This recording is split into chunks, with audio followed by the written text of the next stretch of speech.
There's one.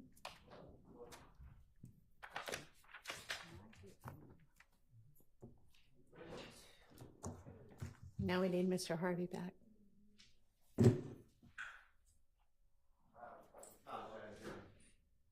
Oh, hey, see, I cannot see that far around the corner, so. All right. So I am in receipt, which I'm sure everybody else is, of the state's kind of amendments to some of the witnesses. So does that mean that you will not be calling Ms. B that we discussed yesterday? Ms. B? Yes. Not this week. Ms. Hilton was scheduled to speak with her tomorrow. Okay. So I want that opportunity. I want her to do that before. All right. So to be determined, but she knows it won't be this week. Right. Okay. We're not trying to put her up this week. And also, as far as the first person that we had, that person has said that to apprise the court that they are in traffic. I told them they were going to be here. They were supposed to be here at a certain time. They had a problem with their back yesterday. I had talked to them early this morning, and they said that it was giving them a little bit of trouble, but I talked to them about 10 minutes ago. Actually, I talked to them before 8, at about 8:15. And that's when they also said that they were having a little trouble with their back, but they were on their way. They should be here by 8:45. I talked to them a few minutes ago. They said that they were still in traffic. The traffic was heavy and that they anticipated 9:15. Or that's what they said. And they called while I was on the elevator with Mr. Harvey. And I was trying to just get in here. Okay. So. All right. Well, I think one of the jurors is running a little bit late today as well. So although he or she, I don't even know if it's a he or she, might be able to get here by 9, but we'll just see. So can I ask why? I mean, you gave us a list of several crime scene investigators and techs and officers that you have added back in, based on, you said, I guess, well, evidentiary objections that have been made recently. Yeah. So, for instance, one of the ways that the state pared down its witness list was to, we did not anticipate that there would be an objection to such a thing as, we know that this was this person's apartment. The responding officer saying this was this person's apartment. Yesterday, we garnered a hearsay objection to that information. Right. Many of the witnesses that we had taken out are, for instance, people who've collected shell casings from scenes. Okay. A few weeks back, I believe that there was an objection, or there was a concern voiced that we will object to the NIBIN results if there's not a chain of custody shown. We had more than 28 shootings that had shell casings collected on scene. Okay. If there's that objection, we have to have people to talk to. Okay, so that's based on chain of custody. I was trying to figure out why the crime scene techs would be now needed based on yesterday's objections, but it's not yesterday's, it's the chain of custody objections. Correct. Okay. Correct. All right. And I believe that the question was posed whether there were people that we weren't intending to call, and I wanted to include those people that we were adding back in. Okay. And then the second set is to establish who lives certain places. Correct. Okay. Correct. All right. Well, is there any defense movement on either of those issues, either chain of custody if every crime scene tech does not testify, or who lives where? If not, I guess we've got 15, no, 28 additional witnesses.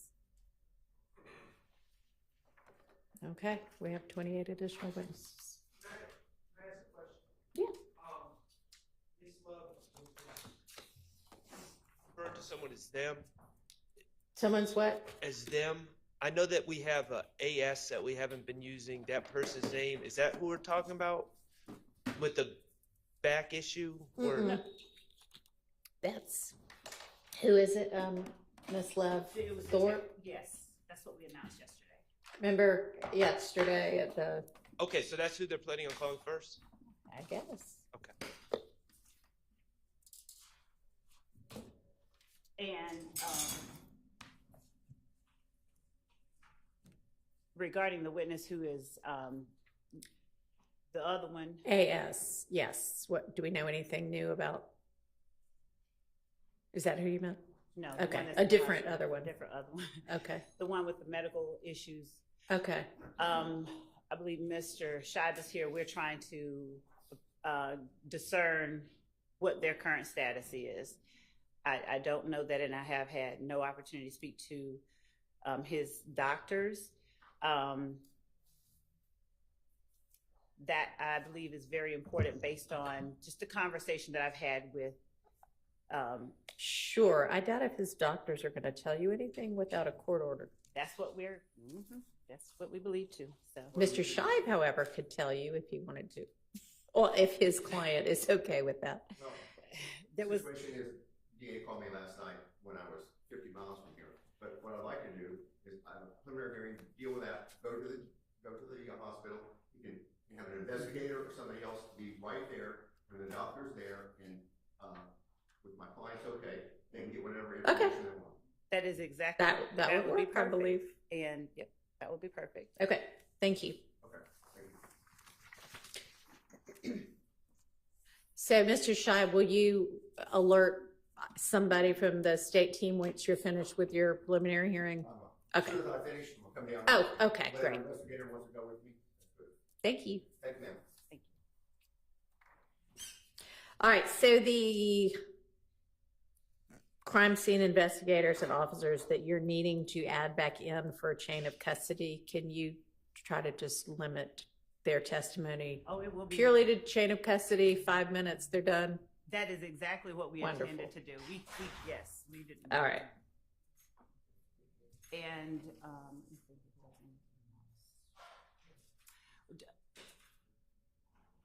think that's it.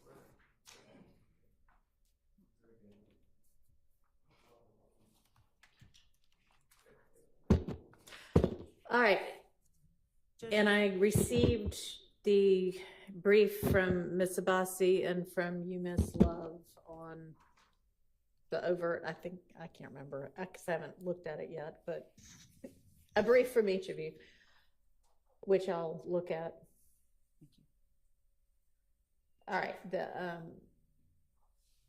the juror that was running late is not here yet, but close, so. And Your Honor, if the court Yes. permit me to step out just to inquire about my witness and his ETA as well, and I would also. Oh, and you had asked if the Mr. Zachary can be called out of turn or in the middle of testimony, and that's fine. I Thank mean, you. however it needs to work. Thank you. Okay. This microphone, though it's showing red that we're supposed to be off, I believe that it is amplifying and broadcasting. I don't think that we would be able to have a conversation that's not broadcast. I don't know why though it's off as red, it's live. Yes, it is. Is it? If you turn it to green, does it turn off? No, I turned it to green. Okay.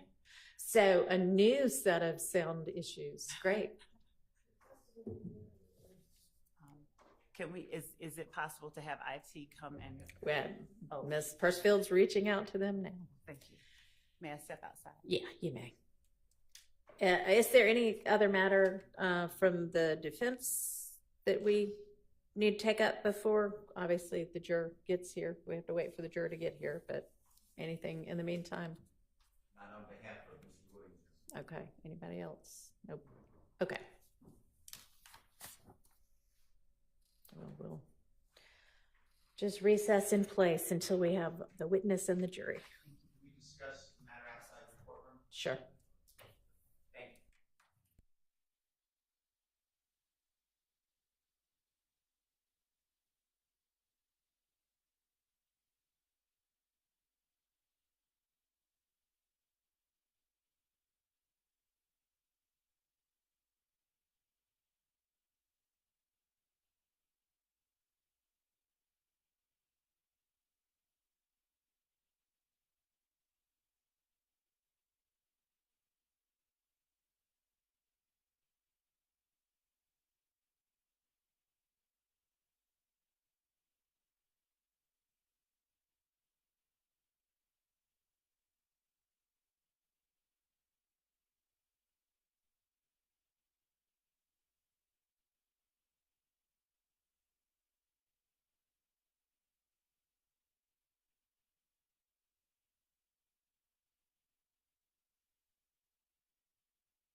All right, State, you may call your next witness.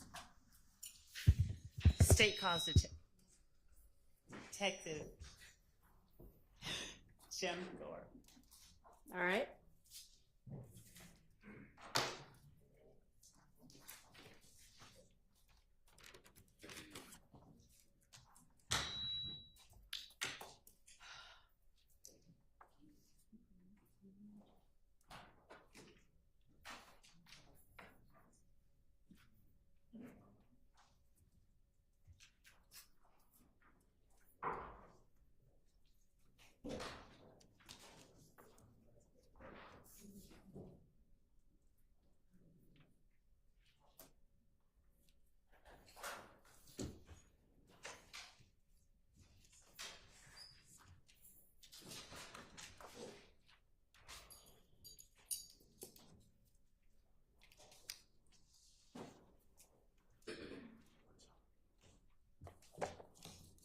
Raise your right hand. You swear affirm testimony you give today the truth, the whole truth, nothing but the truth.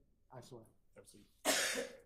State and spell your first and last name loudly to the mic for the court, please. Yes, sir. Detective J. Thorpe Jr., Thorpe. Jim.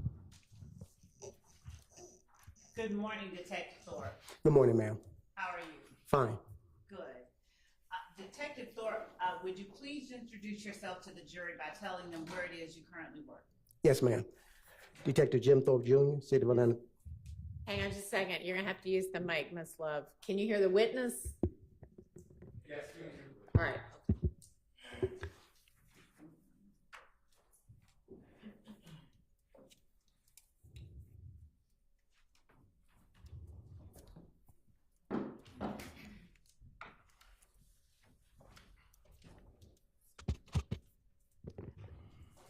All right, if everyone can hear me and can stand the Yeah, static, that's I'm better. going to use this Thank one. you. Thank you. Would you, go ahead, I apologize. Tell the jury where it is that you currently work. Yes, ma'am. I currently work City of Atlanta Police Department Homicide Unit. How long have you worked at the City of Atlanta Police Department in the homicide unit? I work with the City of Atlanta now for 30 years and 9 months. All right. Have you worked as a homicide detective the entire time? Yes, ma'am. 20 years. Now, 30 years and 9 months and 20 years are different. So what did you do when you first started working with the Atlanta Police Department? My first assignment. They cannot hear you if you don't use the mic, and I'm sorry that it's staticky. Maybe one day we could get that fixed also, but we're just going to have to endure the static. Yes, Your Honor. Try to minimize it. What did you do when you first started working with the Atlanta Police Department? Yes, ma'am. The first assignment was the Atlanta Police Zone 3 Precinct Evening Watch Mobile Patrol. That would have been in what year that you started that? I started Mobile Patrol in 95. What types of activities did you conduct as a Zone 3 Evening Watch Mobile Patrol officer? Answering 911 calls, dealing with all types of calls of accidents, suspicious persons, shootings, robberies, burglaries, car thefts. Okay. There we go. Yes, ma'am. And tell the jury what parts of Zone 3 you patrolled as a patrolman in Zone 3 Evening Watch. Then the beat I was assigned was called 304, and that beat was mostly around Metropolitan Parkway, Sylvan Road, leading up to Cleveland Avenue and Lakewood Avenue. How much of Cleveland Avenue did you patrol? It would depend on if we were short an officer. They would reposition my team. It was 2 officers assigned to the beat 304. So either one of us could get pulled, and usually around Cleveland Avenue, that was the 308 beat. And we pretty much control all of Cleveland, 75, 85, north and south, Jonesboro Road, and all the streets surrounding Old Hayville and streets like that. Okay. As a homicide detective, are you restricted to one zone only, or do you work the entire city of Atlanta? We work the entire city of Atlanta.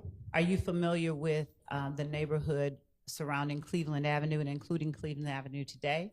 Yes, ma'am. Can you tell the jury whether it's different, the same, or in some ways both to 95 as between today and then? Uh, Sustained. All right. How do you describe the neighborhood of Cleveland Avenue back in 1995? How would you describe it in terms of the community? Community, like a better terminology, wasn't aggressive. That part of the Cleveland Avenue really was not a high crime area or gang activity respondent back in 95 to 97. And that was the length of time that you worked evening patrol, 95 to 97? Yes, ma'am. And typically, what types of crimes did you have the most opportunity to respond to in that area? Objection, Your Honor. Relevance. Overruled. Mostly shootings, like I said, robberies, burglaries, things of that nature. Would you describe for the jury your, you mentioned there was not a lot of particular kind of activity. Did that change? Has that changed today? Yes, ma'am. Is there a particular kind of crime that you see more of today that you did not see back in 95? Yes, ma'am. Would you tell the jury what types those are? Mostly gang activity shootings, related shootings. Now, after you left evening watch patrol of Zone 3, what station did you take up at APD? Yes, ma'am. I was transferred to the Red Dog unit, evening watch and day watch. How long did you work the Red Dog unit? About 3 to 4 years. Now, after the Red Dog unit, what was your assignment? I was promoted from the Red Dog unit to detective, and my first assignment was the burglary unit. And what year was that? 2000. About 2000, yes, ma'am. Prior to joining the Atlanta Police Department, would you tell the jury what your education was? Yes, ma'am. Graduated high school on time, associate's degree, and at that time I went into the military, U.S. Army. All right. How long did you serve in the Army? Roughly about 6 years. And what was your station? What was your job in the Army? Without getting into too much detail, just generally speaking. Soldier. Okay. Are you originally from Atlanta? No, ma'am. Did you come to Atlanta after you left the Army? No, ma'am. I was here. Okay. After you joined the burglary unit, tell the jury what your responsibilities included. Investigating burglaries, whether it was commercial or residential burglaries. Was there a particular area of Atlanta you were responsible for? Yes, ma'am. My primary zone was the Zone 1, and my secondary was Zone 3. What area of Zone 1 were you responsible for? I'm sorry about that static. That's fine. We believe if anyone's familiar with the Bluff area, Donnelly, Hollowell, Hollywood Road, everything over in that general Perry Boulevard.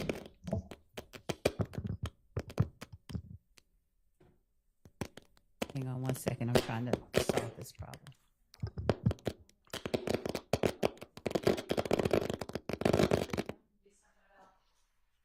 That's pretty constant. Sorry about that. And how long did you serve in the burglary unit? 2 years. After the burglary unit, what did you do? I was transferred to the robbery unit.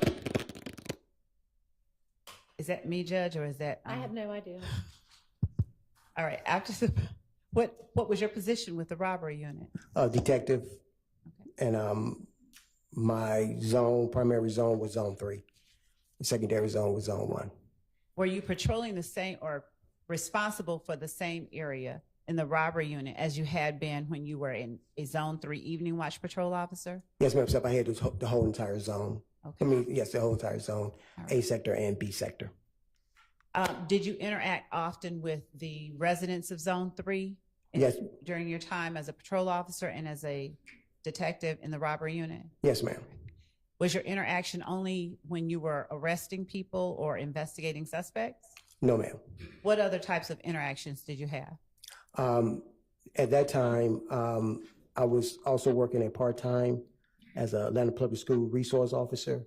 And the school I was assigned was the Crawford Middle School, Okay. which is right off of Cleveland Avenue. Would you tell the jury what years those were that you worked as a Crawford Long Middle School resource officer? I would say it'd be from 2001 to 2012, 2013. And what were your responsibilities as a resource officer with Crawford Long? Primarily maintaining the safety and security of the school, walking around, patrolling the grounds, make sure the teachers' cars or anyone visiting the school wasn't cars when getting broken in, things of that nature. Did you have interaction with the students outside of investigating car break-ins and the like? Yes, ma'am. And would you describe for the jury what types of interactions that you'd have with the students at Crawford Long Middle School? Your Honor, as it pertains to particular people that are involved in this case, his knowledge of them and the jury's awareness of his foundation. Focus his attention to that. Did you interact with the court's indulgence? I'd just like to ask a broader question and narrow it down. I won't prolong that. Did you interact with the students and converse with them on a personal level? Yes, ma'am. Did you interact with the students' parents at times? Yes, ma'am. Did you interact with a student by the name of Quindarius Zachary? Yes, ma'am. Describe your, when you first met Quindarius Zachary, how old was he? I say he'd be about 11 years old. And in what capacity did you interact with him? Was it? Usually times when he was misbehaving, and I would just take him to the side and talk to him rather than seeing him being suspended or suffering school punishment. I'd try to talk the kids to the side, get them out of trouble, and once again, put them back into the classroom. What year was that you got to meet Quindarius Zachary? Can I recall right offhand? Probably around 2010, maybe. Did you establish any level of trust with the students? Would they come to you and talk with you about things that they were encountering? Yes, ma'am. As students? Yes, ma'am. And when you say you talked to them, did you talk with them only about scholastic things, or did you talk with them about things like getting involved with groups that they shouldn't get involved with? Yes, ma'am. All of the above. Okay. Yes, ma'am. Back then in 2010, did you see any signs of what you believe to be the formation of gang activity within Crawford Long? Yes, ma'am. Okay. Now, what was it that you saw that led you to believe that? The kids was constantly discussing the gang that was starting to sprout. They was calling themselves the Red Cartel. No, I heard you, and it looks like Mr. Short's also about to say something. Same objection. thing. Overruled. You may continue. Yes, they would say something about a gang sprouting up called the Red Cartel. You may continue. Okay. They call themselves the Red Cartel, and they was becoming very prominent over in the Cleveland, Springdale, Cleveland Avenue area, Old Hateville area, Macon Drive area. Apart from hearing the name Red Cartel, did you see any indicators or signs of the ways that people calling themselves Red Cartel identify themselves? They mostly wear the color red.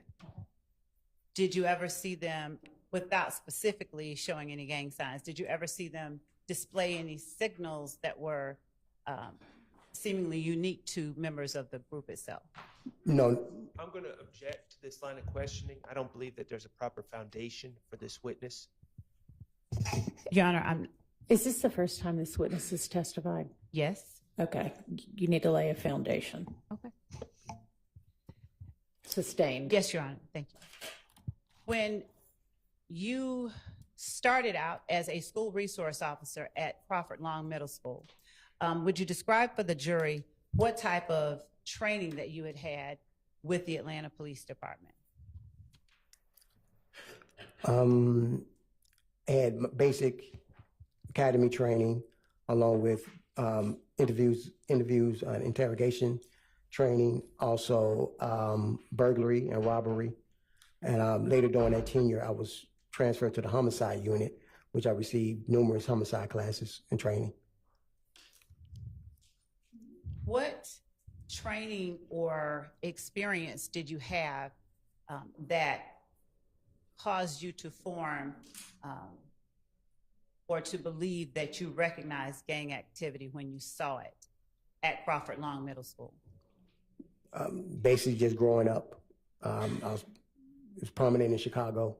You're from Chicago? Yes, ma'am. All right. What part of Chicago? South Side. Now, what did you see growing up that caused you to believe that what you were looking at Crawford Long were signs of gang activity? It was the same standard. Kids would wear like red bandanas or clothing of red, some article on them with red. Usually with the red bandana, we called it flagging. Show people who you represented. At that time, once I received that information, I notified the gang unit. Your And Honor, that, Yes, sir. I'm going to object to relevance, lack of foundation, and this line of questioning, I don't believe is going to lay a foundation. So that's why I'm saying relevance as well. Okay, overruled. Thank you. You may continue. Please speak to the jury. okay.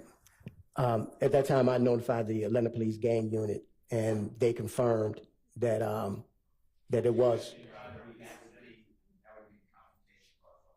Sustained. Without speaking specifically Okay. about confirmation in particular instances, more broadly speaking, when you did see things that you believe were gang activity, did you notify the gang unit? Yes, I did, ma'am. Why did you do that? Just to alert them and to get more information for myself. In talking with the kids at Crawford Long Middle School, did they confide in you about their involvement in, for instance, groups like Red Cartel? I'm not asking what they said. Sustained. Okay. Without speaking specifically about what they said, what types of things beyond what you've already testified about did you gather from the students that allowed you to help them navigate? Objection, hearsay. Sustained. How often did you talk with students' parents?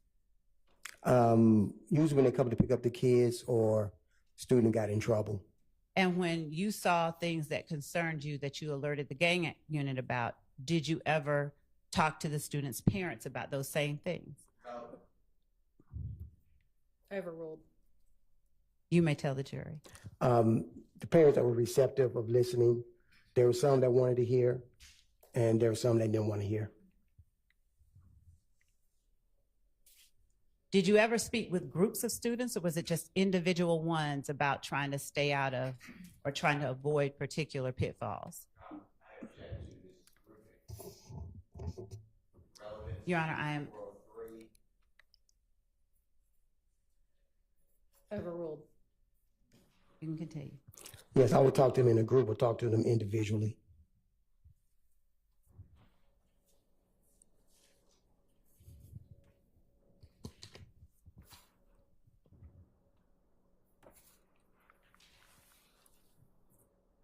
And were the subjects of the conversation always how to stay out of trouble?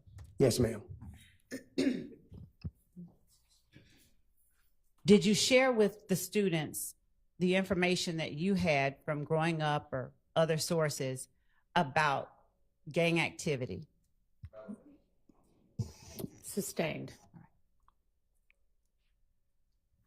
In what ways, beyond talking to the students, did you attempt to keep students from being involved in gangs? Sustained. Did the information that you were able to gather from the students in any way inform your investigations and ability to get information about criminal investigations later on as a detective? Yes, ma'am. How? I developed rapport with several of the kids. A trust was formed, and they would, if they see me out on the scene, anywhere near that, they'll come to me next day in school and say, hey, officer, Generally speaking, yes, they would come to you and would they offer you information? yes, ma'am. All right. Other than Quindarius Zachary, were you familiar with any other persons that, through your investigation in this case, that you came in contact with? Yes, ma'am. Who were you familiar with during your time as a school resource officer?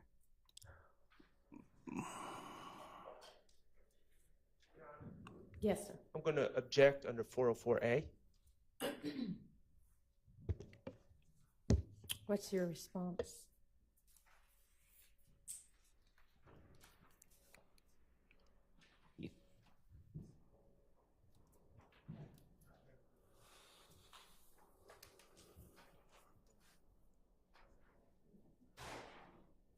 Your Honor, I'm not certain what exactly the, Maybe tailor your question.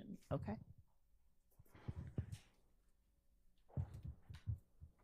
What other persons did you know during your time as a school resource officer that you also interacted with or taught or gained knowledge about during this case? Same objection, Your Honor. Do you understand the objection? Can you tailor your?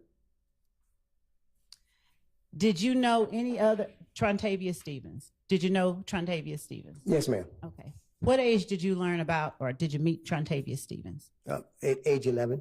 Was he a student as well? Yes, ma'am. Was he a student at Crawford Long Middle School? Yes, ma'am. Did you know Shannon Stillwell as a young person? No, I did not know Shannon Stillwell. Did you know Diamante Kendricks? I knew of him. I never had any interaction with him. Did you know of him as a young child?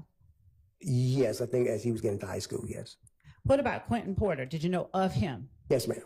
And was he a young child or was he an older person when you got to know him or knew of him? I believe I met him when he was in 7th or 8th grade. Okay. Of the people that you've named so far that you met, did you interact with them in the same way that you did with Quindarius Zachary, or did they not talk with you as much? They talked with me, but that was about it. They talked, but they never. Okay. All right. What year was it that you were promoted to a homicide detective? 2004. And during your time as a homicide detective, have you been recognized or given any special awards for your work as a homicide detective? Yes, ma'am. Objection, Yes, Your Honor, Tell the relevance. Sustained. All right. Would you tell the jury how many homicides you've investigated during your time as a homicide detective?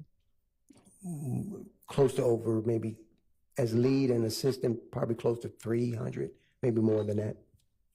Now, were all of these within the city of Atlanta, or did you ever have an occasion to interact with or investigate crimes that were outside the city of Atlanta but connected with crimes that you were investigating in the city of Atlanta?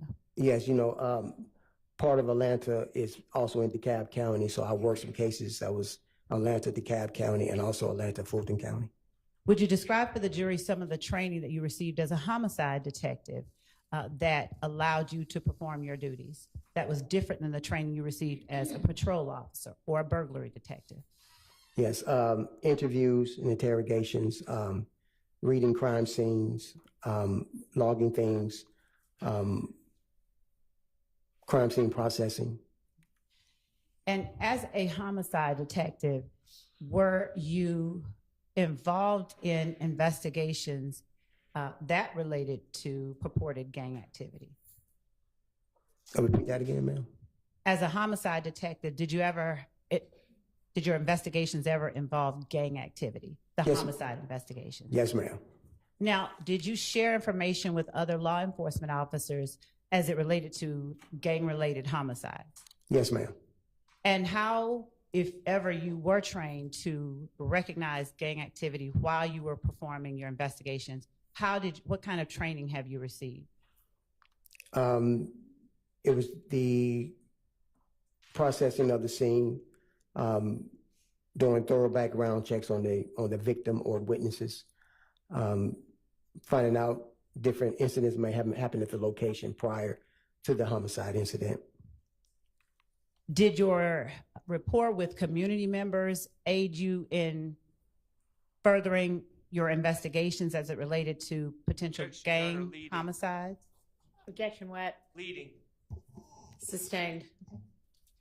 What about your interactions with the community, if anything, helped you learn more when you were investigating gang-related homicides? Yes, I would go talk to people that lived in the area of the incident. And at that time, I take them to the side and have a low-key conversation with them, and they'll advise me of, well, this is what they've been hearing, or this is what they know. Did you always identify the people who gave you information as witnesses, or were there times when people gave you information and didn't want to be identified? Correct. There's several times people want to give information, but didn't want to get involved any further than that. And did you respect their wishes not to be involved, or did you list them and sort of out them as having given you information? No, I respect their wishes. Okay. Would you tell the jury, as a homicide detective, how it is that you come to be assigned to any particular homicide? What we have in Atlanta Police Homicide Unit is called a unit rotation. So it doesn't matter if you work one of the other shifts, day watch, which is 7 a.m. to 5 p.m., or evening watch, which is 2 to 12 midnight. It's kind of like a pitcher rotation in baseball. If you catch a case today, you're not due to catch a case until you come back up. So say there's 30 detectives. If you're number one, you go down to number 30. Number two becomes number one. Number three comes number two, and it goes like that. So it doesn't matter if you're off or it's past your shift time. If the call comes up, you have to come in and respond to it. And during the time that you're not up, is that the time that you're able to investigate whatever homicides that you do catch on your rotation? Yes, ma'am. All right. When you arrive on a scene of a homicide, are there any particular steps that you take to jumpstart your investigation? Upon arriving, I try and brief with the first responding officers and first responding detective on the scene, see what information he or she has gathered prior to my arrival. Is it your practice, has it been your practice to attempt to identify witnesses on scene if there are any? Yes, ma'am. Is it your practice to identify or attempt to identify surveillance footage if there is any? Yes, ma'am. How do you go about determining whether or not there is surveillance footage at a particular location? We walk around and you try and see if there's cameras fixated on the structures, or you go inside and see if there's door ring cameras on some of the residents, or you go inside the business and see if they have a camera that may be facing out their front windows. As the lead detective, do you delegate responsibilities in the investigation of the homicides that you're responsible for, or do you handle every aspect of that investigation? We delegate. What types of activities do you delegate to other persons? Depending on how many homicide detectives on the scene, I have them do what is called a neighborhood canvas. They automatically go around, start knocking and talking to people, and also looking for surveillance cameras, things of that nature. And do you work with the VIC unit to determine whether or not there are? Do you ever work with the VIC unit? Overruled. Yes. And how long have you worked with the VIC unit? Since their first inception and coming into work with the APD, we usually call down and ask them, do they have any VIC cameras in the immediate area? And they're able to tell us they have cameras at this location, either facing north, east, south, or west. At that time, we give them the time frame of the incident, and they're able to go back and take a look and see exactly if they have any footage of anything that may be relevant to our homicide investigation. Has the number of VIC cameras remained constant over the time that you've worked as a homicide detective? No, ma'am. Would you explain how they've not remained constant? Have they increased, decreased? They're increased because of the success of the video integration camera systems. Because of the what now? Video integration camera system that is increased because of their reliability. Okay. Would you explain to the jury whether license plate readers and VIC cameras are the same or different? They're different. The license plate reader picks up on a tag of a vehicle, stores it in, as they would tell you exactly which direction that vehicle has been traveling, what other LPR readers it has hit on, so you can go back and backtrack to see exactly where that vehicle may have started or came from. Is there any particular information you need to be able to track a vehicle with license plate readers? Sometimes we're able to give a make and model and description of the vehicle. And once again, the LPR teams are able to go in and say, okay, we found this vehicle that looks like the vehicle you're talking about. We see that the license plate reader is showing that it was in the immediate area at the time of the incident. Okay. Now, have license plate readers always been in effect within the city of Atlanta during your time? No, ma'am. And do you know or remember when you all first would have had access to license plate readers? I want to say probably around maybe 2018, 2019. Has the number of license plate readers since that time that you're familiar with remained constant, increased, decreased, or something in the middle? Increased. And how do you know how it's determined where a license plate reader will be placed? No, I tend to think that it's based on the high activity of traffic or whatever in that particular area, and also the crimes that may occur in that area. And does the Atlanta Police Department decide where license plate readers will be placed? I believe it's decided by City Hall and the police department talking together. All right. And what about video integration unit cameras, VIC cameras? Who decides where those will be placed? Same thing. I think it's a joint collaboration between City Hall and the Atlanta Police Department. All right. Do you obtain knowledge about whether license plate readers caught any particular information in the same way or different than you get information about VIC cameras? Or to ask a better question, how do you learn whether or not there are license plate readers that may have captured something you need in your investigation? Once again, we'll call and see. Sustained. Your Honor, how do you know where the license plate readers are that might have captured something of interest in your investigation? We call the unit and they'll tell us if they have a license plate reader in the immediate area, and they'll tell us exactly where it's positioned and what direction it's facing. All right.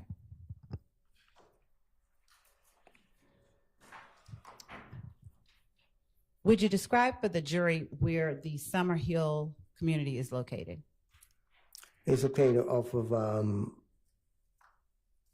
Rev. David Abernathy and McDaniel Glen area. Okay. Down where the old Fulton County Turner Field used to be. Okay. How much time have you spent working in that area? I would say the whole entire of my career, 30 years. Okay. Are you familiar with the Castleberry Hills area of Atlanta? Yes, ma'am. All right. And how often have you worked in that area? Per my patrol as a Red Dog officer and responding as a burglary detective, robbery detective, and homicide detective. 330 McDaniel Street. What area is that in? That is the Zone 1, Zone 5 area. This is like a border. Okay. And when you say border, is it a border between different communities? No, it's a border between the zones. Okay. What communities make up that area? It's both residential, apartment buildings, businesses. Okay. And is 330 McDaniel Street in Fulton County? Yes, it is, ma'am. Did you have an occasion to respond to that location on January 10th, 2015? Yes, ma'am. What time, if you recall, did you respond? I believe I received the call around 9:30 p.m. from Detective Darren Smith of the Atlanta Police Homicide Unit. He advised me that there were 3 subjects shot at that location. Are you called only when there is a confirmed death? Or are you called before you know whether or not someone has died? It depends on the status of the paramedics when they transport. If they say the person is low critical, we respond because there's a good chance that they might not survive once they get down to Grady. When you responded on January 10th, 2015, did you have any confirmed deaths? Not until I arrived on the scene.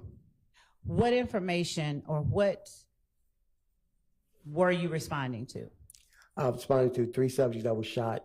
One is low critical, one is in critical condition, one is in critical but stable condition. And would you tell the jury what the names of those 3 subjects were? Yes, ma'am. The first subject that was in critical condition was Donovan Thomas. And I want to make sure I pronounce their names right. You mind if I look at my notes? No, and Okay. if you, I'll hand you a copy of your report. Okay. Yes, ma'am. The second subject that was in critical condition was Reginald Hendricks, and the third that was in critical but stable was Cardarius Sanders. Now, did you have an opportunity when you arrived on scene to speak with either of those 3 people? No, ma'am, they was already transported to Grady. All right. When you arrived on scene, had the scene already been cordoned off or roped off? Yes, ma'am. And when you arrived on scene, was there any other homicide detective already there assisting or directing? Yes, ma'am. Detective Smith was on scene. Now, was Detective Smith up in the rotation or was No, it ma'am. yours? No, ma'am. So when a detective is not up in rotation, how is it that one homicide detective would be working a scene before you, if it's your homicide? Yes, ma'am. That depending on how many detectives are working that day. There's a lead detective that will go out to the scene, gather the information, start processing, and they'll notify the next up homicide detective that there's a call and there's 3 subjects. Like on this day, 3 subjects that were shot. Okay. How familiar with you were with the area of 330 McDaniel Street before you got that call on January 10th, 2015? Very familiar. Had you ever interacted with persons in that area on a casual basis as opposed to during an investigation? Yes, ma'am. Doing an investigation. And when you say during an investigation, is it only during investigations that you interacted with persons in that area? Yes, ma'am. Just about. Yes, ma'am.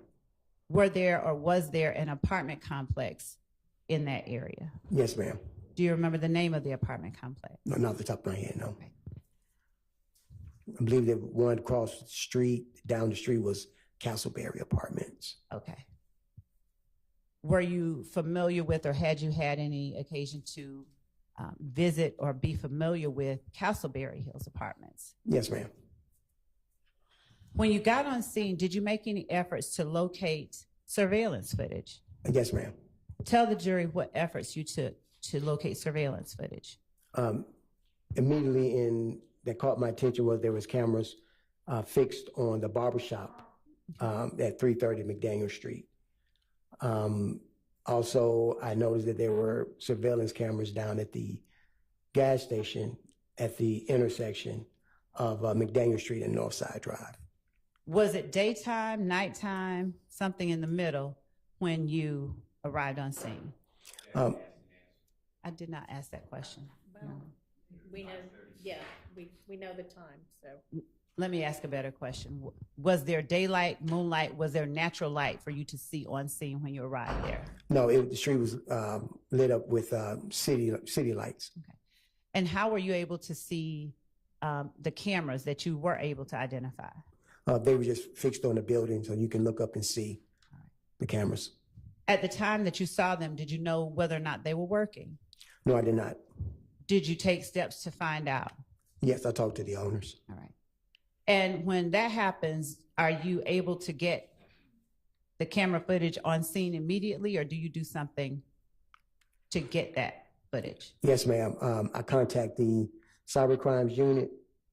who goes out and retrieve all type of video surveillance for us. Detective Teague, are you familiar with Detective Teague? Yes, ma'am. And what does Detective Teague do for you during your investigation? Detective T went to those different locations and downloaded the video surveillance from those locations. I gave him the dates and the times. Okay. Did you, at the time, know whether there were, or did you learn if there were any surveillance cameras at the apartments across the street from 330 McDaniel Street? As I walked over there the next day, I saw that there was no cameras facing McDaniel Street. And what other efforts, if any, did you take to get surveillance footage or any kind of captured footage of what happened at 330 McDaniel Street?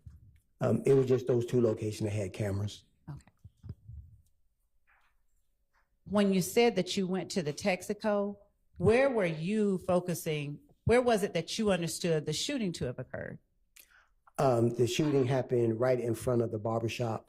The vehicle was traveling down McDaniel Street to Northside Drive and made a right onto Northside Drive. And that would place it right in the path of the Texaco cameras. How did you learn what the vehicle did without saying anything that anyone specific told you? How did you learn? People that was on the scene. Okay. And at the time, on scene, the night of January 10, 2015, did you get any specific details about the make and model of the car? Any definitive details? No, ma'am, except that it was probably a silver or a light gray colored vehicle. Okay. When the Atlanta Police Department investigates a homicide, do they have ways of soliciting information from the public that might assist in the investigation? Yes, we have what is called the Crime Stoppers hotline. Information given that leads to a portion of the investigation or successful arrest of the investigation. There's a $2,000 reward for any information given. And where do you display that? Do you put it on TV? Do you put it in newspapers or something else? It is displayed on TV, and also we post flyers around the neighborhood. Did you do this with the McDaniel Street murder that you investigated? Yes, ma'am. What was it that you put on TV?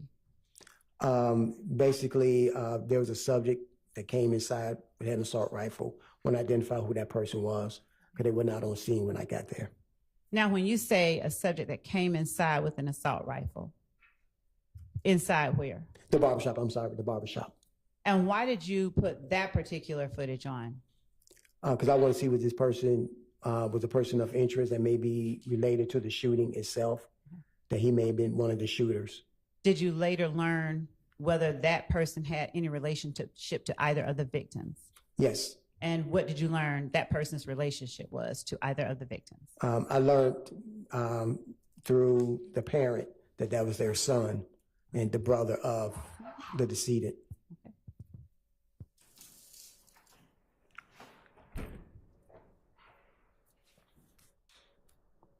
Other than the footage of the person going into the barbershop, did you have any other footage displayed on television to try and help in your investigation? I believe we just closed captioned the screen of the vehicle coming by. We didn't show the actual shooting itself, just the vehicle. And when you say closed caption the screen, did you do a still shot or did you play a portion of a video surveillance? Yes, what we did, we condensed it down so that the shot would just show that's the vehicle coming down the street. And we had a couple of still shots in there of the vehicle, but we never showed the victims getting shot themselves. And did you show footage from the barbershop or the Texaco? The barbershop. Did you ever display any footage from the Texaco on TV? No, ma'am. All right. How do you decide which footage you're going to put out there and which footage you're going to hold back? Based on the relevance, because the Texaco did not show the actual shooting itself. The barbershop did. To your knowledge, did you all get Crime Stoppers calls or people calling in after you put up the video from in front of the barbershop? Yes, ma'am.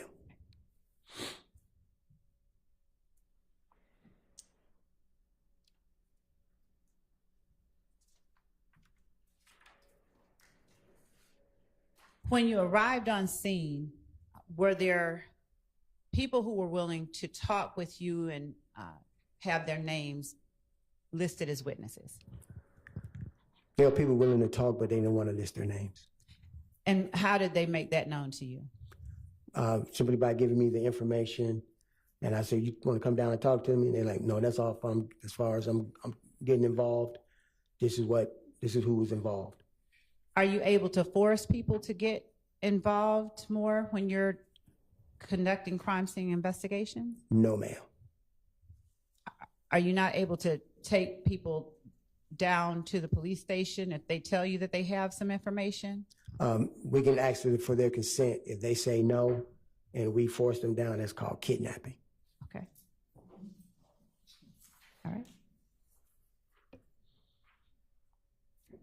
Did you have any persons that you were able to talk to, but you were able to also list out their names? Yes, ma'am. Okay. Do you remember who those people were? One person in particular was a person by the name of Spencer Wright. Now, let me ask you this. Was at the time you went to 330 McDaniel Street on January 10th, 2015, did you see a Spencer Wright on scene? No, ma'am. Did you talk with a Spencer Wright on scene? No, ma'am. How long after January 10th, 2015, did you talk with Spencer Wright? Without saying anything Spencer Wright said? Probably around the month of October 2015, maybe. And was there anyone with you when you learned of Spencer Wright? Yes. All right. Who? Detective Gaither of the Gaines Unit. When you first began your investigation into Donovan Thomas Jr.'s murder, was it a joint investigation with the gang unit, or did you do something to have them become involved? It was a joint investigation. They were providing me with information and intel stemming from their investigations on gang-related activities. And what they deemed may be relevant for my investigation, they passed it on to me. Did you delegate any duties to members of the gang unit to aid you in your investigation? Some just... Or better yet, did they offer up assistance? Yes, ma'am. Okay. Who within the gang unit offered up assistance in your investigation into the Donovan Thomas murder? Detective Gaither and Detective Dennis. Did you gain information that allowed you to interview people in relation to the homicide without saying any information that you gained, just yes or no? Did you get information? Yes, ma'am. And did you conduct interviews? Yes, ma'am. All right. Now, the night of the homicide, did you direct anyone to reach out to you? Yes, ma'am. And who did you direct to reach out to you? Kenneth Copeland. How did you reach out, or how did you direct Kenneth Copeland to reach out to you? Upon returning to the homicide office so I can start my investigation, I got alerted by the Zone 3 Morning Watch Mobile Patrol of a shooting that just happened on Van Ira. Mm-hmm. And from what the officers gathered was that this was... Sustained. Okay. We won't talk with Okay. you about the officers on Van Ira Okay. and what they said. Okay, ma'am. But were you able to determine whose residence or what was on Van Ira at that location that the officer told you about? Yes, it was Kenneth Copeland's baby mother's house. All right. And how did that cause you? Why was that of interest? And to ask a better question, what did you do after you spoke with the officer about the shooting on Van Ira? At that time, I went out to the scene myself. Okay. Did you speak with anybody on scene at Van Ira? Yes. Who did you speak with without saying what they said? I believe her last name was, now I look at the notes. Nope, I don't mind at all. I don't want to mess up her last name. Quartermain. Okay. Deshawn. Deshawn Quarterman? Yes, ma'am. Okay. And did you speak with anyone else? I spoke with Kenneth Copeland over her phone, over her cell phone. All right. What did you see at Van Ira that caused you to be interested in talking to Kenneth Copeland? What did you see? There were assault-style rounds, spent shell casings in the middle of the street. Now, were you able to see what type of shell casings, if any, were on scene at 330 McDaniel Street? Yes, ma'am. And what type, if you recall, did you observe on scene at 330 McDaniel Street? At 330 McDaniel Street, there were 7.62 assault rifle rounds. There were 45 caliber rounds and 9mm caliber rounds. How familiar are you with firearms? Very familiar. And what training have you received in firearms over your career, not only as a law enforcement officer, but in the military? Extensive. All right. Tell the jury what kind of training. Basically, the uses of the weapon, the safety of the weapon, and what particular weapon is able to fire what kind of round. All right. Have you had occasion to fire those type of weapons that you saw shell casings for on scene at 330? Yes, ma'am.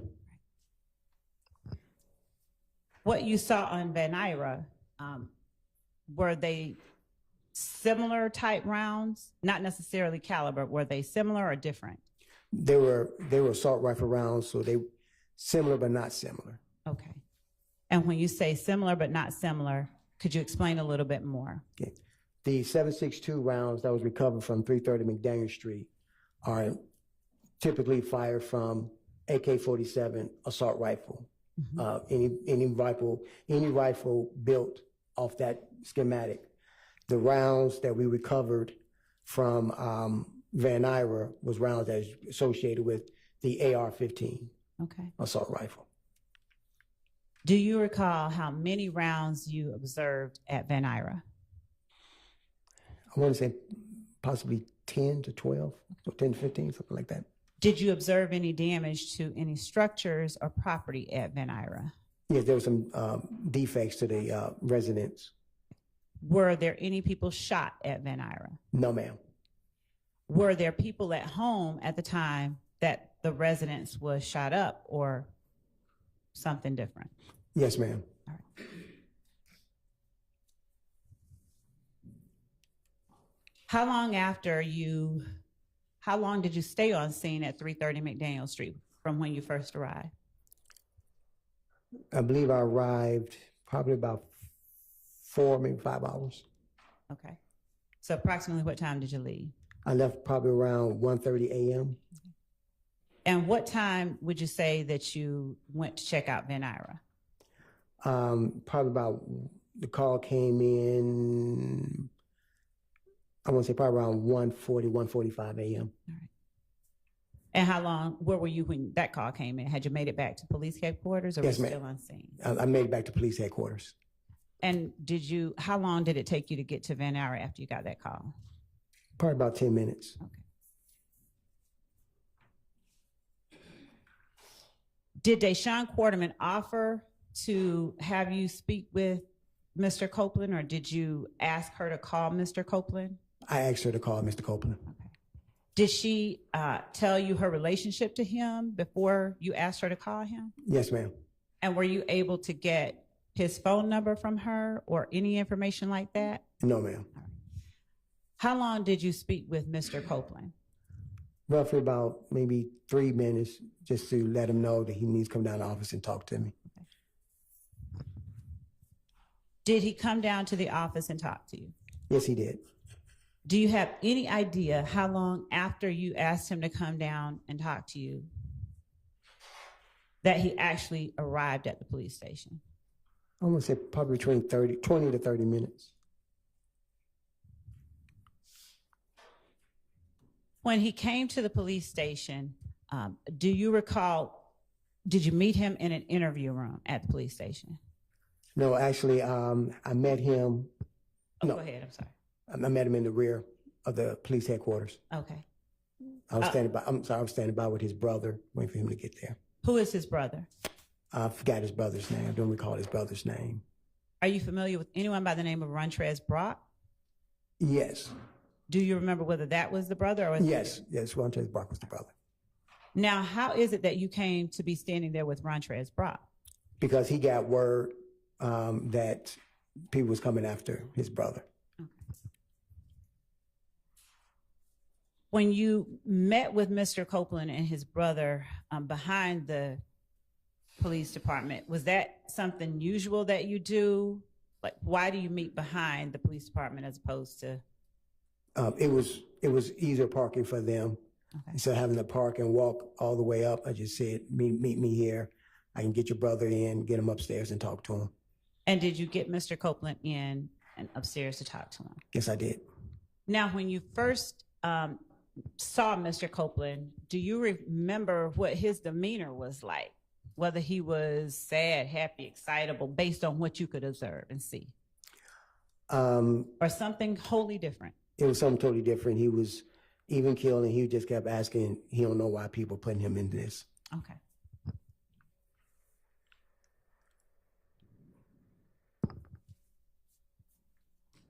Did you tell him that he had to come upstairs and talk with you?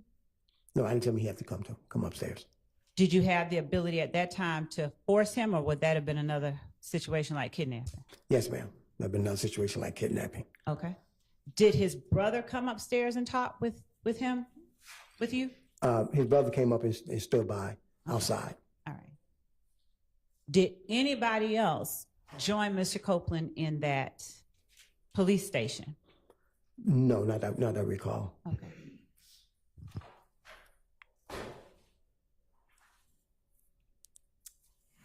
Do you remember about how long you talked to Mr. Copeland in the police station? I think maybe a couple of hours, an hour or two. Did you talk to him inside an interview room, outside an interview room, or both? Inside the interview room. Did you start any conversations before you got to the interview room? No, just basically that his name had come up in the investigation. Okay. Now, when you have people that you want to talk to, are these interview rooms always equipped with recording devices, video and sound? Yes, ma'am.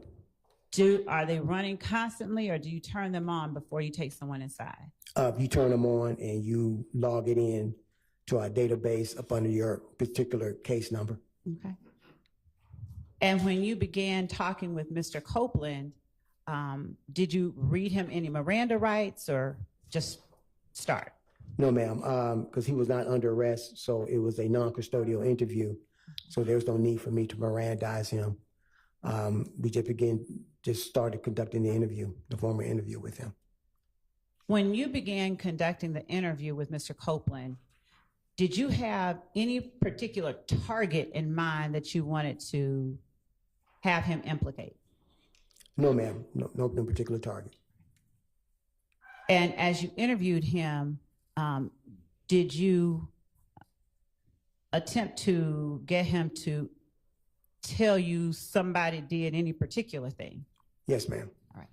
And were you telling him the people that you wanted him to talk about, or were you asking him for information or something in the middle? Yeah, I was asking for information, and pretty much the question was always in the middle. Okay. When you began talking with Mr. Copeland, did you have knowledge about any people that you wanted him to give you information on? No, ma'am. All right. And during the course of your conversation with Kenneth Copeland, did you get information that led you to other people you were interested in talking to? On that initial night, no. Yeah. And was there any particular concern that you understood Mr. Copeland to have that night? Other than he spoke about an altercation. And when he spoke about an altercation, did you say anything to suggest to him that you knew about the altercation? Somewhat, yes, ma'am. Now, did Mr. Copeland's, did he ask you questions during the interview? I think just general questions like, how did my name come up in this? Once again, I don't know why.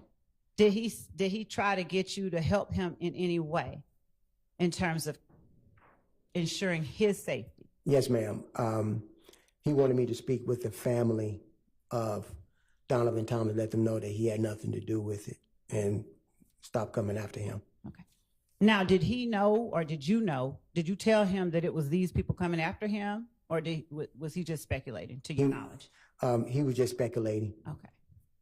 Did you give him any assurances about what you would do to try and ensure his safety?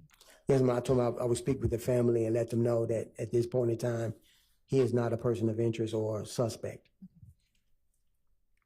And when you gave him that assurance, when you told him that, did you have any information that anybody in Donovan Thomas's family was involved in shooting at Kenneth Copeland or his family? No, ma'am. Okay. No information.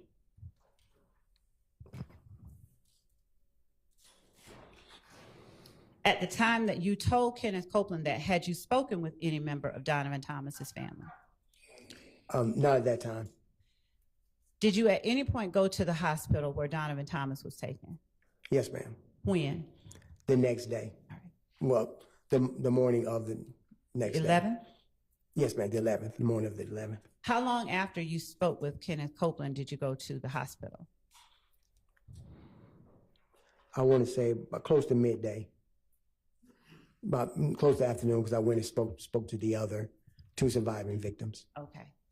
Without saying what they said, were they able to communicate with you at the time that you talked with them? Yes, ma'am. All right.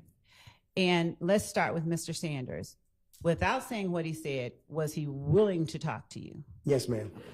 And did he offer up any information about who it was that committed the shooting? No, ma'am. And what about Mr. Reginald Hendricks? Yes, ma'am. He was willing to talk. Do you remember how long you talked to each one of them?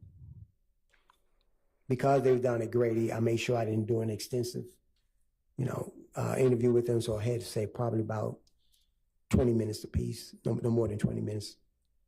Were either of them under arrest at the time you spoke with them? No, ma'am. Did you do anything like read Miranda rights or anything like that? No, ma'am. Were there people in the room with Cordarius Sanders when you talked with him? Yes, ma'am. Who was in the room? His mother. Did his mother communicate with you without saying what she said? Did his mother give you any information that helped you in your investigation? No, ma'am. Was his mother the only person in the room with him? That I recall, yes, ma'am, that I spoke with. Do you remember how old Cordarius Sanders was at the time? I want to say maybe he was 14, something like that, 14, 15. He was a juvenile. All right. And what about Mr. Hendricks? Was there anyone in the room with him when you spoke with him? I don't recall anyone else in the room with him. Okay. Do you remember about how old he was when you talked to him? Was he older than Yes. Mr. Sanders? Yes, way older.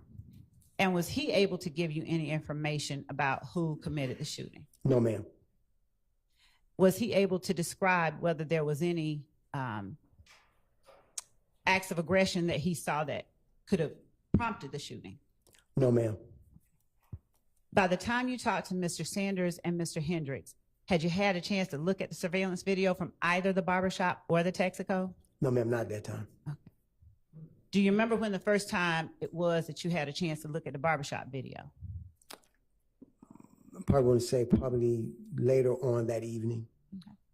And what about the Texaco footage? The next day. Now, as you're looking at the barbershop footage, did you personally recognize anybody that you saw display, faces of anybody that you saw out there? No, ma'am.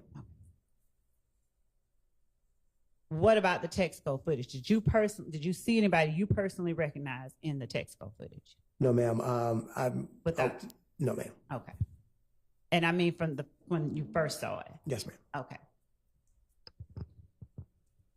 Did you, in releasing the information you released to the public, did you ever release a make and model of a car, to your knowledge?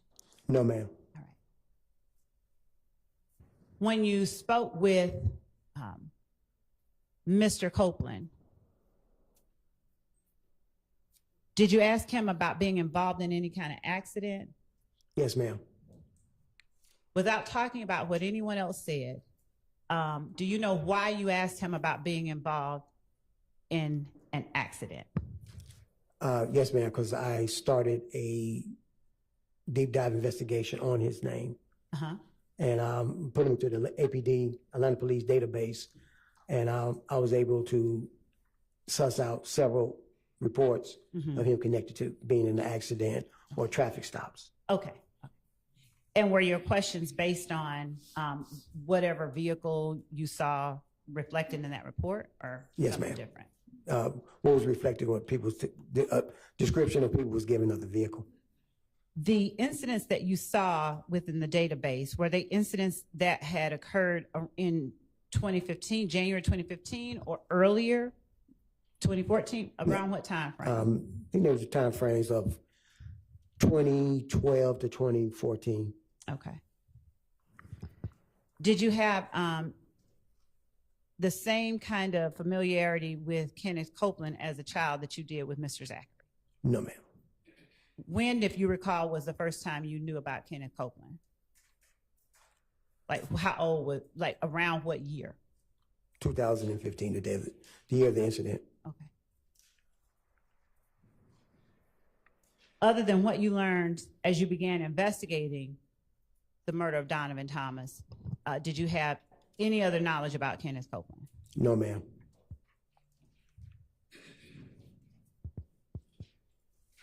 Did you ensure or did you offer to do anything else to, or offer any advice to Kenneth Copeland to help him secure the safety of his family?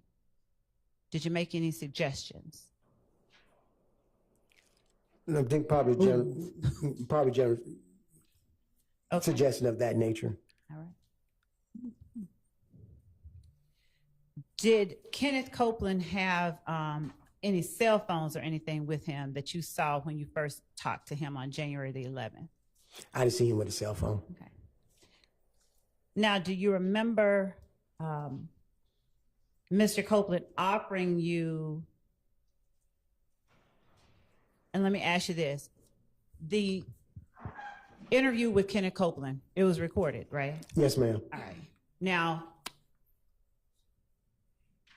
when was the last time you could remember looking at that interview? Like, did I show it to you today? No, ma'am. Okay. And do you remember everything about that interview? Everything? Not everything in detail. Okay. Like the kind of clothing Kenneth Copeland was wearing. Do you remember that? I couldn't remember. I think it was dark clothing. Okay. All right. Did Kenneth Copeland offer to give you any information that might help you sort of determine that he should not be a target of any retaliatory shootings? Yes. All right. Did you follow up on the information that he gave you? Yes, ma'am. Would you tell the jury the ways that you followed up on whatever Kenneth Copeland told you? Yes. The information I got from Kenneth Copeland, I immediately went to Detective Dennis and Detective Gaither to see if they knew about this information. They knew about it. They gave me details on it. Even able to find that they had already started an investigation themselves into it, I believe. Before, Your Honor, he's not. The very last comment. Well, Your Honor, I would say that it is offered as a explanation for his investigation and why it is that he took certain steps. So, and also that the jury has heard from these witnesses as well. Go ahead with your next question. Okay. Before you got the information from Mr. Copeland that you went to investigators Dennis and Gaither about. Did you personally know about any of that? Not personally, no. Had you had any involvement with any persons that you knew called themselves YSL in any capacity? No, ma'am. Had you had any, did you have any knowledge about what YSL was before you talked to Kenneth Copeland? Say that question again, ma'am. Did you know about YSL at all before January 10th, 2015? Overruled. Yes. All right. Now, was the knowledge that you had of YSL, was it gained from your investigation, your time with it as a detective, or something else? My time as a detective and my time of working in the school system. All right. Now, when you say your time working in the school system, about what year would you say you first heard about YSL? I'm going to say probably about maybe 2012, 2013. Okay. That's about the first year that you heard of it? yes. Okay. And Did you conduct any investigations yourself into any group called YSL during that time? no, ma'am. Did you speak with, without saying what they said, did you speak with any students about a group called YSL? Yes, ma'am. Do you know how many students you talked to? Probably a total of 8 students. How many? 8 students. And were you on school property, or was this outside school, at the house, or some other place? School property. Okay. Were there any particular incidents that led to your speaking to these students about YSL? Just I heard the name constantly coming up. And was it you asking particular students, or particular students just coming up to you? Just actually certain students I was very aware of and had a trust relationship with.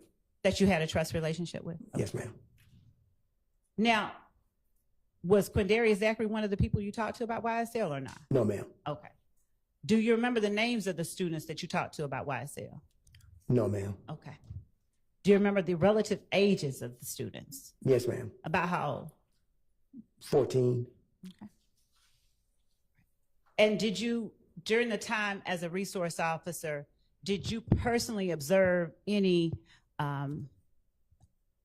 things that were being used to identify people as YSL? No. Okay. Other than the name YSL, when you were a school resource officer, did you have any other information or knowledge about YSL? About the name YSL, had no other information other than their previous names.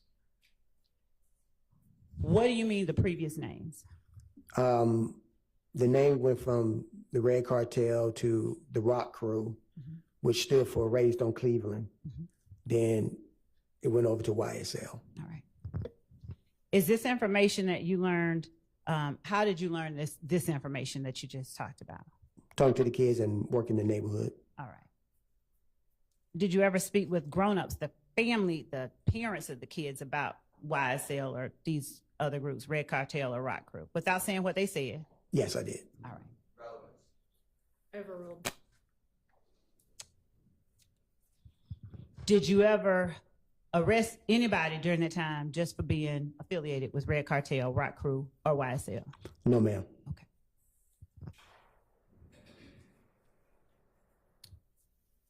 Did you conduct any investigations that involved either of those groups even after you learned about their existence from the students, but before January 10th, 2015? As in the YSL name itself or their previous names? Either. Yes. All right. How many investigations? Probably total, myself, probably a total of maybe 4 or 5. What type of what type of incidents? Forms his basis for his knowledge of other questions that he will be asked. Overruled. What type of incidents were you investigating that you spoke to the jury about just now? About aggravated assaults and aggravated assaults, homicides, How many homicides? probably about 2. Do you remember, in particular, the persons that were involved in the 2 homicides, victim and suspects? Your Honor, we've, based on the evidence we believe that has already come out and information that this witness can provide, we believe that the witness has information which will allow the determination of certain material matters in this case. He can, I don't want to. Overruled. Okay, go ahead. Do I remember the victims' names? Who were the victims in the 2 homicides? The one in particular I investigated, her name was Julian Jones. And who was the suspect? He was not a suspect. Hang on. What'd you say? I don't know what, but what, what is relevant. I mean, we're talking about information that will aid the jury in making determinations about. Yes. Let's take a bathroom break anyway. It's probably about time for one. May the witness be excused. Yes. You can just step out. Thank you.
Bench conferences are always taken down. Bench conferences are never recorded. So this is a bench conference. Well, honestly, it's not, because it's just an evidentiary issue, right? Right. Yes. So yeah, that's fine. Okay. All right. So that was a 401, 402, and 403 objection to who the suspect was. Right. That's I believe. I'll let Mr.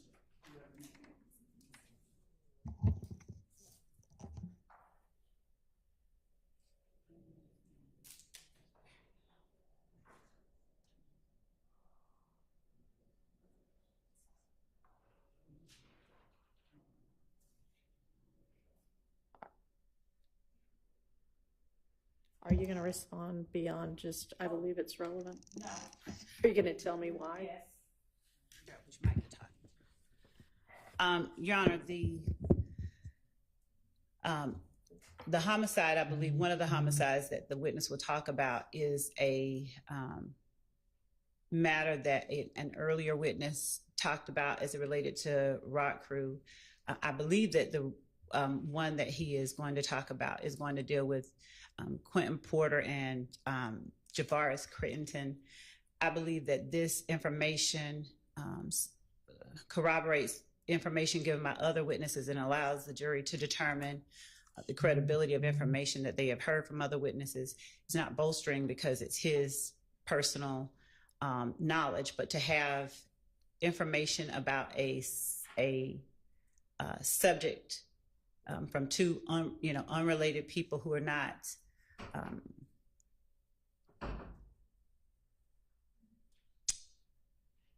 connected with one another, but are saying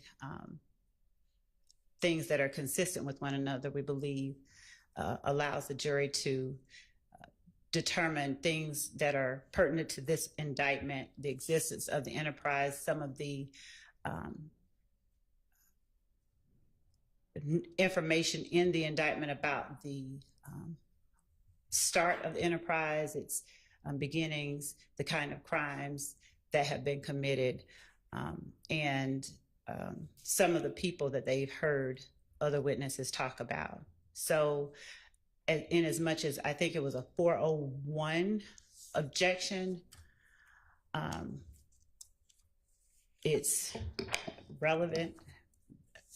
We're talking about YSL and the beginnings of YSL and the groups from which YSL evolved. The relevant standard is a very low standard, in as much as it's a 402 objection.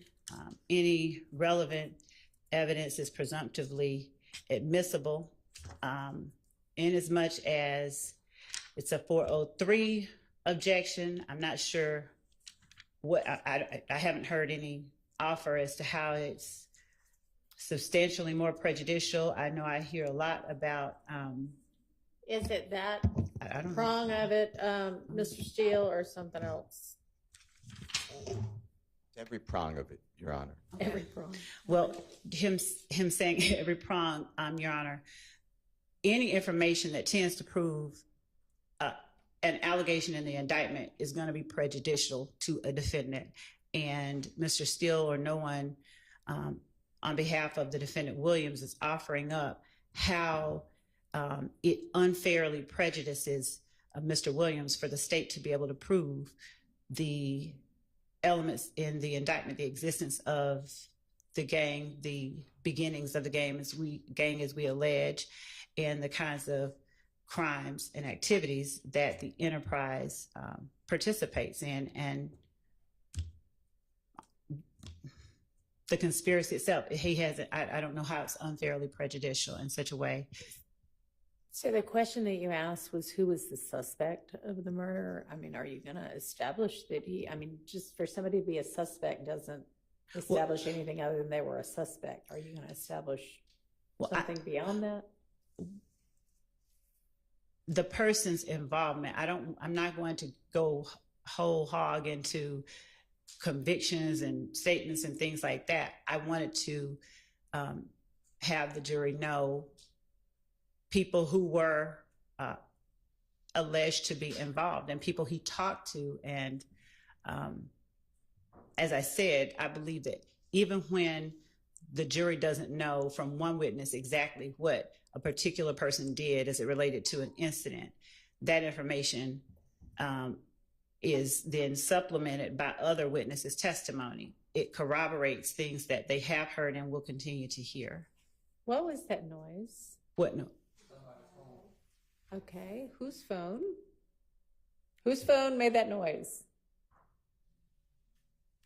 Somebody knows whose phone made the noise. Whose phone made the noise? Okay, whether it's outside a bag or not, phones aren't supposed to be making noise. So if you can't turn the phone off before you come into court, then you're not going to be able to have the phone in court. Understand? Whose ever phone it was? Because that's disruptive, and they all need to be on silent if you are permitted to have one at all because you have a Rule 22. It needs to not make any noise. If it happens again, you won't be permitted to have the phone in here. All right, go ahead, Ms. Love. And this is a case that Trontavia Stevens, I believe that we've heard a little bit about. There were objections, I believe, prior to Your Honor coming on about getting deeper into it, but Trontavia Stevens was a material witness in that case. In fact, had to be arrested on a material witness warrant because of his unwillingness to cooperate in that case. And Okay, I mean, I get, maybe I'm just not following. If if the point of it is that Stevens was a material witness and knew something about it, how does? No, that I'm That's tying not it what into it is. members, alleged members of YSL and the activities that they participate in and the steps to which they go. The way that they operate as an enterprise, the existence of the enterprise. All right, tell me how whatever you think this witness is going to say is going to do that. It gives the jury the information that this witness is aware of a particular murder that involved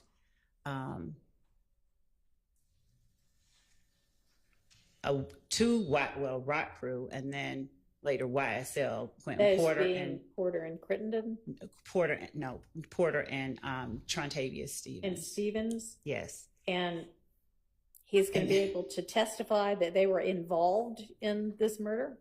They didn't do the murder. Okay, so what is it then? Your Honor, their involvement and their association with one another, we have to prove association between members of YSL. We have to prove the type of enterprise it is. We have to, and the type of activities and the lengths to which they go to protect and preserve it. So, and what is it that this witness is going to say about either of those two people that's going to show that? Your Honor, the existence of those people and their associations, number one, and it's not always going to be a linear, this person saying this directly proves a fact. It's evidence that is relevant in that it gives the jury information. Don't tell me what it's going to do. Tell me what the evidence is. I mean, I don't know your case as well as you do. So I don't know what it is that you think this witness is going to say that's going to show any of that. That Trontavious Stevens was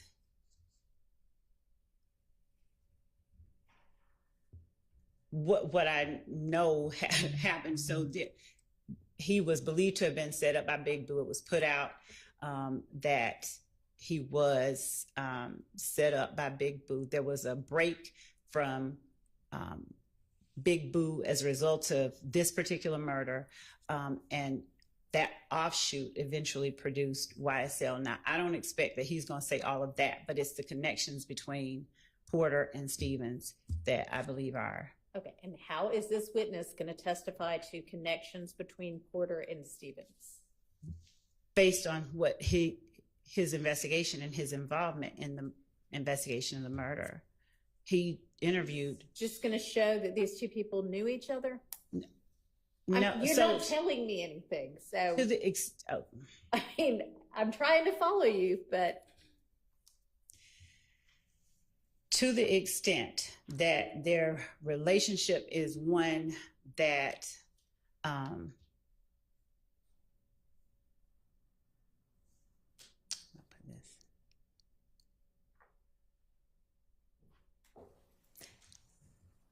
has been described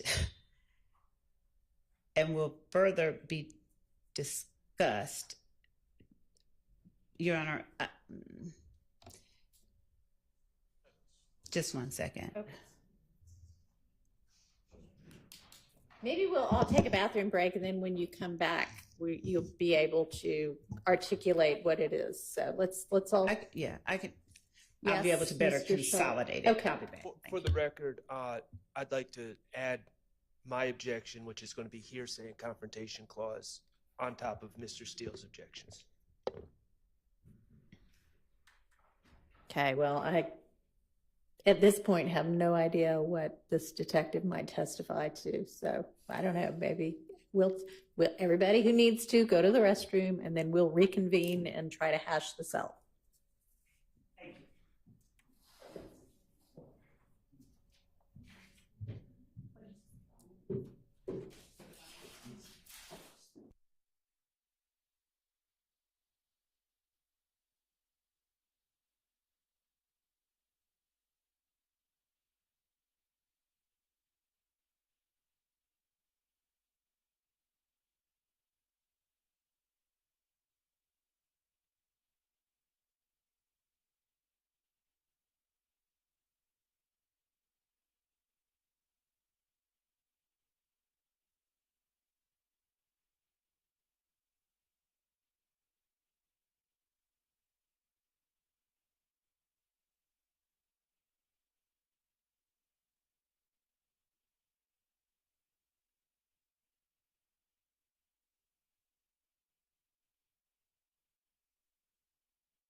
And it may be that based on Mr. Sharp's objection, I withdraw the question, but I'll just tell the court briefly. So Mr. Stevens was believed by Mr. Crittenden to have robbed him, stolen some of his jewelry. As a result, it is believed that Mr. Porter alerted Mr. Crittenden as to Mr. Stevens' whereabouts. And Mr. Stevens was Mr. Crittenden's intended target. There has been testimony and will likely be a little bit more testimony about the impetus of the transition from one group to the other. Detective Thorpe, because of his relationship with kids who were, I'll say, rock crew adjacent associates, he was able to, because of his relationship with them, they willingly offered him information that he was able to then go and get to assist to help him solve that crime. So that's as specific as that inquiry gets. Okay. And so, But yeah, given the hearsay and confrontation clause objections that have just been voiced, yeah, I can, what I'll do with the court's permission, if it's okay, if it's an okay question by the court standards, is just ask,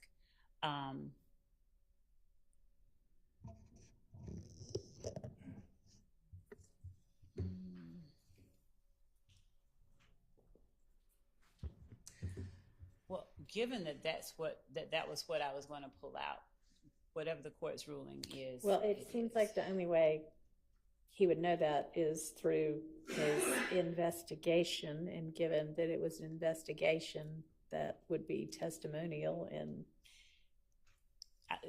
they're not, he's not talking about what they said. He's just saying that they were able to. he's going to be saying, I learned X, Y, Z. Well, how did you learn it? Well, somebody told me. Right. So it's still hearsay, So even if you rephrase it in a different way. Right. I can withdraw. Okay. I can. All right. Your Honor, I appreciate the fact that the state's withdrawing this line of inquiry. However, I would just like to say, moving forward, this is an example. This alleged crime, it was adjudicated in court from 2011, I believe, is not on the indictment. There was no 404B notice. There was no 418 notice. There was no discussion of this as an intrinsic act. So, I just don't think that we should just be bringing up wholly unrelated murders just willy-nilly without at least noticing the other side of our plans to do so. That seems reasonable. Your Honor, as it relates to the information that I elicited from the witnesses, it's nothing that hasn't been, number one, it's not 404B because I'm not saying that any one of the defendants committed this act. In fact, it was alleged that Trontavia Stevens was the intended target. So in as much as the questions that I ask may involve incidents that YSL members were involved in, number one, it's going to be things that have been provided in discovery. But number two, just because it's another act or overt act, and I think that my brief to the court sort of addressed this, but it's relevant information and evidence of the existence and the nature of the enterprise that they claim is a rap group. So every time that we present evidence of something that proves the existence of the enterprise and the nature of the enterprise, there has been and will be the objection that it's 403, it's too prejudicial. But the point is that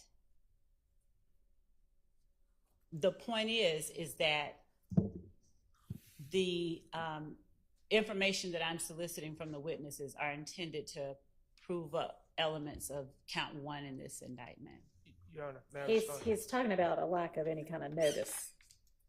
But so he wants to know the questions, because I don't believe that a notice of my asking about questions regarding incidents that, one, we've talked about. I don't believe that We have the never court, that spoken the about defense this. is entitled to the list of questions that the state is going to ask. No, I agree with that. But We've that's- never spoken about this. There's no mention in the discovery, to my knowledge, certainly no police reports about the murder of, I guess, Julian Jones. I only know that because Detective Thorpe said that name. No mention of the Javaris Crittenton case. There's no mention of that in the discovery, to my recollection. So I don't know where the state's saying that they've given notice through discovery. But even if they had given notice through discovery, there's also Georgia rules of evidence that dictate when notice needs to be given when bringing up extrinsic, non-charged matters in a trial, and that has not been done. And I just don't want, at this point, I think that we've cut this off, this particular incident, but I just don't want it to repeat in the future. Your Honor, and that's another thing. These matters that are alleged by the defense as being extrinsic, uncharged matters, they're not.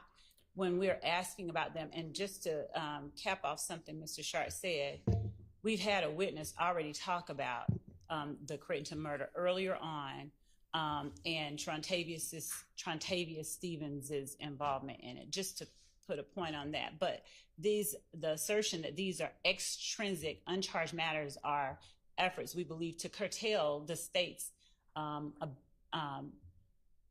right to prove its case through valid questions that are not improper, they're not impermissible, they're not 404B. These are questions and evidence through testimony, we believe, that proves an element of one or more elements of count one, the existence of the enterprise, the nature of the enterprise, and the means by which particular people participate in the enterprise. Well, I'm not sure that evidence, it's not going to come in through this witness in this way anyway, but I'm not sure how evidence that Porter told Crittenden Stevens' whereabouts in any way establishes any of your elements that you need to prove for RICO. So, Your Honor, since we're not talking about this particular one, the point that I was making is that this detective's investigation involved two members of ROC crew, and information he was able to obtain through other persons associated broadly. I'm not arguing or trying to get that in. I'm saying that there will be times when we are asking about matters that I have heard alleged are extrinsic, but they are not. And I guess it's on, if there's an objection, that's one thing, but the defense is in no way entitled to know every time we're going to ask about something that tends to prove what it is that we are alleging in the indictment. And so to the extent that that's what is being asserted, we vehemently disagree with that. We are not and will not go further into that particular inquiry with Detective Thorpe about that particular murder, but instances that involve actions and YSL members that witnesses have personal knowledge of are relevant to show the existence and nature of the enterprise and other material elements. I guess we'll just have to see as the evidence plays out. All right, let's get the witness and the jury back in.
Thanks for y'all's patience. Go ahead, Ms. Love. Detective Thorpe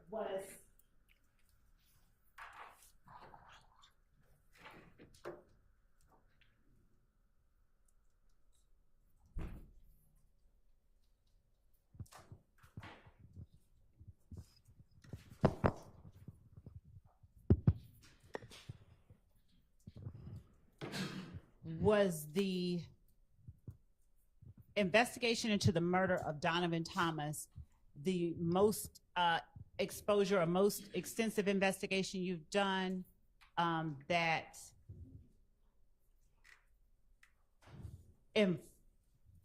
throughout your investigation of Donovan Thomas, did you have an occasion to investigate more about the group YSL? Yes, ma'am. Was that the most extensive investigation that you have done that has involved or in which the name or group YSL has come up? Objection, Your Honor. Sustained. What is when you went out to Van Ira on January the 11th of 2015, was Deshaun Quarterman the only one you talked to? If I recall, yes. Did you speak with an Emmett Yarborough as well? Yes. All right. Excuse me. Without talking about anything that Emmett Yarborough said,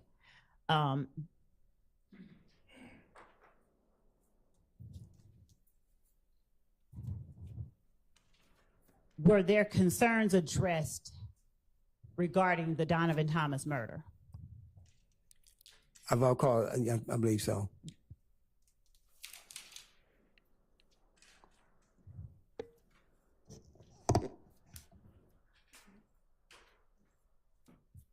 When you collect shell casings, did you direct, when you are on scene as lead detective, do you or other homicide detectives working sort of in tandem with you, do you all direct the collection of those shell casings? Yes, ma'am. All right. And what do you do with them once you collect them? Yes, ma'am. They're photographed and they're placarded, so we know exactly what shell casing belonged to what group. And at the time, our crime scene investigations unit, they collect the shell casings, and we at that time, we turn them in directly to the GBI, firearms. Now, do you all also have with the Atlanta Police Department, do you all also have a firearms section or a department that conducts NIBIN comparisons? Yes, ma'am, we do now. Is Jennings Kilgore the person that does that? Yes, ma'am. Did you work during the investigation into the murder of Donovan Thomas with ATF as well as the GBI? Yes, ma'am. Was some of the evidence that was collected in later associated incidents submitted to the ATF versus the GBI? I believe so, they were. Yes, ma'am.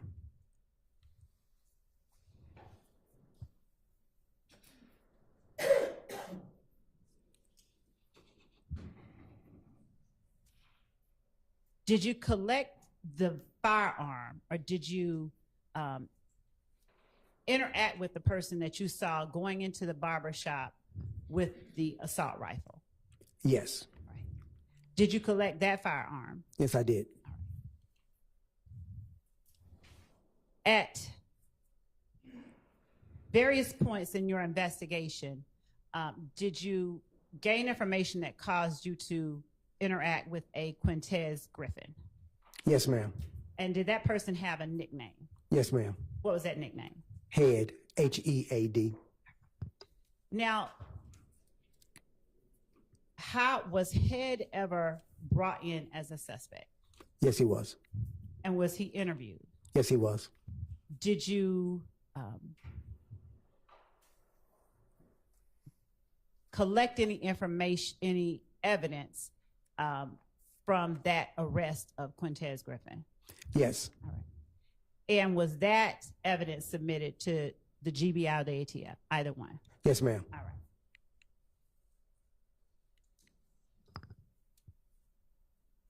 Throughout the month of January and into February, were you personally aware of other incidents that you then looked into as connected with the murder of Donovan Thomas? Not myself in particular, but I was getting information from the gangs unit. All right. And when you were given information from the gangs unit, what, if anything, did you do to aid in your investigation into the murder of Donovan Thomas? At that time, we did a collaboration. Anything that they needed done, like search warrants or anything pertaining to that nature, or order of production for inmate to do an interview with, I would conduct that for them. And when you would do things like an order of production to produce an inmate, is there a record that you're taking someone out of custody to APD, for instance? Yes, ma'am. All right. And did you keep records of each inmate that you did that with? Yes, ma'am. Now, when you talked about Spencer Wright, how did you learn about Spencer Wright? Okay. Let me phrase that better. Did Spencer Wright reach out to you, or did you reach out to Spencer Wright? Neither. Did he reach out to a member of the Atlanta Police Department? Yes, he did. And when he reached out to a member of the Atlanta Police Department, did that member of Atlanta Police Department reach out to you? Yes, they. Overruled. Yes, they did. At the time that you spoke with Spencer Wright, was that the name that you thought was his name? No, Spencer Wright was his real name. Right. Yes. Was that the name that you were first advised No, when ma'am. to talk to you? No, Do ma'am. you remember the name? I think it was Robinson, I believe it. Nicholas Robinson? or Nicholas something? Robinson he used. How did you learn, or from whom did you learn that his name was Spencer Wright? Detective Gaither of the gangs unit. All right.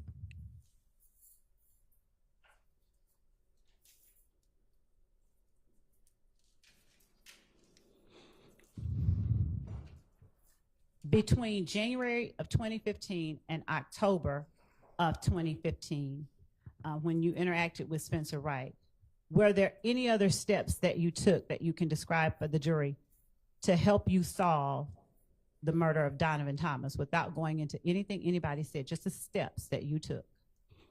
Yes, I will work and correlate information along with the gang unit, possibly develop suspects based on their investigation. Okay. Do you know how many incidents between January of 2015 and October of 2015 you looked into to aid in your investigation of the murder of Donovan Thomas? Yes, ma'am. How many? It was over 40. Okay. Were all of these incidents the same type? What type of incidents were they? Retaliation shootings.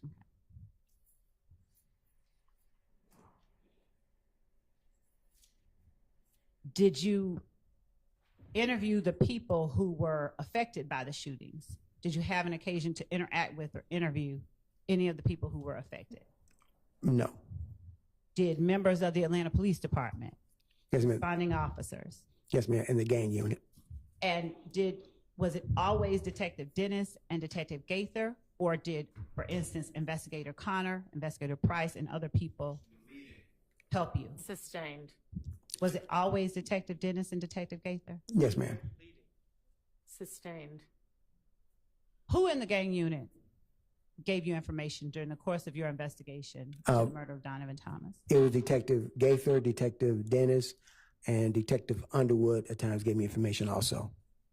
Detective Underwood, did she work in any other capacity with any other agency? I believe she worked hand in hand with the ATF. Was she a task force officer? I believe so. Yes, ma'am. Did Detective Underwood ever participate in any of your interviews with persons that you found were of interest in your investigation? Not that I can recall. Did Detective Dennis and Gaither? Yes, ma'am. Were they the only persons who helped or participated in these interviews? Yes, ma'am. Do you know how many interviews you conducted in trying to find out or solve the Donovan Thomas murder? Objection to solve. Objection to what? To Solve. Oh, okay. Sustained. I asked, To did he help. to Just okay? rephrase it. Do you know how many interviews that you conducted to aid in your investigation into the Donovan Thomas murder? Probably a little bit more over 12, a dozen or more. Were these between January and October 2015, or did you do any after that date? After that date. All right. Now,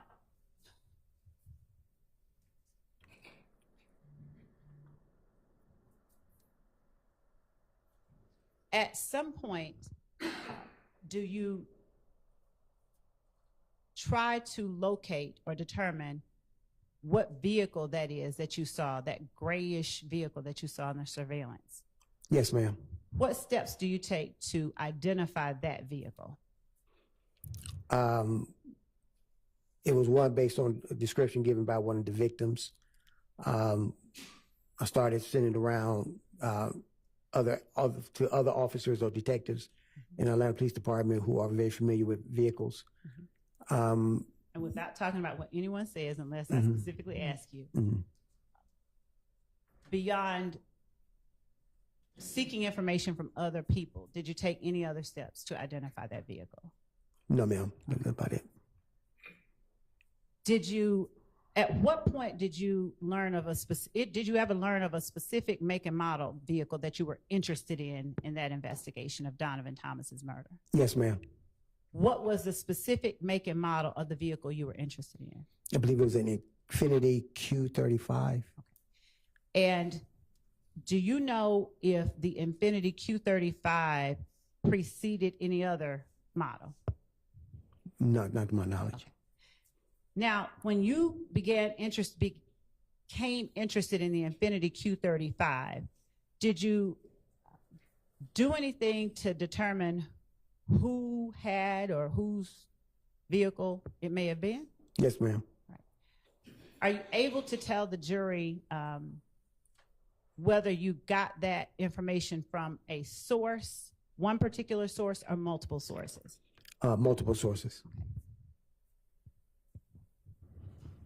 How many times did you talk to Kenneth Copeland? Maybe a total, maybe 4, I believe.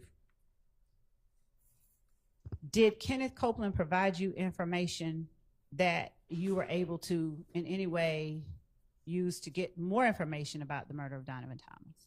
Yes, ma'am. Did he provide you information that you were able to confirm or deny was accurate? Yes, ma'am. Did you take steps to confirm or deny the accuracy of the information you were given by Kenneth Copeland? Yes, ma'am. Were you ever given phone numbers by Kenneth Copeland? I can't recall. Were you ever given information regarding vehicle rentals by Kenneth Copeland? Yes, ma'am. Before 2016, did you go or make any efforts to try and locate information about that vehicle? Yes, ma'am. Now, what vehicle information did you get that you tried to follow up on before 2016? That it was possibly a rental. And a rental from where? The airport. And did you ever go out to the airport before 2016 to try and get information about it? I believe I did. All right. Were you successful? No, ma'am. Now, after a certain point, do you keep your file with you and that's the end of it, or do you turn it over to the district attorney's office at some point? Turn it over to the district attorney's office upon their request. When you turn the file over to the district attorney's office, does the investigation or do you stop working on the crime itself? No, ma'am. Do you work with any particular people to further investigate the crime? Yes, ma'am. Is there any one particular person at the district attorney's office back in 2016 that you worked with to try and further investigate the murder? Yes, ma'am. Senior ADA Mike Sprinkle. All right. Do you know what his job was at the district attorney's office during that time? Yes, ma'am. Did he work primarily homicides? Yes, ma'am.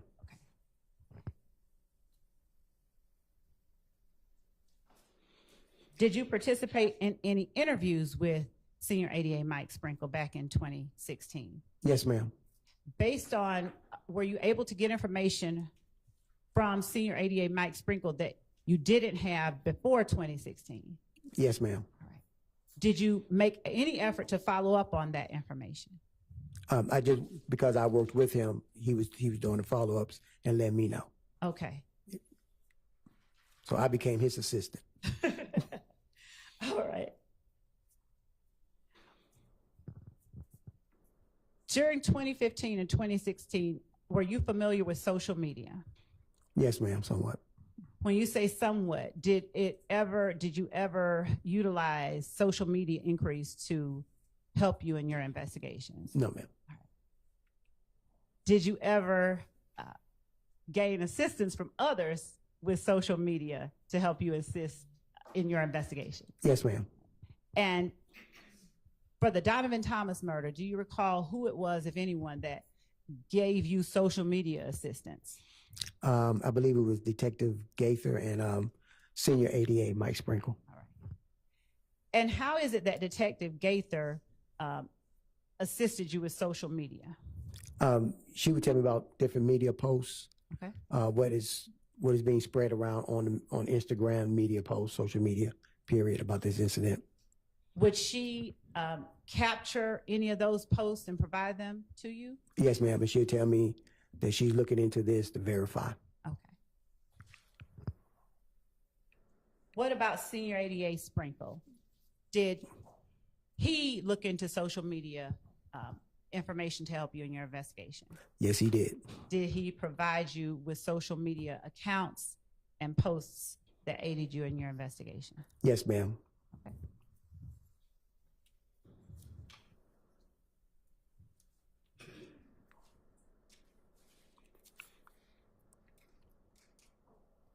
Going back to Mr. Wright, did you interview him once without Senior ADA Mike Sprinkle?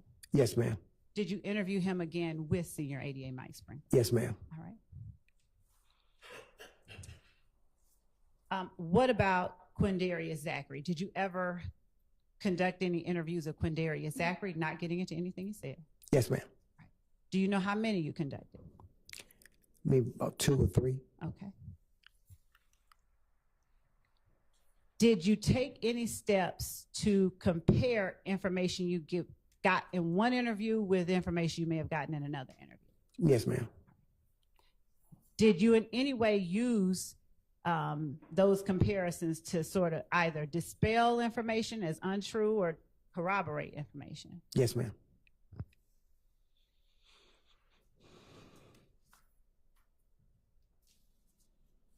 Did you learn from anyone in particular who may have rented the vehicle that you were looking into, the Infiniti? Yes, ma'am. Calls for hearsay. Your Honor, the evidence has come in, and if we may approach so that I don't speak more improperly.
Thorpe, before you got the name Jeffery Williams from Kenneth Copeland as being the person who rented an Infinity from Hertz, did you know that Jeffery Williams had rented an Infinity from Hertz? No, ma'am.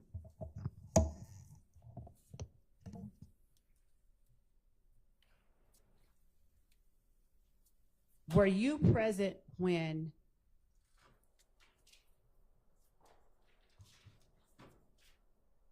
are you aware of whether members of the district attorney's office, in conjunction with the Atlanta Police Department, went back out to Hertz in 2016?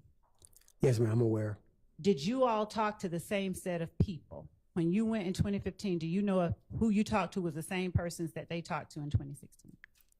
I do not recall. I do not know if they were the same person. And were you able to get more information in 2016 once you began working with the district attorney's office? Yes, ma'am, a lot. Did you use that information gained from Hertz to aid in your investigation into the murder of Donovan Thomas? Yes, ma'am. Without saying what was said to you, were you able to determine during your investigation if people went outside of Atlanta after the murder of Donovan Thomas? I do not know about that part.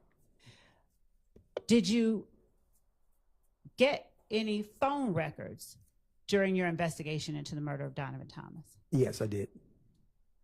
Did Detective Gaither aid you in getting some of those phone records? Yes, ma'am. And when you get phone records in investigations like this, would you tell the jury how it is that these records assist you in your investigation in trying to determine who murdered somebody? Yes. We use the cell phone records to plot their course of travel. Also see if they was in the area where the incident took place based on the cell tower. Also, we try to see, based on their call logs, who did they call before, during, and after the incident. Do you remember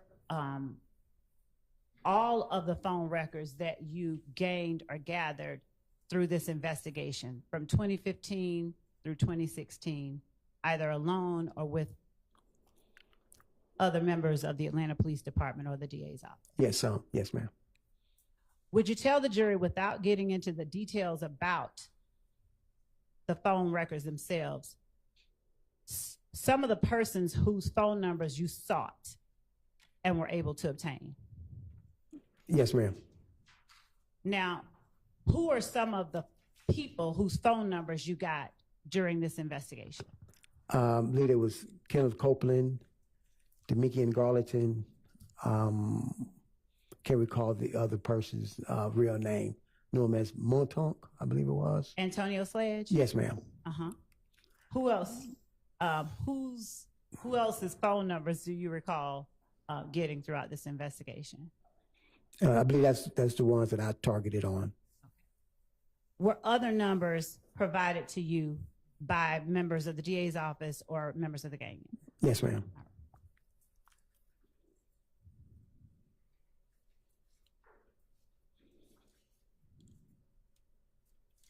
When you met with the people that you interviewed, did you show them the surveillance footage and attempt to get information about this footage from the people you interviewed? No, ma'am. Okay. Why not? I did not, because I didn't want it to affect how they described the incident to me. Okay.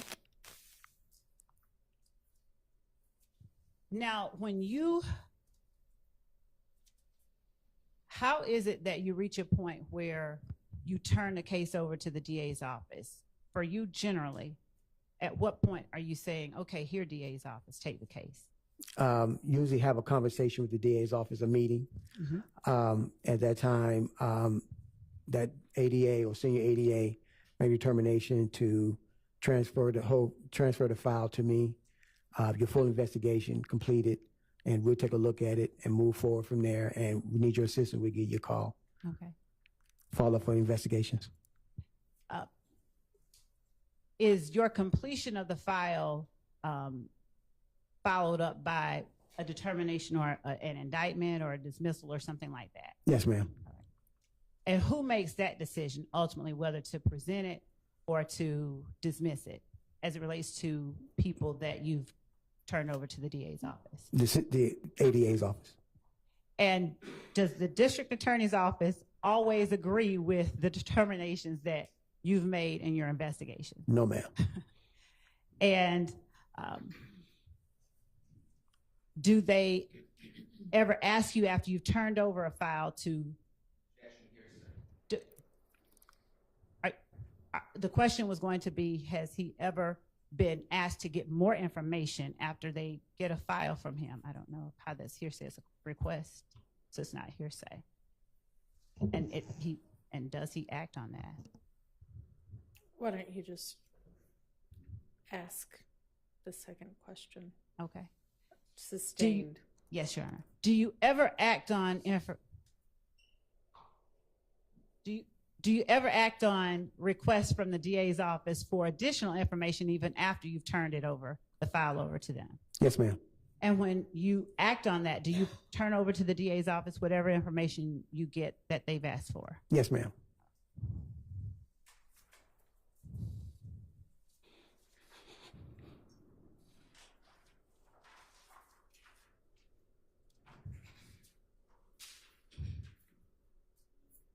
In the Donovan Thomas murder, do you know whether the shell casings from those scenes you described were compared to see if there were any Nibin matches? Yes, ma'am. Was that done at your request, the gang units, or someone else's? My request.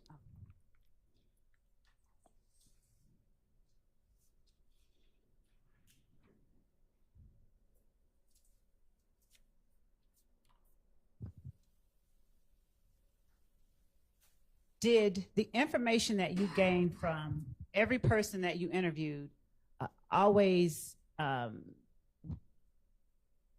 out as true? Yes, ma'am. Every person that you talked to told you the truth? Objection asked and answered. I'm gonna overrule. I'm gonna let her clarify. Okay. Did the information you get from the people, everybody you interviewed, did it always pan out? Did you always find that it was true, or did you sometimes disprove or discredit the information? Yes, ma'am. Sometimes we proved and disproved what they were saying. Okay. And if you were able to discredit or disprove information, did that help you in your investigation as well? Yes, ma'am. In what way? We know if we hit in a wall, or we found a good door to go through to further investigation, find more information. Okay.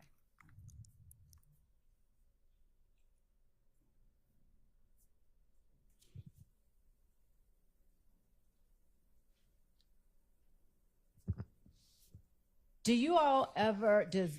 you particularly in your homicide investigations ever attempt to listen to jail recordings to get more information about your homicide? Yes, ma'am. And did the DA's office get you information about jail recordings that aided in your homicide? Yes, ma'am. Was that Senior ADA Mike Sprinkle? Yes, ma'am. Did you also work with David White? Yes, ma'am. And was that ADA Sprinkle's investigator? Yes, he was. Was Mr. White able to get you even further information that helped in your investigation? If I recall correctly, yes, ma'am, he did. Do you know where, did you ever determine where the vehicle that you were interested in from Hertz ended up? No, ma'am, I was able to determine what happened to it. Do you know if Excuse me. ADA Sprinkle and Investigator White investigated that further? Yes, ma'am. Objection, Your Honor, calls for hearsay. Sustained. Okay.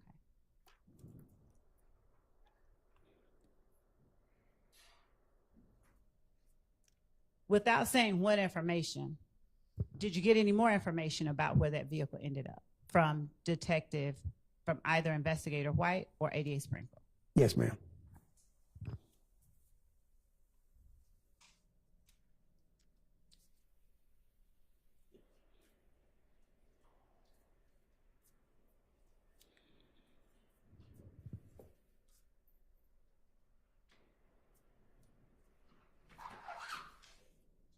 When you got phone numbers to look into, were some of those numbers given to you during the interviews of the persons who, for instance, if you're interviewing me, I offer you my number.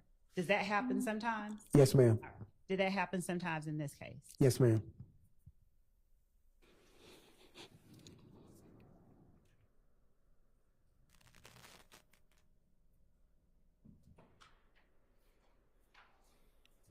Where was Spencer Wright located when you first went to talk to him? He was involved in an incident and he was transported to the homicide office. Okay.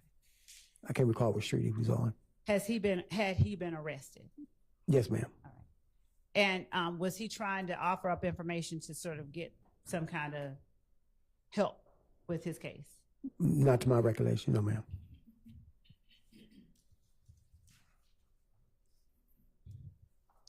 When you get information, do you ever get information from people who've been arrested that want sort of quid pro quo? Yes, ma'am. And what do you discard that information, or do you try to follow up on it, or something different? I try to follow up on it. Why do you follow up on information when they're offering it in exchange for help? Because that's part of the investigation process. You just got to figure out if they're telling the truth. Mm-hmm. Information they deeming is correct and can help you further your investigation. Okay.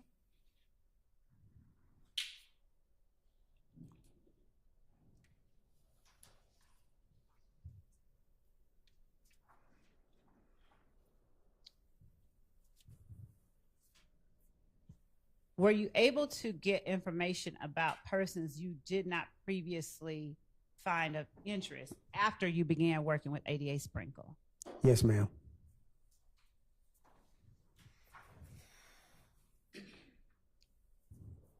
Now, when you get to the point where you turn over a case to the district attorney's office, do you have to make arrests? I mean, have you at that point made arrests or taken out warrants? Overall, or this particular case? In general, do you turn over the case before or after you've taken out warrants? It depends on the investigation. Sometimes before, sometimes after. A whole lot of times more after the arrest is made. And what is it that decides whether you're going to turn it over before you decide who to arrest versus after? Depending on the investigation, like I said, we have a discussion, a meeting with the senior ADA, and let them know exactly what's going on with the investigation. This is what I've determined as a possible probable cause. 9 times out of 10, sometimes they see it your way, sometimes they don't. Okay. And if you've made an arrest, do you have to go into court and testify after, not before trial, but before a judge to make any determination about whether or not? Objection, Your Honor. Relevance. Sustained.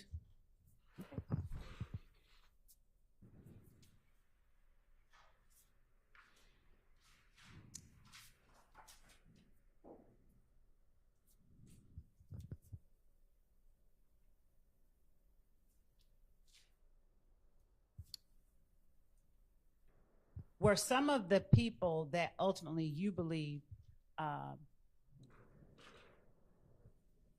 Your Honor, I need to approach because there's a question that this is All right. going to.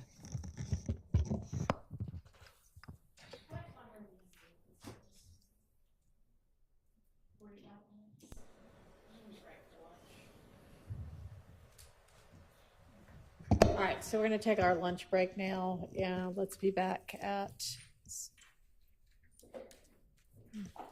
1. Can we be back at 1:30? Can y'all be back at 1:30? Is that going to give you all enough time? Let's do that, since we got a late start this morning.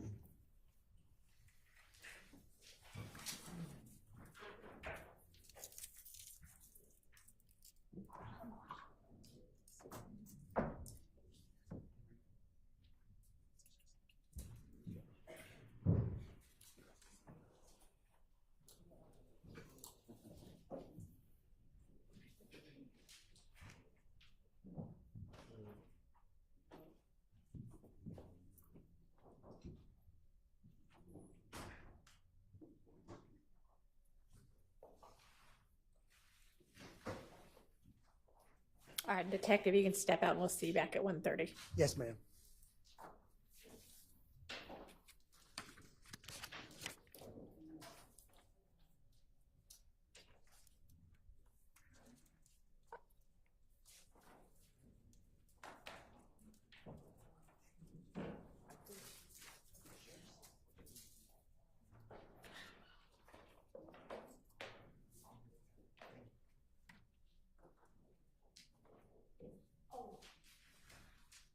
Yes, ma'am.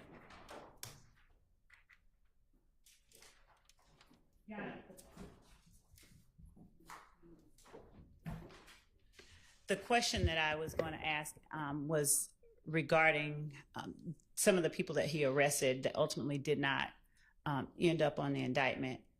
And I'm going to follow whatever direction the court gives, but I think that Mr. Sledge was a person that he arrested that probable cause was not found for, and the state did not include as one of the persons Mr. Sledge and I think Mr. Copeland. I think that that's going to come out. And that we not only did we not proceed on that, but probable cause was not found for Mr. Sledge. So I don't, that was what I was Not wondering. an appropriate question. Okay. Anything else before we break for lunch? Nothing. And Your Honor, just to get clarity, the court does, the appropriateness comes with the probable cause and the preliminary hearing, not with whether or not he took out warrants for them, right? Right. Okay. Your Honor, to be exact, the state began to ask the question. They said, are there any defendants or whatever the noun was that you believed? That's inappropriate. Well, that's irrelevant. And if they want to be precise, they need to say that you took warrants out for, not you believed. Judge, what this witness did and why he did it is relevant. I don't think that one side can tell the other the appropriate way to ask the question. I don't think it's an inappropriate question whether you had a difference of opinion regarding who. And you were allowed to ask that. Yes, the But- court, yeah. Well, his personal belief is not relevant. Okay, then. Did you take out warrants for people we didn't indict? I mean, and I was going to ask specifically about Mr. Copeland and Mr. Sledge. Okay, but you can't ask the other issues. Okay. All right. See everybody at 1:30.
couple of things, and to make certain that I move in limine that these matters not be broached on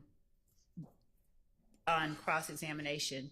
I have intentionally not asked about the content of anybody's interviews, and I don't know whether or not any member of the defense intends to attempt to elicit testimony about what any particular witness or defendant said who has not testified from Detective Thorpe, but I would ask that the court preclude questioning about what anybody said in an interview that has not yet testified. And I don't want to have to object like I'm trying to hide something, but I did specifically ask about certain people, but I intentionally did not go into what the content of any interviews were.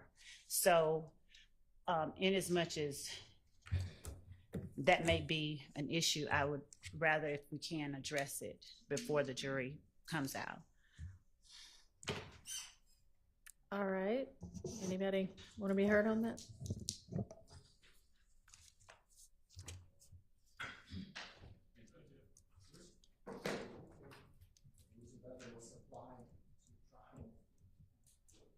Well, I know that.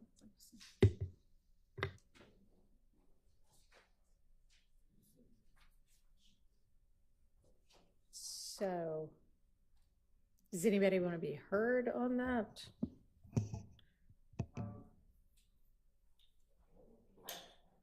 Sure.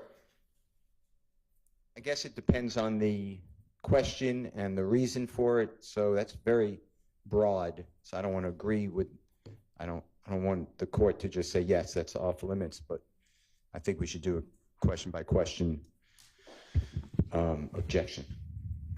Okay, and what would your basis be? Hearsay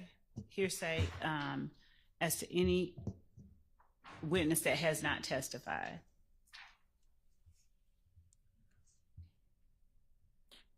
All right, I mean, I don't know that I can decide that before I hear sort of what questions being asked. I'll give you an example, if I may. You've heard the name Spencer Wright, Your Honor, which is R-I-G-H-T for the Miss Winfrey. Well, it is my belief that Spencer Wright lied, did not tell the truth. He was looking to get a deal, a favorable agreement from the district attorney's office through the detective as well. And Detective Thorpe took out warrants that then were not followed through. That would not be hearsay because it's not offered for the truth. So that's why I say the question by question should be continued.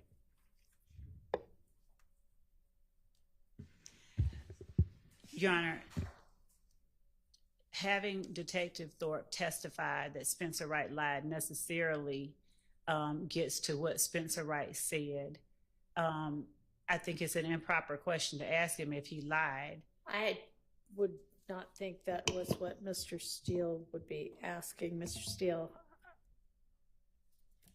I just gave an example. It's a very broad objection, so you asked for a response. My response is we should go question by question. And Your Honor, the reason that I, since Mr. Steele used Spencer Wright, for instance, if the question is, did Spencer Wright tell you, or did you, given that Mr. Steele's assertion is he thinks he lied, and therefore asking him about what he said isn't really offering for the truth of the matter asserted, it's hearsay, it's an out-of-court statement, and I don't believe that it can be cured with the assertion, well, I believe he lied. If he wants to get into what Spencer Wright said, then Spencer Wright can be called as a witness, but I don't think that it's proper to allow Detective Thorpe, one, to characterize, to testify about what Spencer Wright said when I've not opened that door, and there's no exception that affords him the ability to permissibly elicit that type of testimony from the witness. I'll stop there.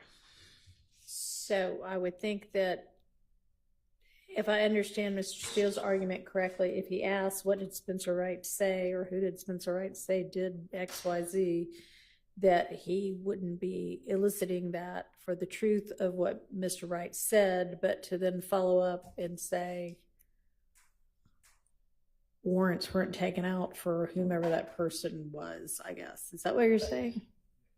Well, Your Honor, I mean, he could ask whether warrants were taken out based on what Spencer Wright said, but I think that him getting into whether he lied or what he said specifically Yeah, I don't would think not be he's, proper. yeah, I agree with that, but we weren't talking about a question about whether the officer thinks that, or the detective thinks that Mr. Wright lied. It would have been, you had said this would be hearsay, and he's offering something that if he asked it wouldn't be for hearsay purposes because it wouldn't be for the truth of the matter.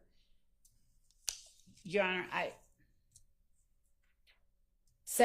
mean, I can't make a blanket ruling that nobody can ask anything about. but Go ahead. asking about whether Mr. Steele believes that it's the truth or not, eliciting specific statements from the witness. It's an out-of-court statement that may or may not be considered true. He may say he's not offering it for the truth of the matter, but I think it's akin to asking what Detective Thorpe did based on information he got from other people. And the idea is that it wasn't that what they said is true, he followed up on it, but I can't talk about what the other people said. And in the same manner that the objection was sustained, that I can't even, it's somehow embedded hearsay, this idea that having Detective Thorpe talk about what Spencer Wright said that Mr. Williams' attorney believes isn't true, somehow is okay because he doesn't believe it's true. It's the same type of situation where he's asking a question that necessarily relies on hearsay and sort of almost implicitly puts before the jury information that without Spencer Wright testifying, they should not be made privy to. And he can ask a question, did Spencer Wright give you information? Did you try to confirm it or to disprove it based on what Spencer Wright said? Did you do certain things? But getting into the specifics of what Spencer Wright said, I believe, is even more improper than, is not proper. All right, well, thank you. Okay, we're ready for the witness and the jury.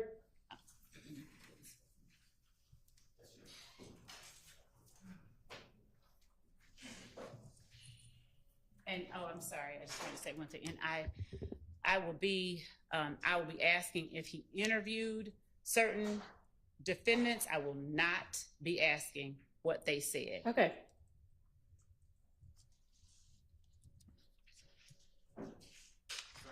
Yes. Just as a protective measure, it is my understanding that Detective Thorpe did not interview Mr. Williams. I would object to any questions. Did you interview Mr. Williams? I just don't see the relevance of it. It already came out. I objected to it. Did Mr. Williams come down? It was with Mr. Sledge. I objected to that question by the prosecutor. Did Mr. Williams come down? Did you, Mr. Sledge, speak with the police, with Mr. Coben? Did Mr. Williams come down? I asked the court that comments on pre-arrest silence under ORR, and I know it's not a blanket rule anymore, but it's a 403 analysis. I don't see any benefit to it. So again, I don't want Mr. Williams' name to come up. Did you speak with or interview Mr. Williams? Your Honor, I have a response of the court. Go ahead. Judge, on cross-examination of Mr. Sledge, it was elicited that it was talked about that Mr. Williams encouraged Mr. Sledge to take Kenneth Copeland to the police station, and that the state instructed the witness to not tell the jury that. The fact that And then Mr. Sledge somehow said yes. But the fact that that happened, and the fact that if that is what's out there, and of course I impeached him, I believe, but the fact that if it's relevant that Mr. Williams encouraged him before Mr. Williams, the pre-arrest silence prohibition does not apply to if Mr. Williams is encouraging someone to go. Did Mr. Williams go with him did Mr. Williams ever go down to the police station himself to talk about the fact that his stepfather's house was shot up? Asking about Mr. Williams going down to the police station after it's been talked about that he encouraged someone else to, I think is very relevant. If he's encouraging someone else to go, then he can go himself. And I'd have to find the case, but specifically. Right, I don't think a question that just says, did you interview A, did you interview B, did you interview C, and the answer is either yes or no, is a comment on pre-arrest silence if they say no. So you may ask that question. Okay. Are we now ready for the witness and the jury?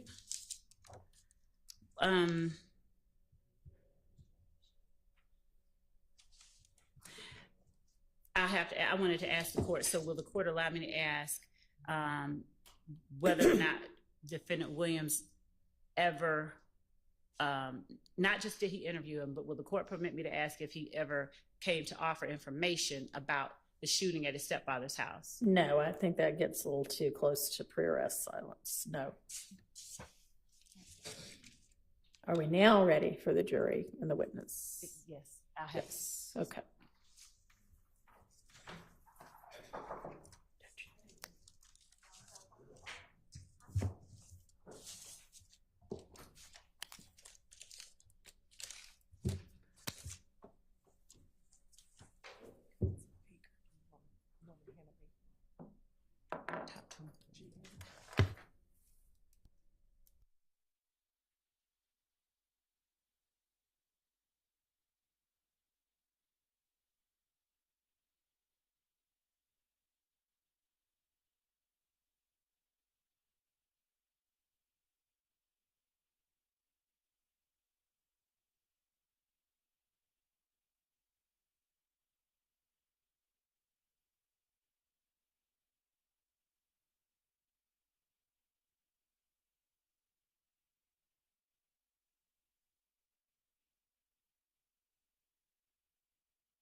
Like it is it? I think it is. Okay. Detective Thorpe, before you talked to Kenneth Copeland, did you know that Jeffrey Williams had rented a Corvette before he rented the gray Infiniti? No, ma'am.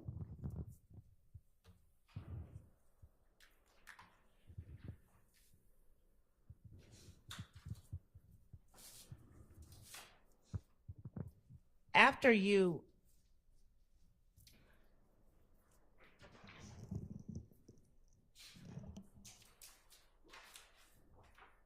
spoke with Mr. Wright, did you also, without talking about what anybody said, speak with a person with the last name Stillwell, Tremont Stillwell? Yes, ma'am.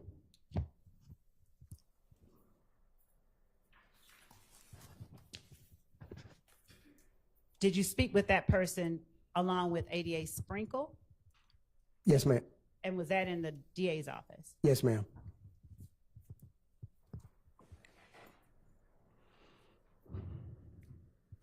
When you mentioned earlier that you put out a picture, a photo of the person entering the barber shop with a gun, I'm going to show you what has been admitted as State's Exhibit 292 Charlie, 292 Yankee Charlie 2, and ask you if this is generally the depiction that you release to the public. Yes, ma'am.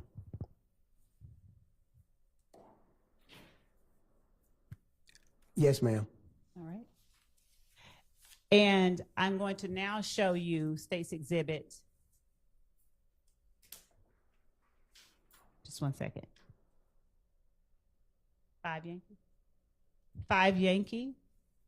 And ask you whether this is or isn't similar to the photograph that you released to the public.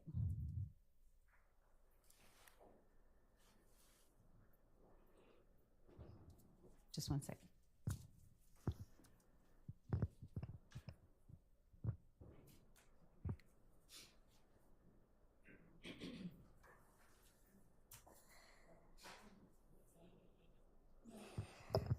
And while we're actually pulling up, it's going to be a different exhibit. I'll ask you this. After speaking with Kenneth Copeland, did you also speak with Antonio Sledge? Yes, ma'am. Do you recall who all was in the room or in the interview with Mr. Sledge? Yes, should be Detective Dennis and Detective Gaither. All right. And did you also speak with Diamante Kendrick? Yes, ma'am. And who was in the room when you interviewed him? Detective Gaither and Detective Dennis. Did you also interview Shannon Stillwell? Yes, ma'am. All right. Who was in the room when you interviewed him? I believe it was Detective Dennis and Detective Gaither on that one also. And were all of these interviews captured in the same way that the interviews in normal interview rooms are recorded, audio and video? Yes, ma'am. All right. Showing you 296 Yankee.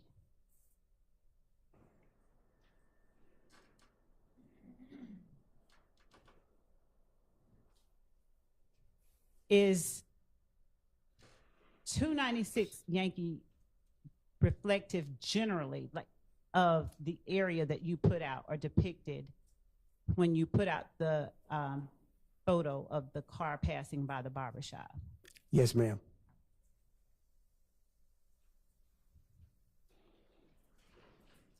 After you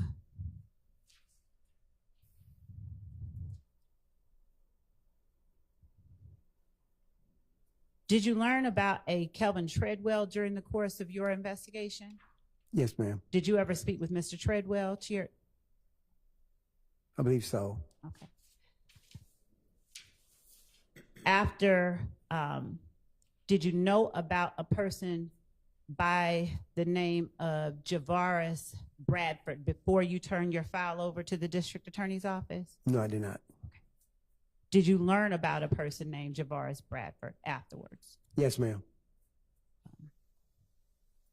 Do you recall where you first heard the name Javaris Bradford in the course of this investigation? The fall investigation done by Senior 88, Mike Sprinkle, and his team. All right. Ariel Bax, had you heard that name prior to turning over the case to the district attorney's office? No, ma'am. All right. Did you learn that name after ADA Sprinkle began looking into this case? Yes, ma'am. What about, did you know about a person by the name of Kenya Morton? No, ma'am. Did you learn about Kenya Morton after you turned the case over to ADA Sprinkle? Yes, ma'am.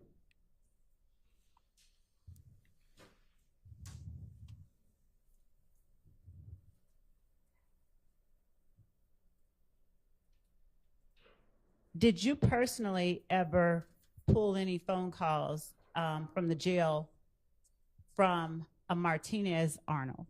No, ma'am, I did not.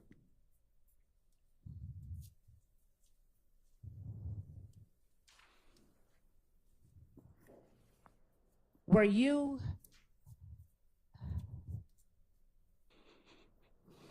now? Did you personally ever interview or speak with Mr. Williams, Jeffery Williams? No, ma'am. Okay.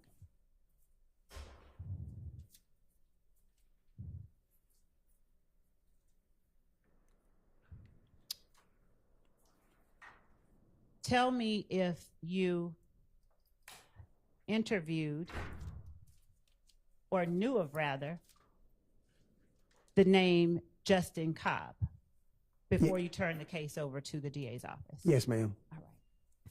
Do you remember how you first learned of that name? Yes, ma'am. Did you learn about it before your investigation, or did you know of that name before you began the investigation into the murder of Donovan Thomas? No, ma'am, during. Did you speak with Justin Cobb before you turned the case over to the district attorney's office? I do not believe so.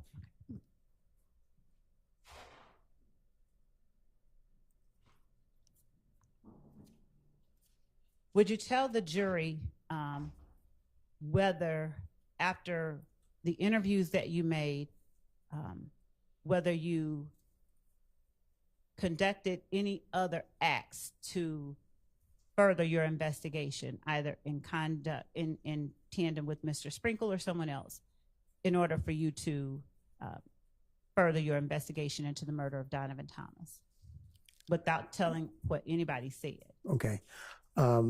Yes, I did. What types of other actions did you take to further your investigation? Interviews. Mhm. We conducted several interviews afterwards, Okay. in which they took the lead. And who took the lead? Senior ADA Mike Sprinkle. And after those interviews, and when you collected cell phone records, was it you that plotted them, or did you simply aid in collecting the cell phone records? ADA collected cell phone records and sent it all over to the ADA's office. Okay.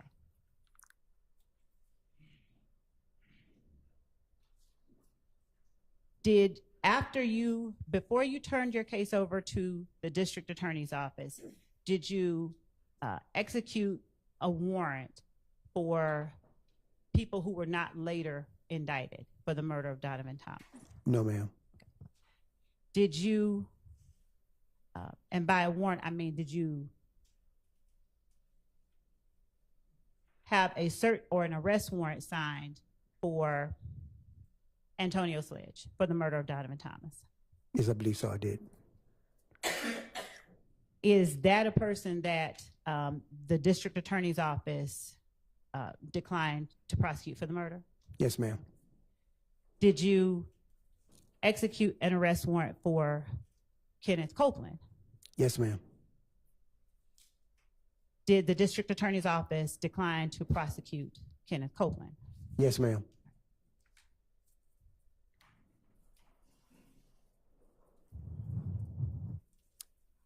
Did the district attorney's office indict people that you had not arrested or executed arrest warrants for? Yes, they did. Okay. Was one of those persons Javoris Bradford, as it relates to the murder of Donovan Thomas? I to your believe. knowledge? I believe so. And what about Justin Cobb? I believe so also. And did the district attorney's office execute or indict the remaining people that you executed arrest warrants for? I believe so. Yes, ma'am.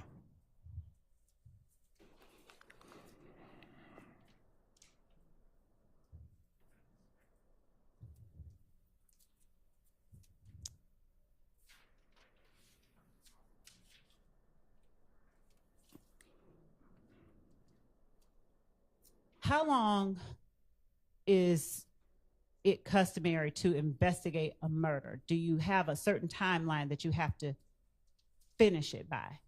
No, ma'am. Do you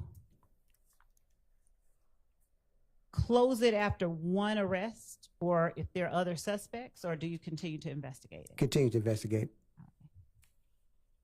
Is it unusual for you to investigate a murder for over a year, or is that common?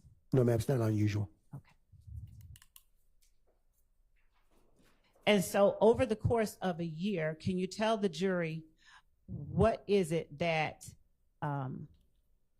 would take a year versus allowing you to finish a murder in 48 hours, like you might see on TV? Your Honor, I mean, sustained, you might be able to ask something different, but sustained as to that question. yes, Your Honor. Would you tell the jury some of the factors that led to the length of time that you investigated this particular murder, generally speaking? Cooperation, other substantial evidence, physical evidence from the scene, tangible, and that there was a series of people that we had to interview to suss out what was good leads, what was bad leads. Okay. Were you ever given any, were you ever able to obtain any surveillance footage from a McDonald's on Cleveland Avenue? I believe I was not to my knowledge. Did you make an effort when you obtained information in an interview to follow up on each piece of information, or did you just discard some and just? No, I followed up on.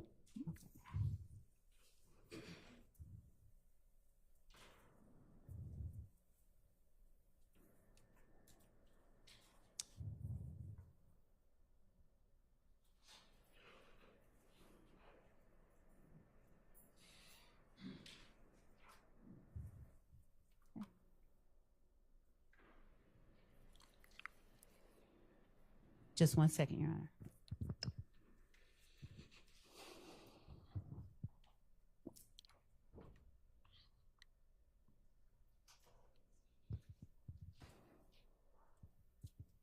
Can you describe for the jury where the are you familiar with a place called the Green Store? Yes, ma'am.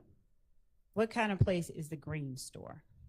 It's one of the local neighborhood convenience stores, mom and pops. Okay. Were you ever able, or did anyone ever give you reason to believe there was surveillance footage at the Green Store of interest to you? Not to my knowledge.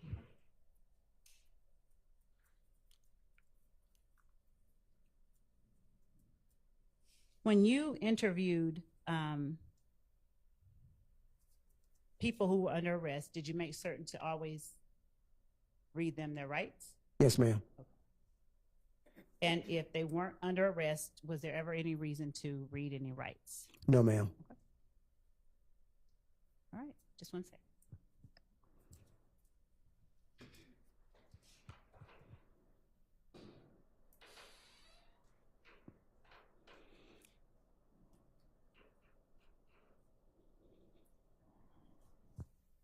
Do you recall the time, the exact specific time that you took the warrants out for the murder of Donovan Thomas, arrest warrants? I believe it was around the month of November. Of what year? 2015. Okay. And do you remember when it was that you turned the case over to the DA's office? January of 2016. Okay. Did you know the name Demise McMullen? Yes, ma'am. Did you learn about that name prior to turning the case over to the DA's office? No, ma'am.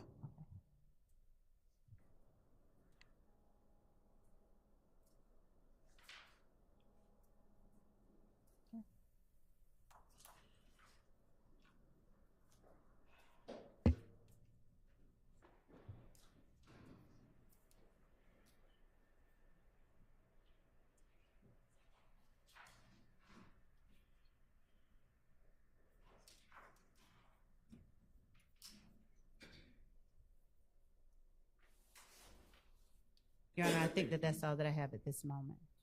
All right. Any defense counsel have questions for this witness?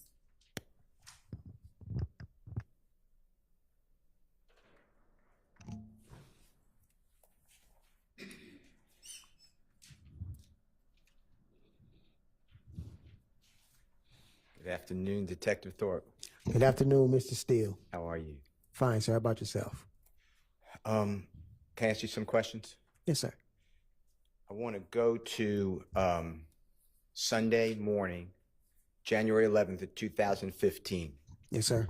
So just to orient you and the jury, you're at the Atlanta Police Department with Kenneth Copeland. That's what I'm focused on, okay? Yes, sir. And there's something in evidence already. It's a video audio recording. Yes, sir. And you were the one who started or ensured that that room was being video and audio recorded when you were with Mr. Copeland. Fair to say? Yes, sir. Your Honor, it's already in. It's JW, Jeffery Williams, 241D. May I play it, please? You may. It should come up on your screen.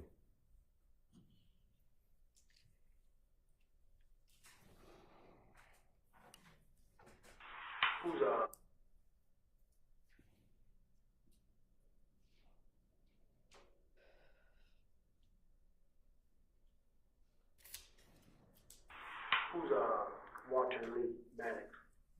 Who? Who's Walter Maddox? Huh? No name? Did y'all ever rent or own an Infinity? Infinity. Y'all ever rent one of those cars before? Have you been stopped in an Infinity before? Have I? Yeah. Had an accident in an Infinity? No. A Maxima? Have I ever had a cover in? No. Okay. Let me think. So did you? Anytime. I had a coverage in the Pontiac. That was a couple years ago. I ain't had no coverage. I ain't had no red street. I ain't have none of it. What kind of car your brother drive? Who was that in there? A white Dodge Charge. This truck car he gave me. Your brother got two cars? Nah, his girl got a car in the car. He got the Dodge Charge. Oh, okay. Then she got the little ugly little Melody, like a 19 something. 2014 Dodge Charge? Yeah.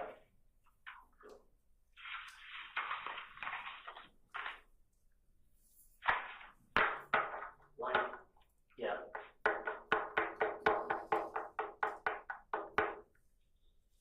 Who drives a Nissan? A Nissan?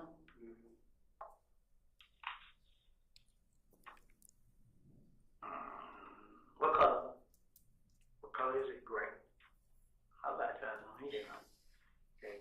Y'all ever had a Infinity Gray, a gray Infinity Q45 before? A truck? No. A cup? Yeah. Not I know of. Were you able to hear that?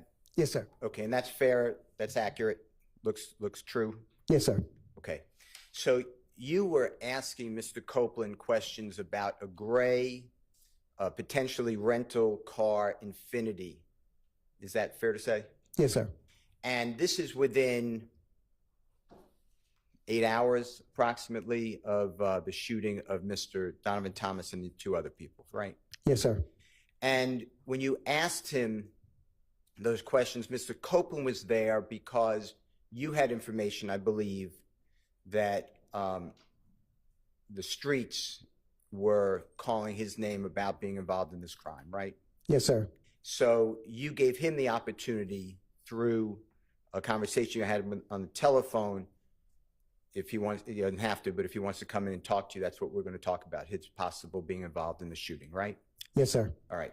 Now, when he told you, no, he didn't know Mr. Maddox, no, there was nothing to do with a gray-colored Infinity rental car, you had already, obviously, information that he may have been involved with that car. Is that fair to say? Objection made as to that car. Sustained. The car that I just referred to, the gray rental car Infinity. Yes, sir. Okay. Now, he denied any knowledge or access to that type of vehicle that we just saw in Jeffery Williams 241D, right? Yes, sir. And you had a reason to believe that he was not being truthful, correct? Yes. Objection, Your Honor, as to the improper form of the question. Sustained. You did not, at that point, you had information contrary to his denial, true? Yes, sir. Now, he also at that same interrogation, meeting, interview, whatever you want to call it is fine, with Mr. Copeland. You also asked him where he was at and around the time of the shooting. Is that fair to say? Yes, sir. And he told you two places of interest. One is a McDonald's, right? Yes. Objection, Your Honor. Mischaracterizes regarding at or around the time of the shooting. Overruled. Tells you about a McDonald's, right? Yes, sir. He told me about McDonald's. And that McDonald's, the jurors have seen pictures and they've heard the address, but we're talking about on Cleveland Avenue. Fair to say? Yes, sir. And it's near a laundromat. If you're familiar with the area. Yes, sir. Okay. Near the laundromat, near the auto place, and across the street is other establishments, including a gas station convenience store. Fair? Yes, sir. And to your knowledge, at that time, were there cameras, when I say cameras, surveillance cameras, on the laundromat building? I believe so there was. Were there cameras on the McDonald's? I believe so. Yes, sir. Were there cameras on the auto parts store? I believe so. Yes, sir. Were there cameras across the street on the convenience store or gas station? Yes, sir. Now, when you went, I assume you followed up on that alibi, true? Yes, sir. When you went to those establishments, or did you go to those establishments? Yes, I object on the basis of assuming facts and evidence. There was no. The question was regarding an alibi and base. I think it's an improper question. Overruled. Did you go to those establishments? Yes, sir. Okay. And did you attempt to locate and ask for use subpoena power? The jurors may not use a search warrant to get any of those video surveillance cameras if they existed. I went and checked to see the video footage. So if they had video footage that could be of use, then that's when I'll go and obtain a search warrant to indicate in the search warrant this is the time frame I'm looking for. But I believe at McDonald's, they already reached their 15-day mark. So the video footage, I think, was already overwritten, I believe. Now, who did you already told the jury that you would take notes and put this all in your reports, correct? Yes, sir. And you have to do that. You have to document what you're doing, right? Yes, sir. Because sometimes cases are tried. In our case, we're 9 plus years after January 10th, 2015, right? Yes, sir. Can you tell the jurors whether you ever put in your report anywhere that you saw the video at the McDonald's or you spoke with somebody? No, I believe I did not. Is there a reason you did not put that detail in your report? No, because I didn't understand any evidence from that, so that's why I didn't document in my report, but I had it in my notes. Okay. How about your notes then? Did you ever, where are your notes today? I can't find my notepad. And to be fair to the jury, I asked you about your notes previously, fair? Yes, sir. And you said the same thing, you can't find it, right? Yes, sir. It's gone. Yes, sir. Okay. Now, how about you mentioned McDonald's, how about the auto parts store, that video surveillance? Can you tell the jurors what you did to secure that surveillance on January 10th, 2015, the relevant period of time? Same time, I believe I went out there maybe a couple of days later to look because I focused on the McDonald's since that was he was talking about. And I did not obtain any video from them either. What did that person tell you? If you remember. Objection as to hearsay. Sustained. Let me ask you this way. In your report, did you put anything about going to the auto parts store to inquire about their surveillance? No, sir. Okay. And it would be in your notes? Yes, sir. Notes are gone. Yes, sir. Can't find them. Can't find them. Okay. Sustained. Across the street, the convenience store gas station, their surveillance equipment. Did you go there and ask them for theirs? I believe I would ask them for theirs. You did not? I believe I did not. Okay. And how about the laundromat across the street from the McDonald's? I don't think their system was working at that time. Do you remember who you spoke with? No, can't remember the name. And the same questions, it's not in your report, correct? Correct. Okay. You mentioned the Green Store. Do you know the true name of the Green Store by any chance? No, sir, not offhand. Okay, that's fine. But it's called the Green Store for the obvious reason that it was green? Yes, sir. All right. And how far, if you know, and if you don't know, just say, I'm not familiar, would you say the Green Store is from the location, God forbid, that Donovan Thomas was shot? I want to say maybe a couple of blocks. Okay. We're talking close, right? Yes. All right. Yes. Now, Mr. Copeland told you that on January 10th, 2015, and when I say told you, I'm still sticking to the next day or 8 hours later. He told you also that he was at around the Green Store at around the time of Mr. Thomas being shot. Fair to say? Yes, sir. And are you aware, did you find out, did you look for it, whether the Green Store had surveillance cameras? Yes, I did. Okay. And did the Green Store have surveillance cameras? I believe their system was down also. Okay. And who did you speak with? I can't recall the person's name. And did you put it's not in your report, fair to say? No, sir. And the notes are gone. Yes, sir.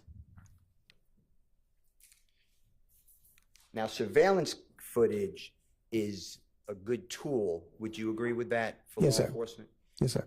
Because a surveillance camera, if it's properly working, no one tampered with it, it doesn't really have any motivation or agenda. Is that fair?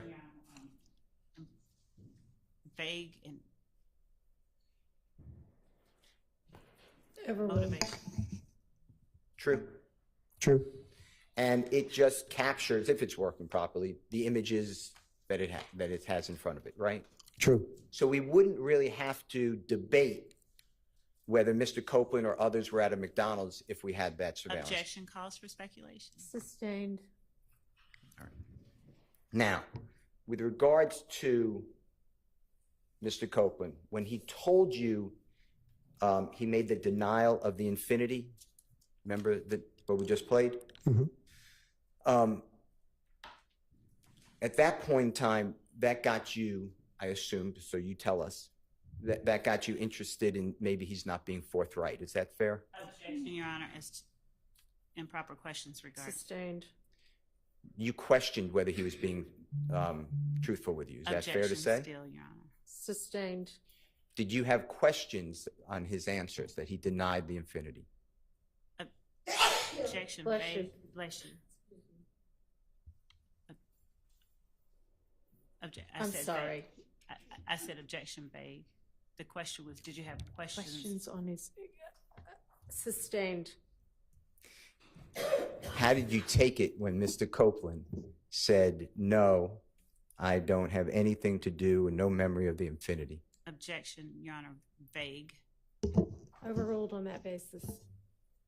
Okay, how did I take it? And Yeah. relevance, Your Honor. Sustained. Okay. All right. Let me ask you about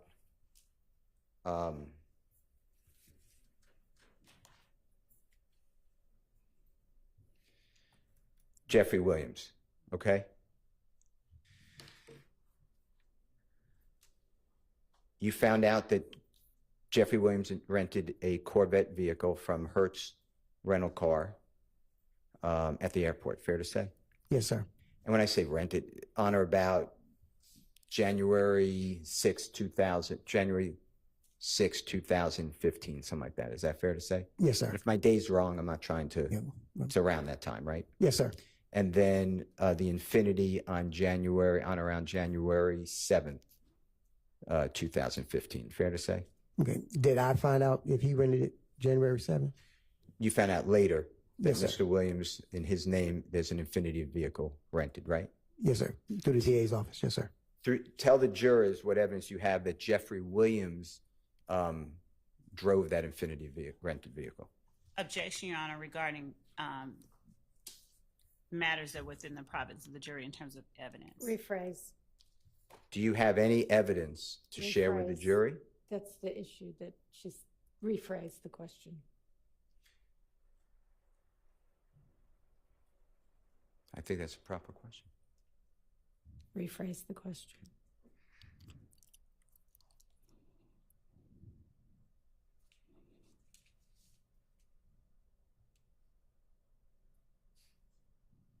I'm going to have to move on to another topic. Let me ask you about, Do y'all want to approach for a minute? sure.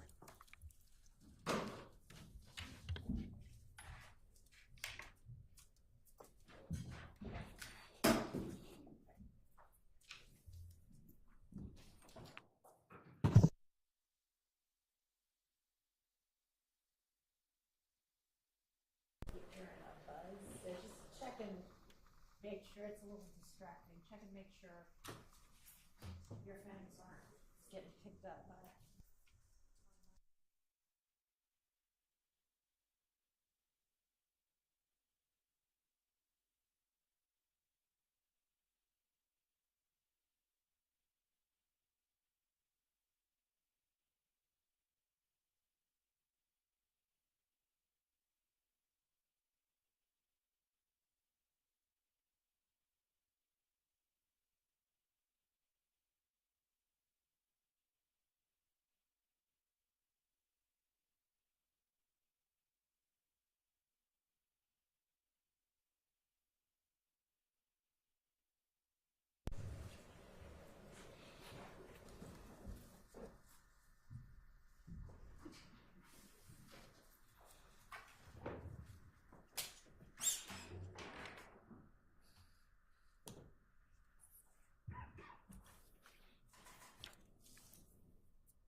You've taken it anyway, so go ahead.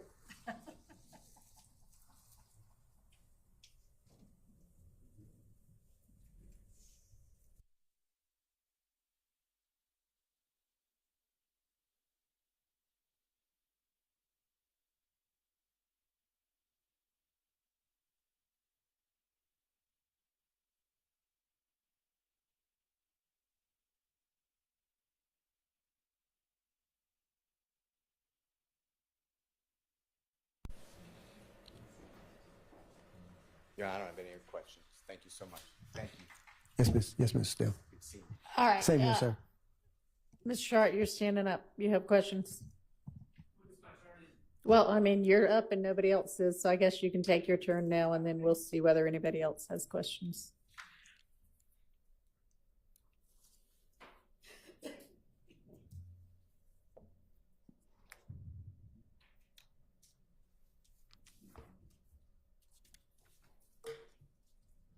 Investigator Thorpe, good afternoon. Good afternoon, sir. All right, my name is Max Shard. I represent Shannon Stillwell, okay? Yes, sir. All right. Do you have a copy of your report in front of you? No, sir. Okay, let me see if I can get you.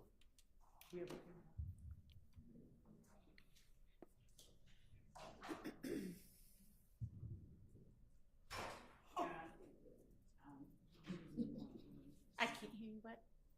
I don't, oh, if Mr. Shar has one, I have one that he could use. I believe it's Doesn't matter. And, Your Honor, may I just approach and bring it up? And I'm not asking Detective Thorpe to refer to it at all right now. I just want him to have it handy in case he needs to. In the event, sure. Thank you. Thank you, sir.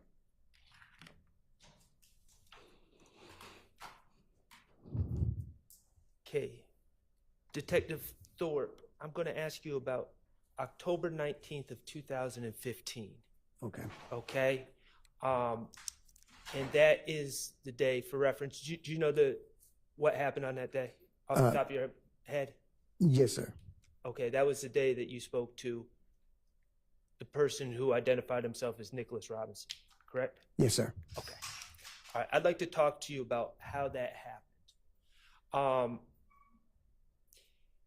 Zone 1 Day Watch contacted you about having a person in custody, correct? Yes, sir. And you were informed by your fellow officers that this person was named Nicholas Robinson? Yes, sir. Okay. And that's the way, to your understanding, this person identified himself to the police? Yes, sir. Okay. Now, this Nicholas Robinson, he was in custody, correct? Yes, sir. Okay. He had, on that day, on October 19th, 2015, he had been arrested for a felony offense of theft by receiving, correct? Yes, sir. Objection, Your Honor, never mind, withdraw the objection. All right. And he was also had probation warrants. Yes, sir. Okay. The reality is, Nicholas Robinson was on his way to Rice Street, to 901 Rice Street, the Fulton County Jail. Yes, sir. And your fellow officers called you and said, this person may have information on something you're working on. Yes, sir. Okay. And you decided, well, before I get there, on direct, as I understand your testimony, you testified that you did not think Nicholas Robinson was trying to help himself out by talking to you.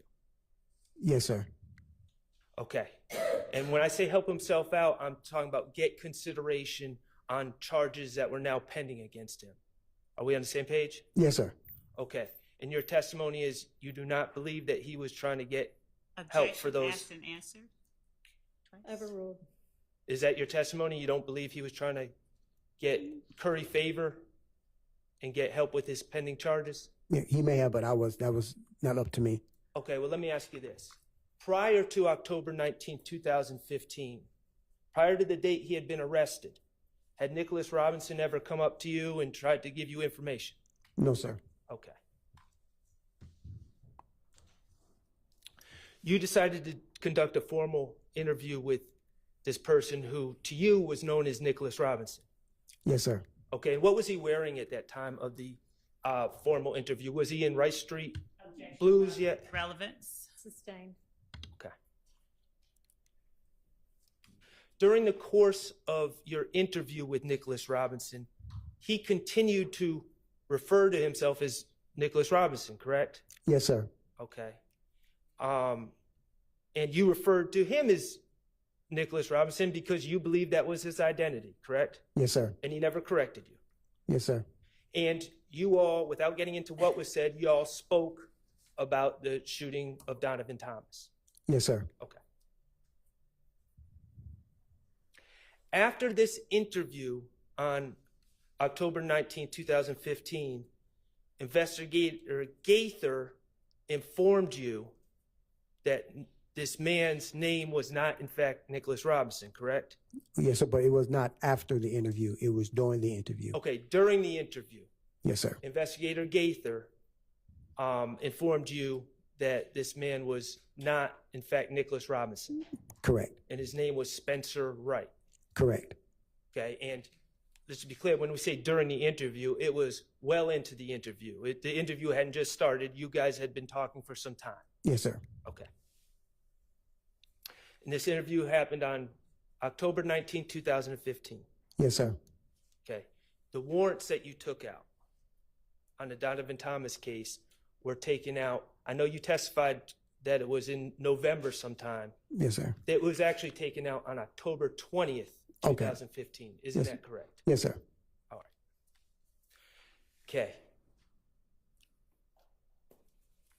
I want to talk to you a little bit about your reports.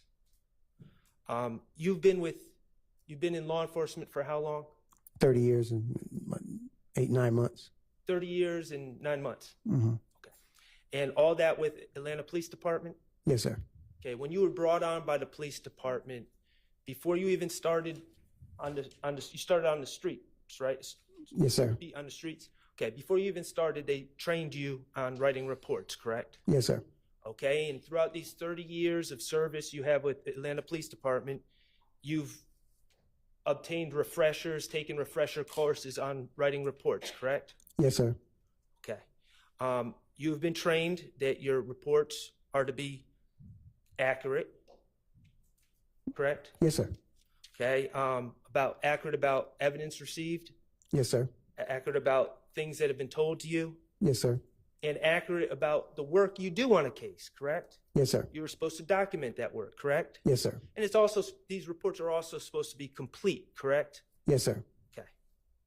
So, as per your training, work you've done on the case, your reports are to include a complete accounting of this work, correct? Yes, sir. All right.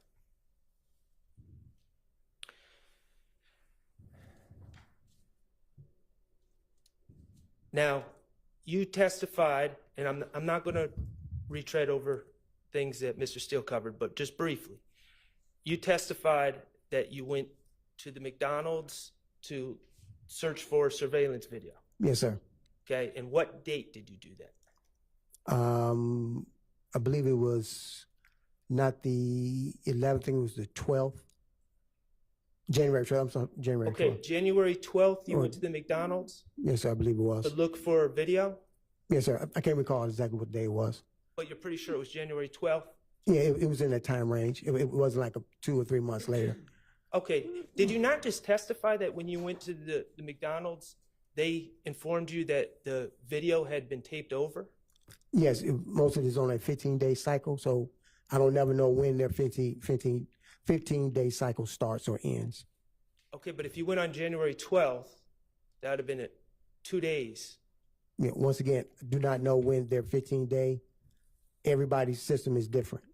May not follow the same 15 days like as in the months. It's like sometimes we get them and the video can be 2 hours behind, 2 hours ahead based on that particular location. So I do not know when their 15-day rotation was. Who went with you? I went by myself. Who did you talk to at McDonald's? What was their name? I cannot recall the name. Did you record any of this? No. And none of this is in your report? Yes, sir. Yes, it's not. Yes, it's not. Okay. The auto parts store. When did you go speak to the people at the auto parts store? Maybe a couple of days later. And who went with you? Nobody. And is that recorded? No, sir. And is that mentioned in your reports for APD? No, sir.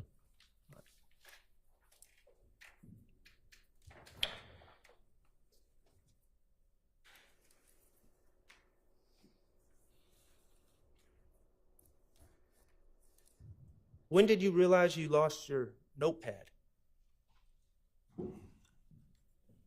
Objection, Your Honor, relevance. When you realize. I cannot recall. I knew that upon hearing the indictment, I went looking for the case file, and I could not locate the case file. Did you not hand over your notepad to the DA's office when you handed over your file? No.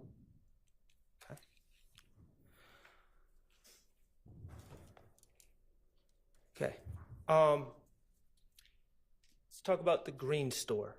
The Green Store is formerly known as Mommy's Grocery. Is that correct? Yes. Okay, and that's on Glen Street. Yes, sir.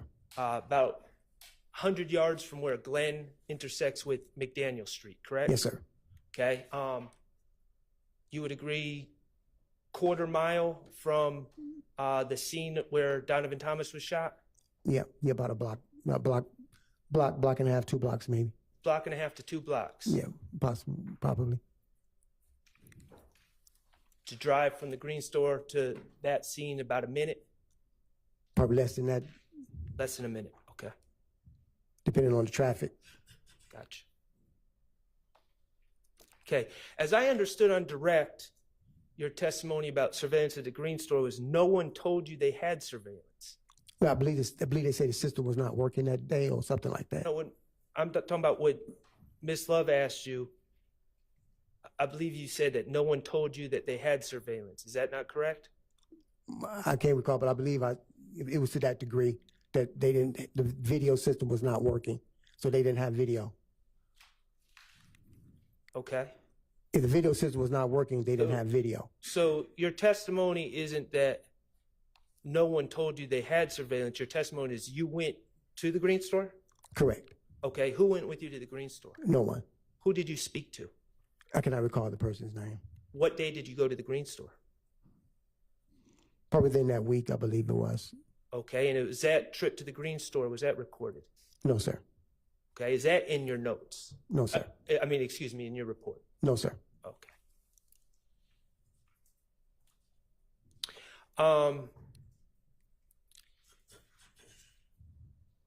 You testified that on the night, well, early morning of January 11th, you had a brief conversation with Deshaun Quarterman. Yes, sir. Okay. Deshaun, other than that brief conversation with Deshaun Quarterman, did you speak to Deshaun Quarterman any more about as part of your investigation? No.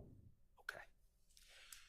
Mr. Copeland, Kenneth Copeland, you said that you were involved in about four, I believe the testimony was 4 formal interviews with Mr. Copeland? I believe so it was. Yes, sir. Okay. Did you have Mr. Copeland's phone number? No. Did Mr. Copeland have your phone number? No. Did you ever speak on the phone with Mr. Copeland as part of your investigation, other than that first night when Deshaun Quarterman called him and you? No, I can't recall ever talking to him on the phone. Okay, Or you just- interviewing him on the phone. No, sir. Well, okay, I want to be clear. I'm not saying just an interview. I'm saying talking to him on the phone. No, sir. So your testimony is you never spoke to Not that I Kenneth recall. Copeland on the phone. Not No, that sir. you recall, or you never did it. I can recall if I ever did. So I think I did not talk to him over the phone. Okay. Are there any mentions in your notes, your reports about speaking to Mr. Copeland on the phone? No, sir. All right. And Kelvin Watts, you know him as Shell Kel, correct? Yes, sir. Okay. Did you ever interview Kelvin Watts as part of your investigation? Yes, I did. Okay. When was that? I cannot recall when it was, but he you want to go into detail, but it was. I'm not asking you what was said. I'm Okay. just asking when you spoke to him. I cannot recall. He was brought on an unrelated case. Okay. So as part of this investigation, I'm asking, not unrelated cases. Yeah, well, I asked him because he was there at the time of the incident. So I asked him roundabout questions, and he was like, "Don't want to talk about it." So let me ask you this. In your investigation, were you able to determine Kelvin Watts' whereabouts on January 10th, 2015 at 7:20 p.m.? Yes, sir. I'm going to object based on hearsay. It would necessarily require it. Overruled. And where was Kelvin Watts? He was at the location, the incident location. Where Donovan Thomas was shot? Yes, sir. How far away was he from Donovan Thomas? Your Honor, may we approach? I need to. You may. Thank you.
Investigator Thorpe, how did you determine that Kelvin Watts was on the scene? I'm going to object to assuming facts not in evidence, and I'm going to ask that a proper foundation be laid. That's overruled.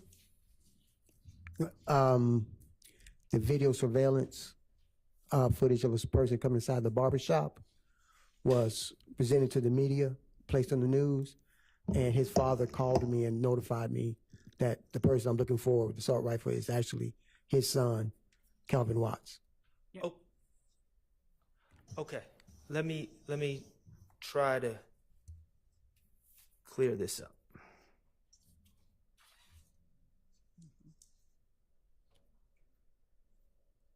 Okay. Investigator Thorpe, could you turn? Does Donovan Thomas Sr. have multiple sons? I believe so, yes, sir. Okay. Would looking at your report refresh your recollection about who was in the barbershop? Yes. Okay. Could you please turn to page 3 of your report where it talks about January 11, 2015? I'm assuming your page 3 is the same one I'm looking at.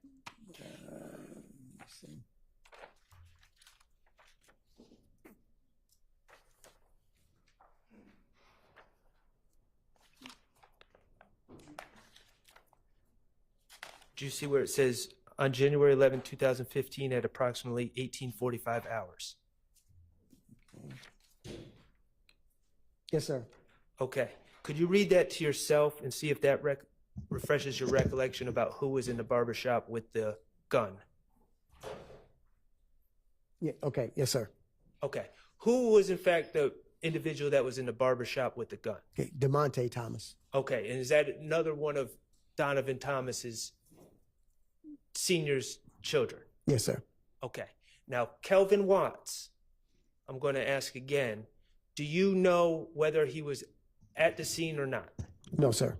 You don't know one way or another? Yes, sir. Okay. And did you ever specifically ask him, without giving me the answer, did you ever specifically ask him when you interviewed him about a Objection, different case? relevance as to whether he asked him, it would. Overruled. Did you ever specifically ask him if he was at the scene or not? Yes, sir. Okay. And were you able to identify, you've seen the surveillance video, correct? Yes, sir. Were you able to identify all of the people that were standing by Mr. Donovan Thomas Jr. when he was shot? No, sir. Okay. Thank you. I have no further questions. Any other defense attorneys with questions for this witness? Mr. Williams, questions for this witness? Okay. Is there redirect? Yes, Your Honor. Detective Thorpe, you were asked on cross-examination about an alibi that Mr. Copeland gave at the time of Donovan Thomas's murder. Do you recall that? Yes, sir. Yes, ma'am. I'm sorry. And do you recall exactly what it was that Mr. Copeland told you he was doing at the time of Donovan Thomas's murder? Yes, if I recall correctly, he stated that he was home in the bed asleep. Okay. So, did he ever tell you that he was at the green store at the time of Donovan Thomas's murder? No, ma'am. Did he ever tell you he was at the McDonald's at the time of Donovan Thomas's murder? No, ma'am.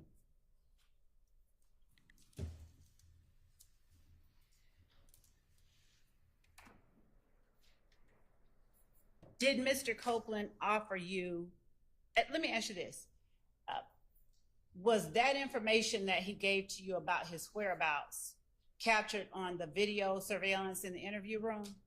Yes, ma'am. Did Mr. Copeland ever tell you anything different about what he was doing or where he was at the time of Donovan Thomas's murder outside the interview room? No, ma'am. Now, how many, you said you worked 300 homicides or more during your time with APD? Yes, ma'am. How is it that you give to the district attorney's office the results of your investigation? Do you normally just turn over your notepad, or do you summarize it in a report? I summarize in a report. Okay. It was called the lead investigator supplement. All right.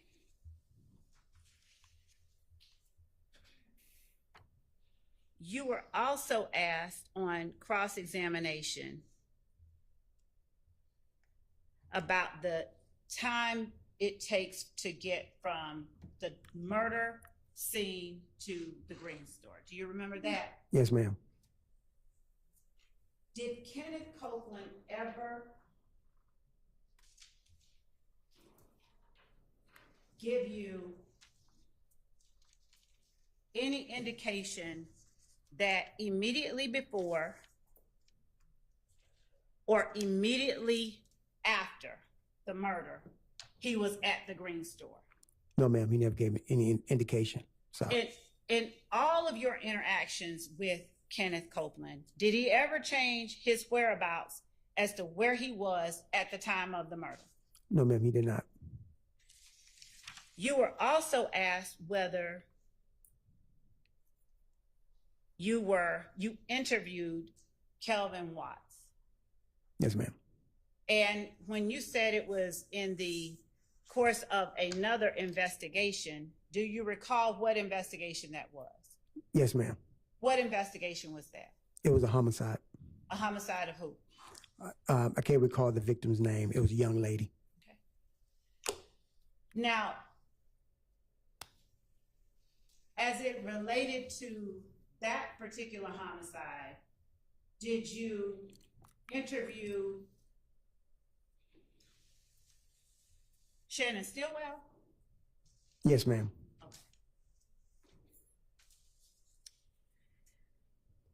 And when you were asked on cross-examination about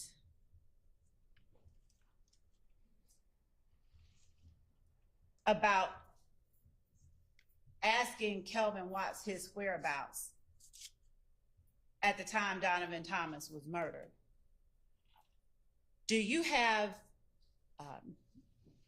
any indication, or did you see any indication on the surveillance footage that you saw that Kelvin Watts was there at the scene of the murder? Not definitively, no, ma'am. Okay. And regarding the victim of the murder that you were speaking to Kelvin Watts and that you interviewed Shannon Stillwell about, was that victim Tiara Jones? I believe so. Yes, ma'am. When you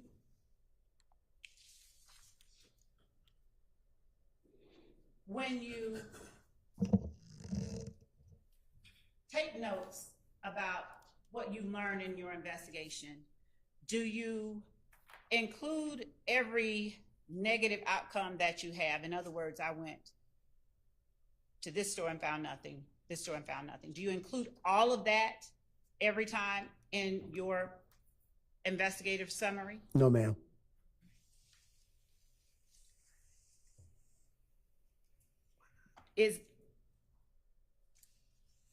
Would you keep that information or share that information if you were asked about it?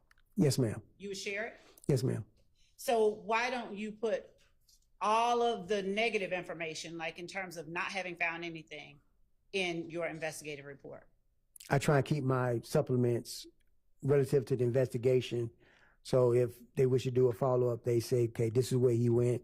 He got this. Let me go back and verify this, verify that.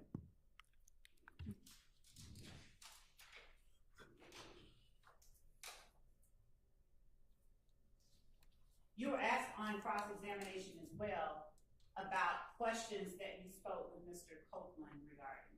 Yes, ma'am. And specifically, if he rented a gray Infiniti. Yes, ma'am. Did you Jeffery Williams had rented a gray Infiniti at that time? No, ma'am, none.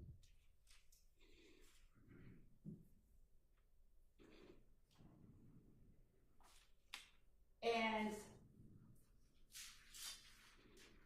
when you say that you met Kenneth Copeland at the back of police headquarters, Yes, ma'am.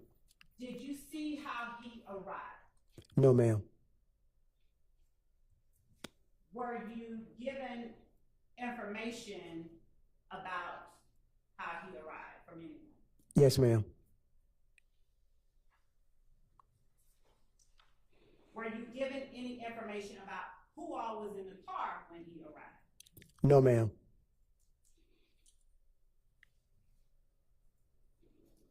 Did your questions regarding what kind of car that Mr. Copeland may have owned or rented have anything to do with what you believe he arrived in? Yes, ma'am.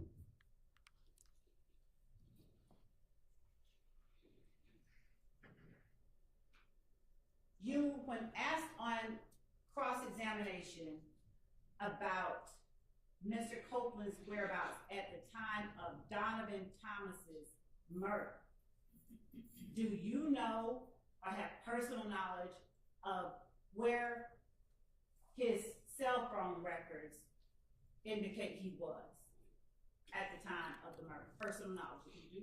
No, ma'am. I do not have personal knowledge.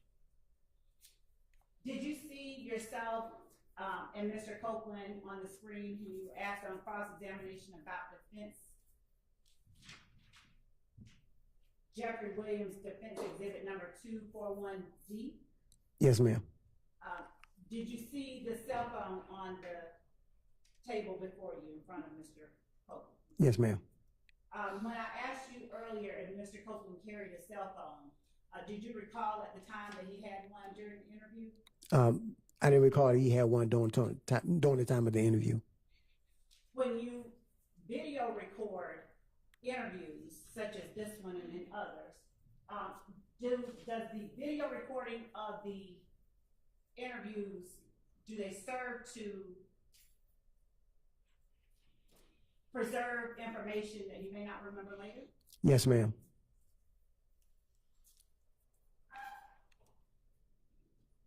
And do you turn over all of the video recordings of interviews that you do to the district attorney's office and to be provided in discovery? Yes, ma'am.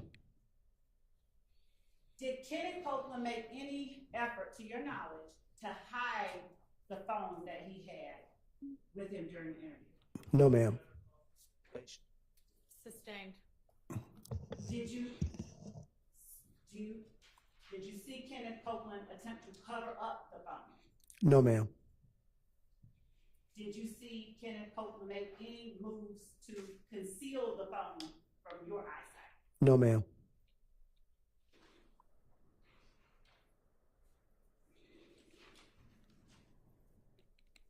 Do you recall whether Kenneth Copeland pulled out that phone during the interview and offered to show you stuff? Do you recall? No, I do not recall him doing that. Would looking at that interview, a certain portion of it, refresh your memory? Yes, ma'am.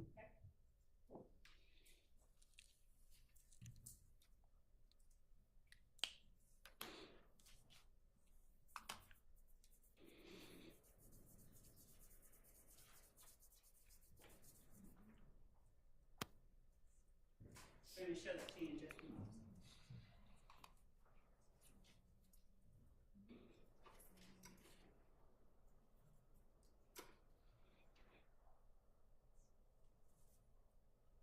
Do you know who or where it is that you got the name Walter Lee Maddox? I believe, Without saying what someone said, just do you believe? law enforcement database. Okay.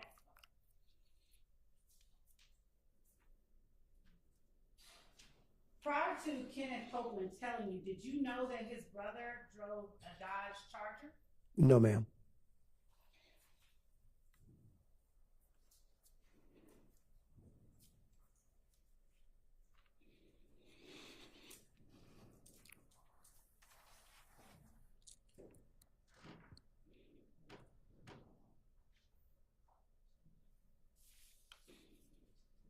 going to show you what has been admitted as State's Exhibit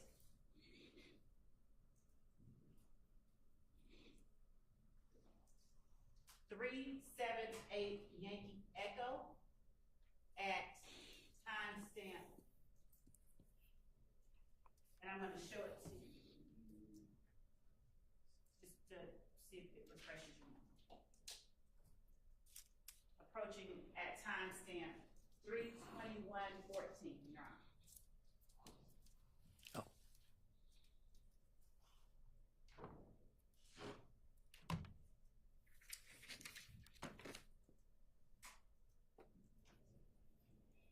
Make sure it's me.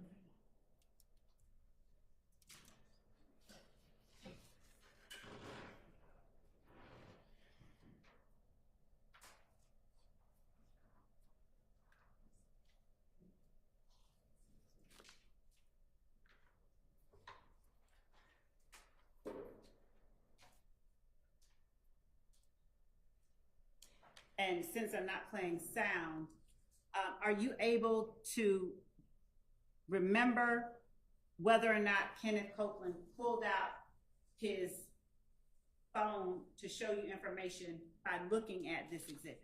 Yes, ma'am. Okay. Is your memory refreshed after reviewing it? Yes, ma'am. Somewhat. Yes, ma'am. During the interview, did Kenneth Copeland, and it's 378 Yankee Alpha, during that interview, did Kenneth Copeland pull out his cell phone and show you and offer to show you information? I believe he did. Yes, ma'am. Did you see him pulling it out and extending it towards you? No, he was mostly keying it up himself. Was he keying it up himself in front of you under your nose? Yes, ma'am.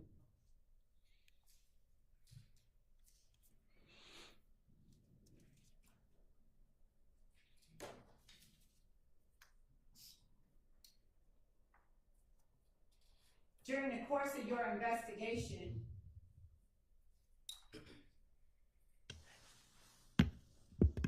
was it common or uncommon for the people you were interviewing to essentially key up information under your nose?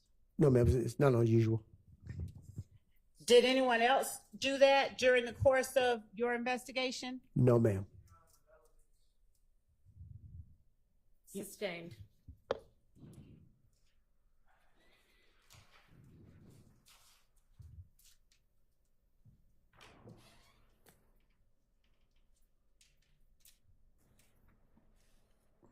When you turned your file over to the district attorney's office in 2016,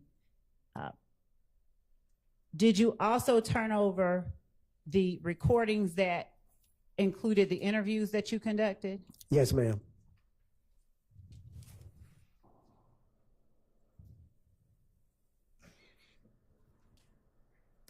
And when you were asked about the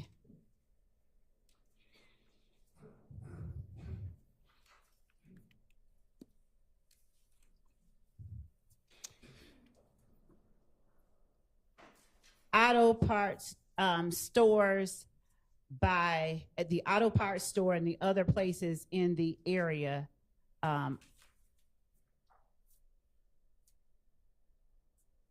nearby where the murder of Mr. Thomas occurred, at the time that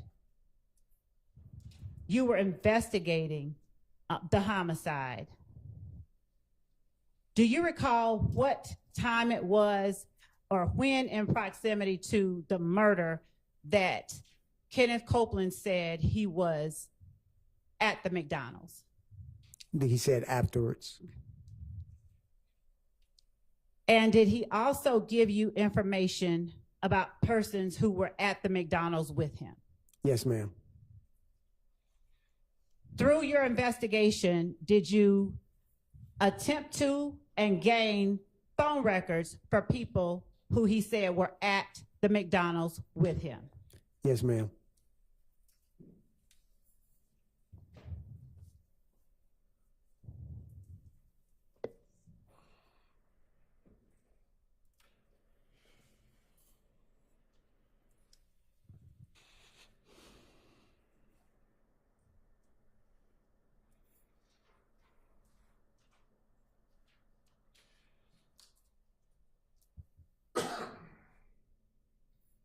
was, according to Mr. Copeland, Demekion Garlington at the McDonald's at the same time he was?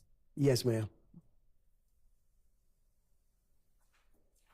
Did Mr. Copeland, to your memory, give you information during any one of his interviews about where he and other people went after leaving the McDonald's?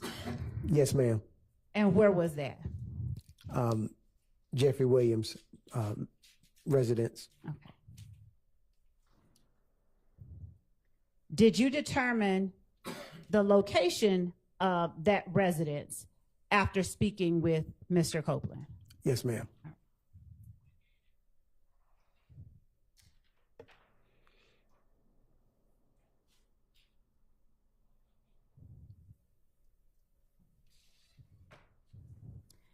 When you reviewed the video surveillance at the Texaco back in January, when you first reviewed it, what were you looking for? Looking for any one of those vehicles being in the parking lot near the gas pumps. When you first reviewed the surveillance footage at the Texaco, did you know what Diamante Kendrick looked like? No, ma'am.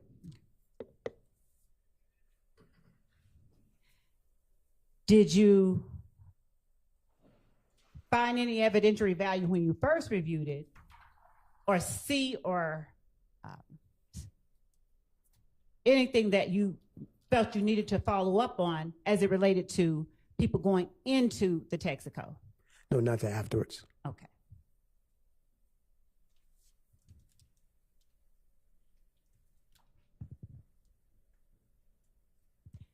And when you say not until afterwards, what do you mean? As we, when the case file was turned over to Senior ADA Mike Sprinkle, we started going over it, and he noticed, he opened up the interior cameras and saw subjects of interest. Your Honor, he's not go ahead. He saw people of interest walking in. When you say he opened up the interior cameras, can you explain what you mean? Yes. We downloaded both interior and exterior cameras. What I was looking for on the exterior cameras was possible a tag for the vehicle that was used in the drive-by, or that if the car posted up at the gas station, circled the block, how many people was inside the vehicle, and if I can identify the people inside the vehicle. Senior ADA Sprinkle, he said, let's go ahead and look and see if anybody was inside the store. And he said once he opened up the interior cameras, that's when we noticed people of interest that he started developing. Okay. Does ADA Sprinkle, was his knowledge of that digital system similar to yours or greater than yours? Greater than mine. All right. At the time that Mr. Copeland left the police department after your interview, did he leave with his brother who was waiting for him? Yes, he did, ma'am. Do you know whether or not he was taken home by that brother? I do not know their destination afterwards.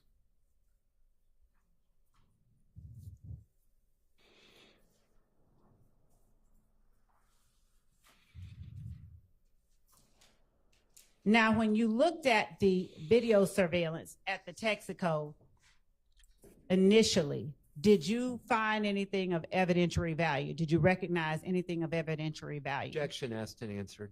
Sustained.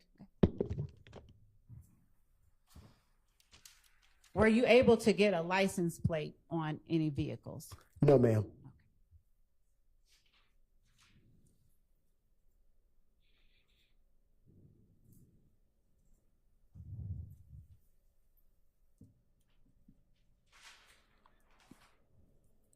Did you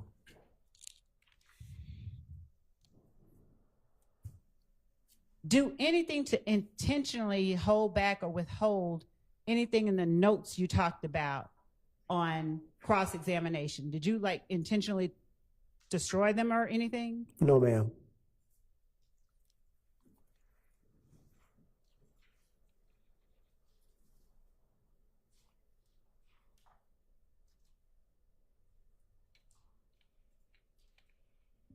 How long did you run the footage on the local news media in order to get information about this murder? I think they ran the media, the news station makes that determination. I think they run it for like a week or 2 weeks. Okay. And if we put in a request, they'll run it again. Did you all put in a request for it to be run again? Do you recall? I don't recall. Did you put that in the report that you ran, that video, for purposes of finding out who was in the barbershop at the time of the murder? Yes, ma'am. And what other kind of information, you were asked on cross what you didn't put in your report. What other kind of information did you put in your report? That was it. No, I mean in terms of, did you detail who you interviewed? Yes, ma'am. I detail who I interviewed. Did you detail the times that you interviewed them? Yes, ma'am. Did you detail information that was shared during the interviews? Yes, ma'am. Did you detail your efforts to, for instance, follow up on who shot up Mr. Copeland's house? Yes, ma'am.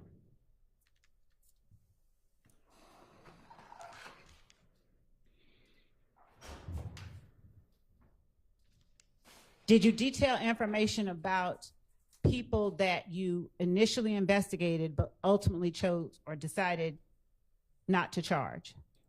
I believe so, ma'am. Yes. Did you put information about Quintez Griffin in your interview? Yes, ma'am. In your report?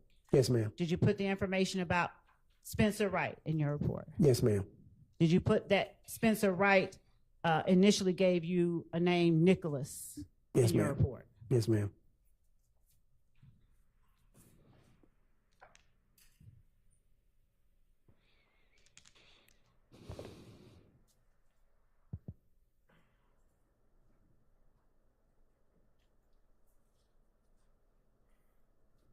Did you put information in your report about talking to Mr. Hendricks?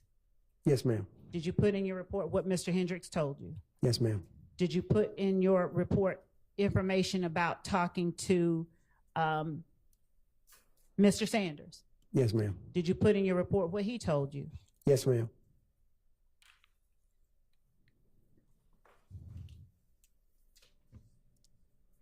Did you detail in your report each time that you talked with Mr. Copeland prior to 2016? Yes, ma'am.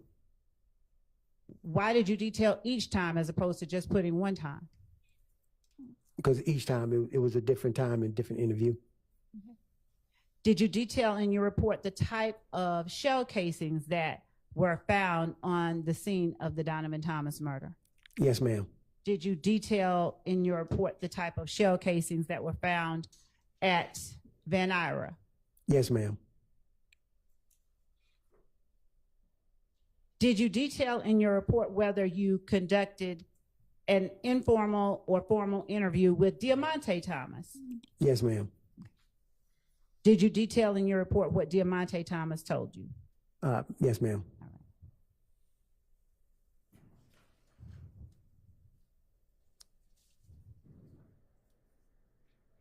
Did you detail in your report information regarding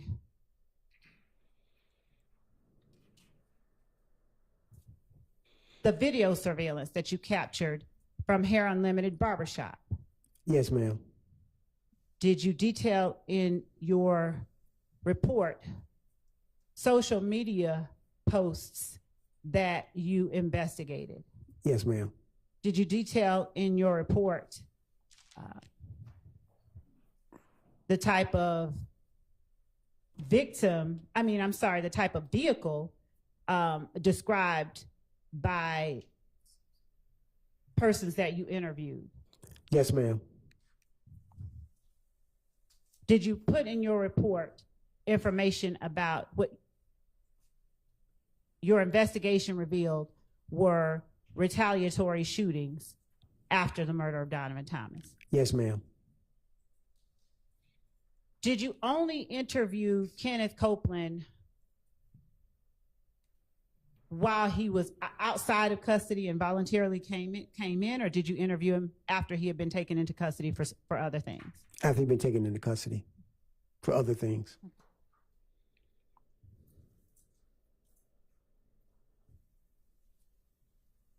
Did you detail in your report going to Hartsfield-Jackson Airport to try and find information provided to you by Kenneth Copeland? Yes, ma'am. Did you detail the date that you went to Hartsfield-Jackson? Yes, ma'am. Did you detail who went with you to Hartsfield-Jackson? Yes, ma'am. Who went with you to Hartsfield-Jackson? Detective Summer Benton. What date did you go to Hartsfield-Jackson? I can't recall. I can look at the note. Okay. Look at. I'm showing you your report. Okay. I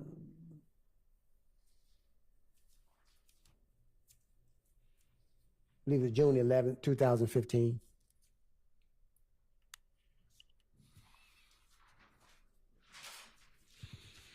Did you detail in your report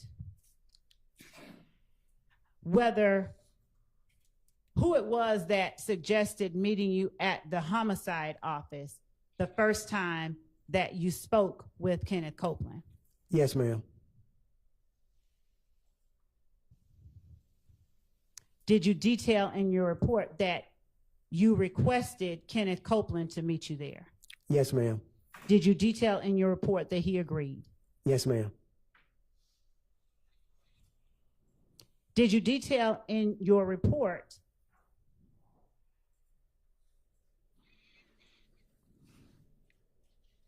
that you were not able to find any information about the rental that Jeffery Williams did when you and Summer Benton went? Yes, ma'am. Did you detail in your report the date and time that you interviewed Demekion Garlington? Yes, ma'am. Did you detail in your report what he told you? Yes, ma'am. Did you detail in your report that you interviewed Justin Cobb? Yes, ma'am. Did you detail in your report the date and time that you interviewed him? Yes, ma'am.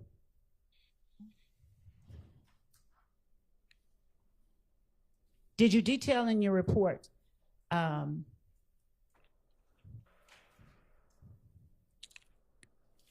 the names of the persons that Kenneth Copeland gave you that were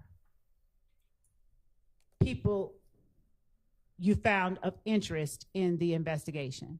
Yes, ma'am. Did you detail in your report where it was that Kenneth Copeland advised you that he got that information? Yes, ma'am.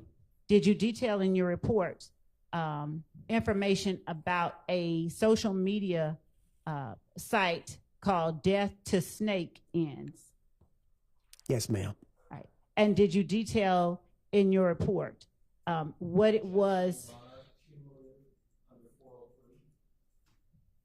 Your Honor, he was asked on cross-examination what he did not put in his report. I'm asking what information he did put. So I don't know how it's cumulative when this has not been covered by me, but it was covered on cross. Overruled. Did you detail in your report when it was that you saw that social media posting about Death to Snake Ends? Yes, ma'am. All right.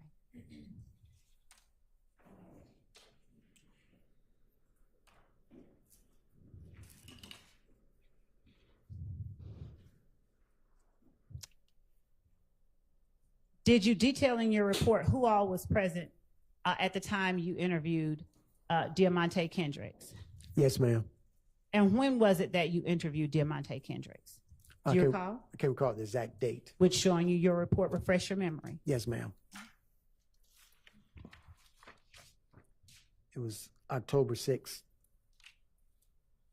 Of 2015? Yes, ma'am. Sorry, October 6th, 2015. Did you detail the time that Yes, you ma'am. interviewed? Why did you detail something so simple as the time that you interviewed him? You know, exact time, the time that we started and the time we ended.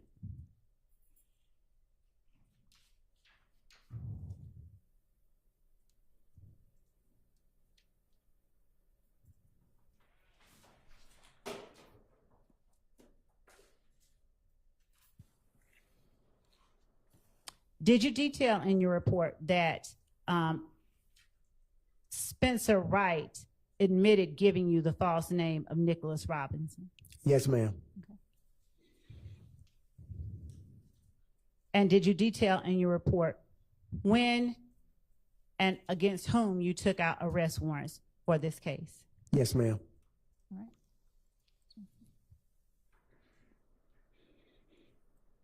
Just one second.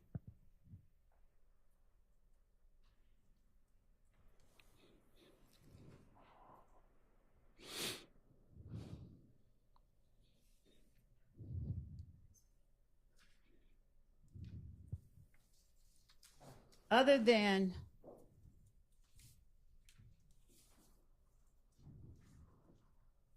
Mr. Copeland's brother, did you see anybody else accompanying Mr. Copeland at the time that he came to see you? No, ma'am. Did you detail in your report that Mr. Copeland came to see you with his girlfriend, Deshawn Quarterman? Yes, ma'am.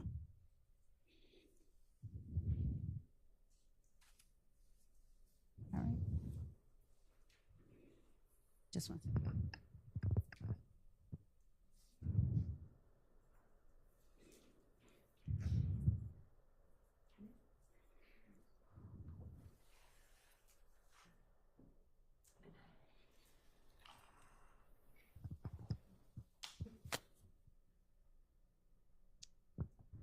Your Honor, with the exception of a matter I'd just like to approach the bench about, that may be the only Okay. question that I have. All right, come on up.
Pick that up in a minute after we're finished with this.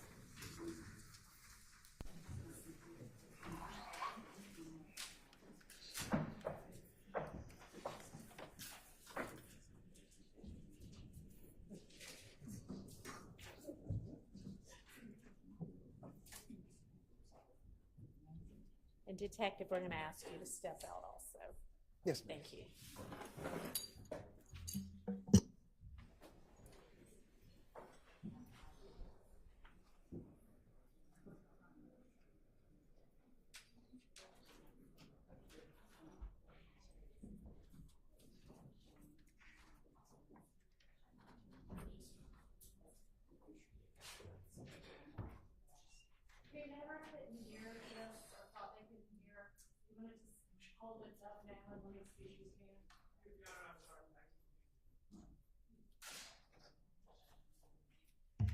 So I got an indication just now that somebody was having a hard time hearing through this system. So whomever that was, can we just test it now? Because I suspect it's not this system. It's that people aren't holding this close enough to their mouths. So I wanted to just have y'all see if you can. So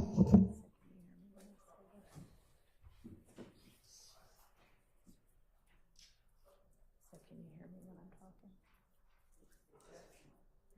Good enough? No. Okay, so people, can you hear me now?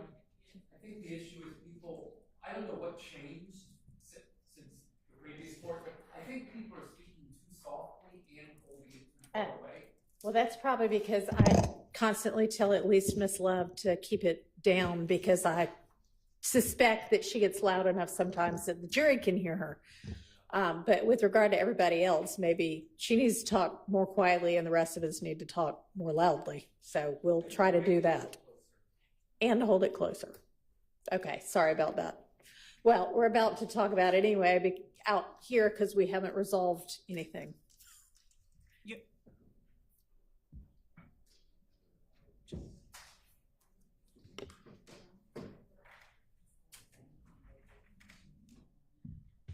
Your Honor, with the court checking its notes, could the court just give us the date that was? Well, I gotta find it first. Okay.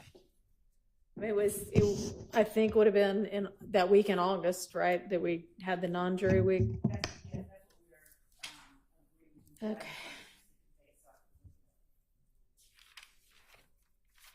It is too hot now.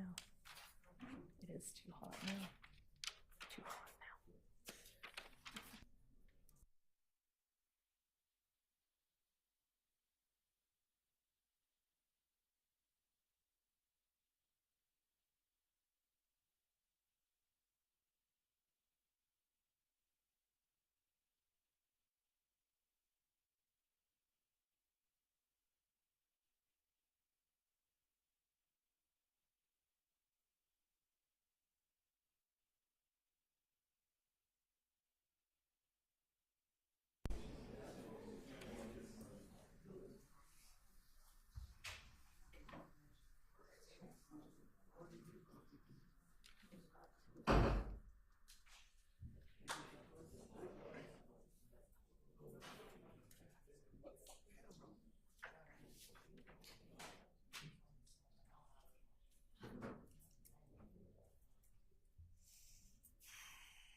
Yeah, I guess if we want to, yeah, go ahead and everybody who needs to use the restroom, and then we'll come back on the record before we get the jury back in.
Mr. Kendricks said. said in the interview. Let me be specific. Did Mr. Kendricks tell you that he did not remember what day did you interview him? Did you indicate in your report, reflect in your report, what day you interviewed him?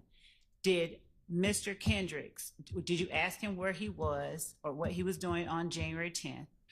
And did he reply he couldn't even remember that day? No, I'm not going to allow that. And you said yourself you think you can maybe ask that through another witness. So ask it through another witness, because that's more the type of thing you should ask on direct. Okay. Then redirect. No problem. Yes, Your Honor. Okay. Mr. Kendrick. What did I say? There's no S at the end. Okay. No S at the end. No S at the end. Okay. Anything else before we get this witness back and the jury back?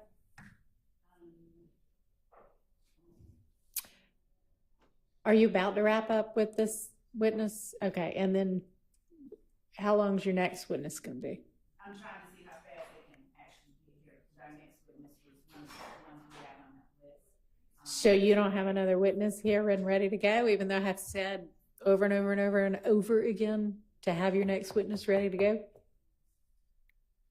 Even though our best efforts have been made to make that happen, the person, I'm not going to represent that they're not. I just want to find out where they are before I say something different. Can we know who the mystery witness is? I intend that it will be G. Baker that we put on the list this morning. Could you speak into the mic, please? G. Baker, who arrested Quindarius Jeffery. G. Baker, I think is what she's saying. Yes. Yep.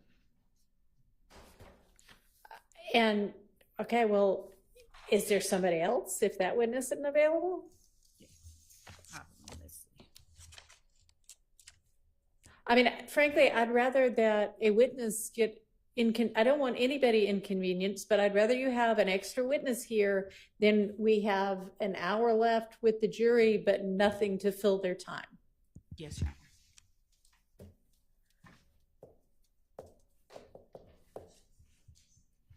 Honor. Okay, anyway, well, so how much longer are you going to have with this witness? Not an hour, about 30 minutes, maybe, not even that long. 30 minutes more with this witness? 10, 15, I have about, I can count the questions for the court. Okay, again, this is redirect. It is. So these are. I don't want you to count the questions. I just want you to stay focused. Do we have an answer to the question, how long the next witness is away? No.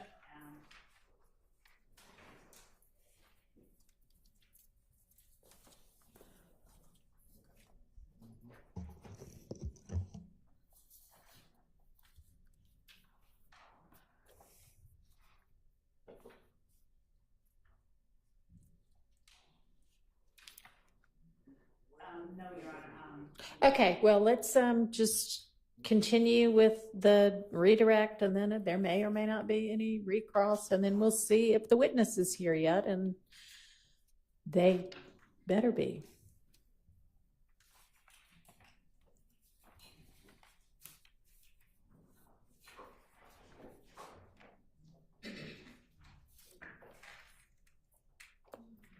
Serious, I know. Okay, so let's get the witness and get the jury.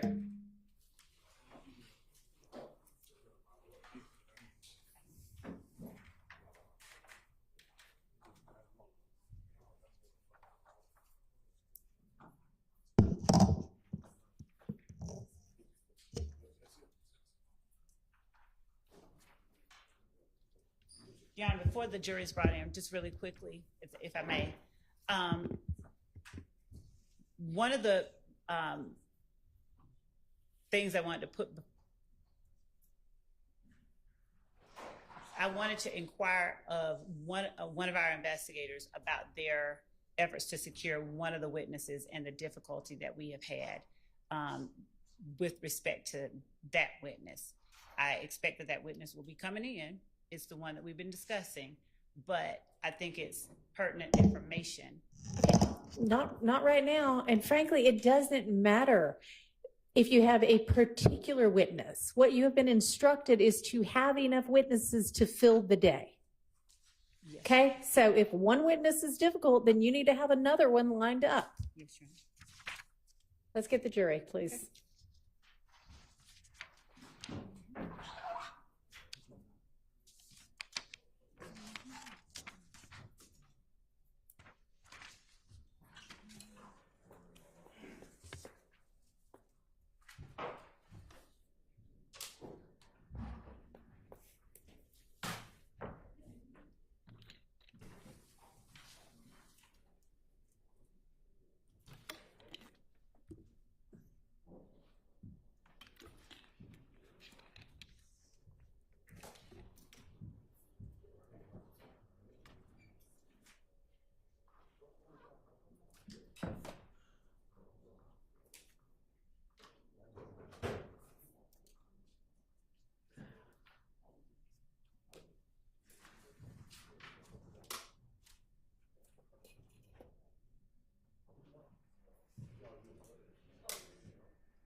Thank you.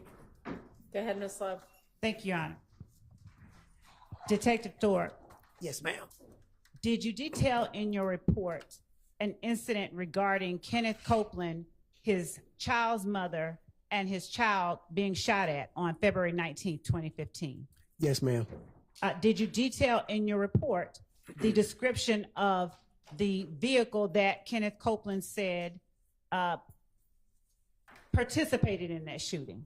Yes, ma'am. Did you detail in your report that after that shooting, you spoke with both Kenneth Copeland and his child's mother? Yes, ma'am. Did you detail in your report that that happened on February 21st, 2015? Yes, ma'am.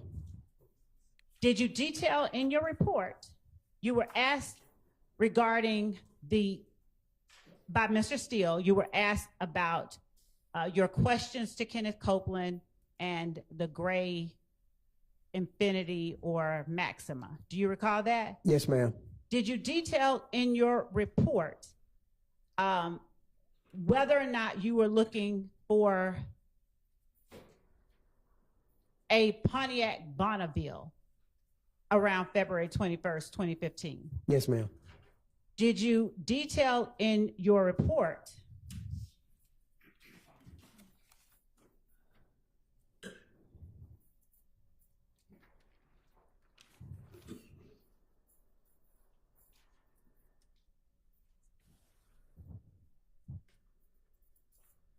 asking Kenneth Copeland about waiting so long to talk about the date of the homicide incident?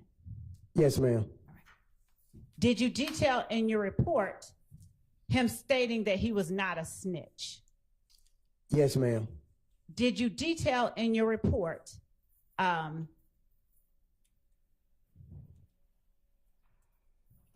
that only after you talked to Kenneth Copeland did you begin to learn or investigate Jeffery Williams' rental of that Hertz Infinity? Yes, ma'am. Did you detail in your report the information that you got from one witness that may or may not have been consistent with the information you got from another witness? Yes, ma'am.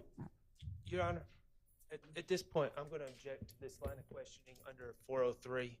And Your Honor, my response is when the question was asked about what he did not put in his report, I think it's important that since that the jury is aware of what all he did put in his report. Overruled.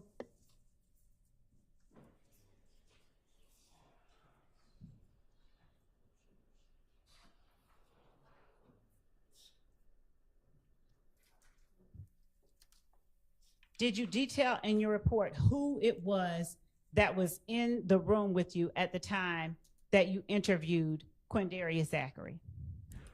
Yes, ma'am. Did you detail in your report that you interviewed him on August 5th, 2015? Yes, ma'am.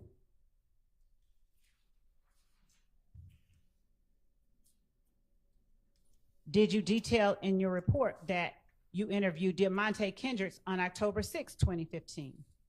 Yes, ma'am.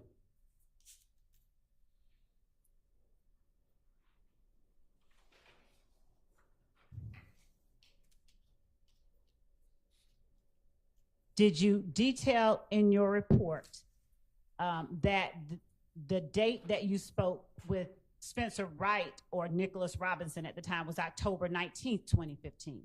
Yes, ma'am.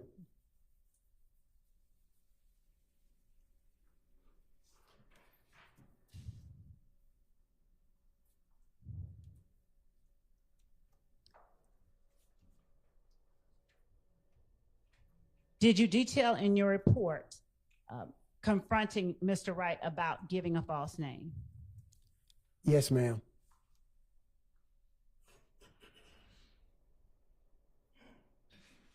Did you detail in your report taking Mr. Wright anywhere for him to show you particular places? Yes, ma'am. You were asked on cross-examination regarding the date that you took out warrants, and you said that it was October 20th, 2015. Do you remember that? Yes, ma'am. Did you detail in your report that you took those warrants out the day after you went with Spencer Wright to a certain location on Yes. October 19th, 2015? Yes, ma'am.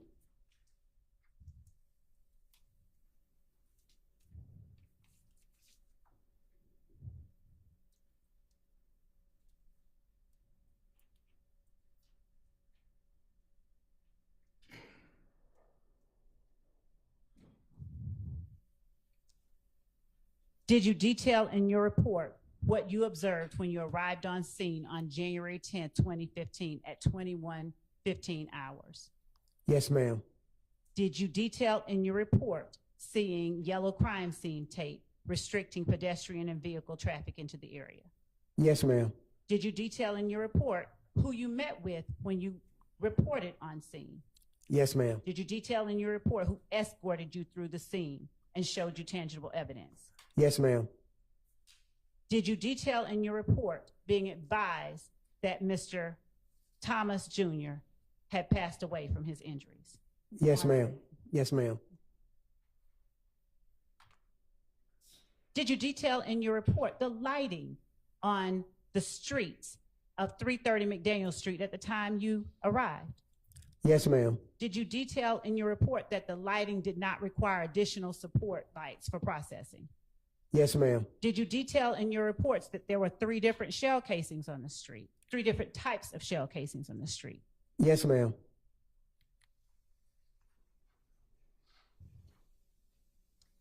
Did you detail in your report information that you got from the anonymous person about what may have led to the shooting? Yes, ma'am.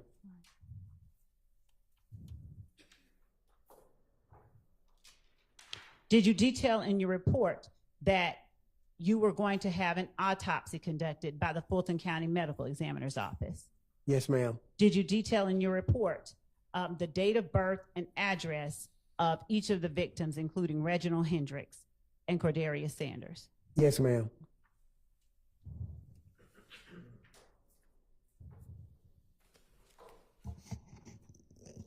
How many of the notepads or when you describe on cross-examination the notepad that you keep notes in through your investigations, what kind of notepad is that? Is that a big notebook like the one in front of me or a small one? Small one, ma'am. How many notepads have you kept throughout your time as a homicide investigator? Relatively none. Once I get through transcribing all my notes over into my case file, I usually refurbish those notepads into working other scenes with other people when I'm not the lead. How many notepads have you kept? Have you made over the years? Made over the years, probably close to 200, 300.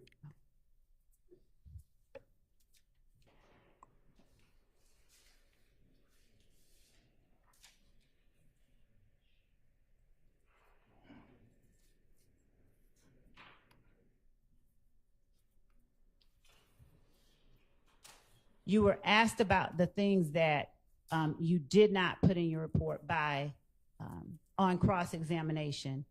Is there anything that you left out, any other things that you left out of your report? No, ma'am.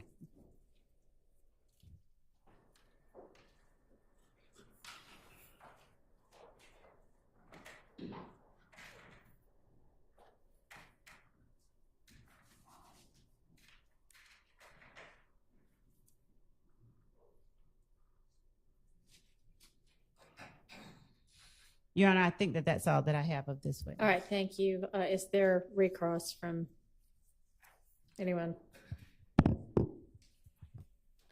Mr. Sharp, Mr. Steele.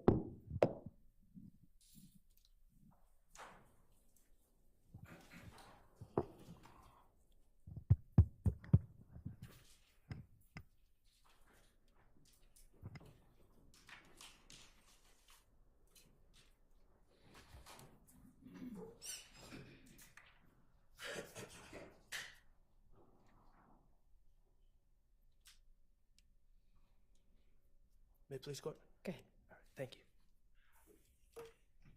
Investigator Thorpe, first of all, I just want to clear this up. You spoke about interviewing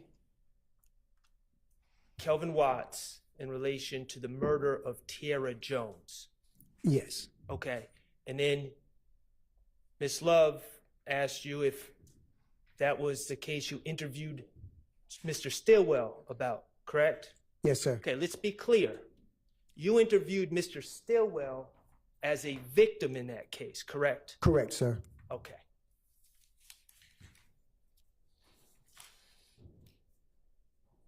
Okay. The Green Store. That is the location when Kenneth Copeland spoke to you that he claimed to be at. No, let me back up. Kenneth Copeland told you that he was not present at a murder, correct? Correct. He told you when you spoke to him in these interrogations that just prior to the murder, Go ahead, sir. in the interviews, just prior to the murder, his claim was he was at the Green Store. Yes, I believe that was one, and he said he was in the bed. Okay. Also, he was at home in the bed. And then went to the Green Store. Yes, sir. Okay. And that's the store that. Object as to mischaracterization of information that has of the evidence. That's absolutely not a mischaracterization. What time did he get out of bed? I do not know. Go ahead. Okay. So after he got out of bed, according to him, he went to the Green Store. I believe so, yes, sir. Okay, and that's the store that's a block and a half or 2 blocks away from where Mr. Thomas was shot. Yes, sir. Okay, and then his story to you was after the shooting, he was at the McDonald's. Yes, sir. All right. over the last like 30 minutes or so, I'm not going to go through all of them. Ms. Love asked you about 75 different things that are in your report, right? Yes, sir. Okay, the bottom line is your report is thorough, correct? Yes, sir. In fact, your report includes you and Investigator Summer Benton going to the airport Yes, sir. to look for rental records in the name of Jeffery Williams from Hertz Rental, or from any rental car company at the airport. Correct. Okay? And the reality is, at that time, you did not find any records, correct? Correct. Okay, that was a negative, you received negative results. Correct.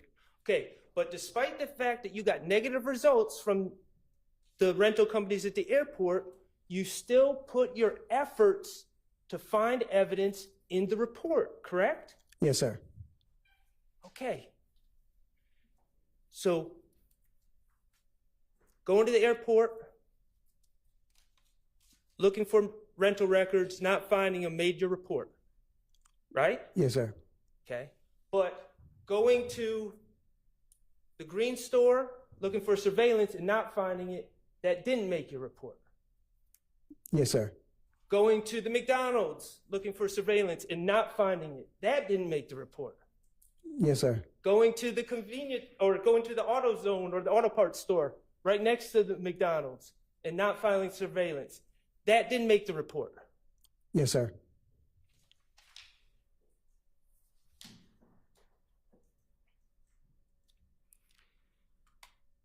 Your testimony seems to be the only things that didn't make your report. Your Honor, I object to the characterization of the testimony. The jury can hear what the testimony You were was. just asked by Ms. Love if anything else didn't make the report, and you said no, correct? Yes, sir. So your testimony is the only 3 things that didn't make your report are going to the McDonald's, going to the green store, and going to the auto parts store looking for surveillance. Yes, sir. And we can't find your notes. Correct, sir.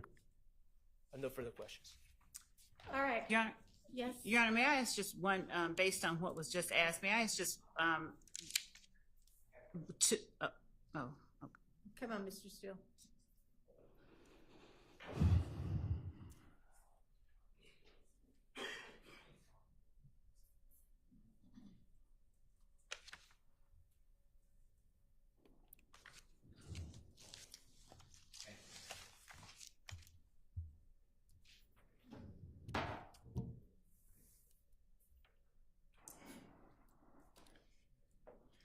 You have your supplemental report in front of you that Mr. Shark gave you by any chance? Yes, sir. Okay. Now, the jurors some of them may not understand this, in law enforcement, some may not, so I just want to ask you some questions about reports, okay? Yes, sir.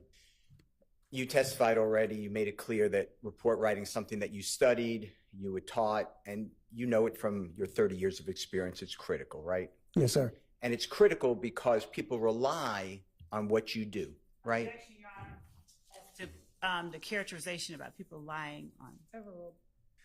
Correct? Yes, sir. Because you're doing the work, and then later, people like Ms. Love and the Honorable... Objection, Your Honor, as to any reference to, it's not relevant. People like Ms.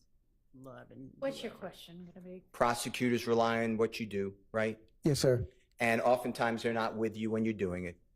Yes, sir. And people like me who represent people charged with crimes, we rely on what you do. We read your reports. You know that, right? Yes, sir. Judges like the Honorable Judge Whitaker listens to things that you say from reports, right? Yes, sir. Okay. And through that process, you want to make sure that you dictate, that you put into your reports everything you can that you did in the case that's material, correct? Yes, sir. In fact, at the bottom of each report, you have to sign and you take an oath and you swear, right? Yes, sir. That the report is true, correct? Yes, sir. Correct, Yes, sir. legible, Yes, sir. and complete. Yes, sir. And that's what you did in this case. Yes, sir. And you tell the jurors and you put in all the details of what you did, whether it was negative, positive, or whether it had to get further investigation or not, you put it into the reports, right? Yes, sir. Because you want to be fair to everybody and explain to them what you do, right? Yes, sir. What you do is important. Yes, sir. By not putting in anything, because there's no mention, and if there is a mention, just tell me I missed it. There's no mention of getting the McDonald's video in your report. Am I true? Yes, sir. You're right. And there's no mention of getting the video of what we're calling the green store, right? Yes, sir. So you're going back approximately 9 years, 8 years, 9.5 years, whatever the date is, to your memory of when you went to the McDonald's, right? Yes, sir. But you can't remember who you spoke with at the McDonald's, right? Yes, sir. And to be fair to you, are you telling this jury on your oath that McDonald's told you that the day before or 2 days before, we don't have that video? Your Honor, objection as to the question, it was asked and answered, and to ask if he's telling him under oath it's meant to harass and embarrass. Well, overruled. Okay, what was that, sir? You're relying on your memory, right? Yes, sir. And your memory, I'm not trying to argue how good or bad your memory is, but the reason you write the reports is so you have something contemporaneous, meaning at the time, right? Yes, sir. That's why you bring your notepad, correct? Yes, sir. And in your notepad that you brought with you to the McDonald's, right? Yes, sir. And you wrote down who you spoke with, right? Yes, sir. You got a telephone number in case you had to follow up, correct? Yes, sir. You saw their videos to ensure that they were correct, right? Yes, sir. Because you're not going to take somebody's word for it, because they could be telling you the truth, but they could be mistaken, right? Yes, sir. And you have all that information in there, right? Yes, sir. You might have even taken the video that they had, right? Objection, Your Honor. That assumes facts not in evidence, and that question was asked and answered regarding the video. Sustained as asked and answered. The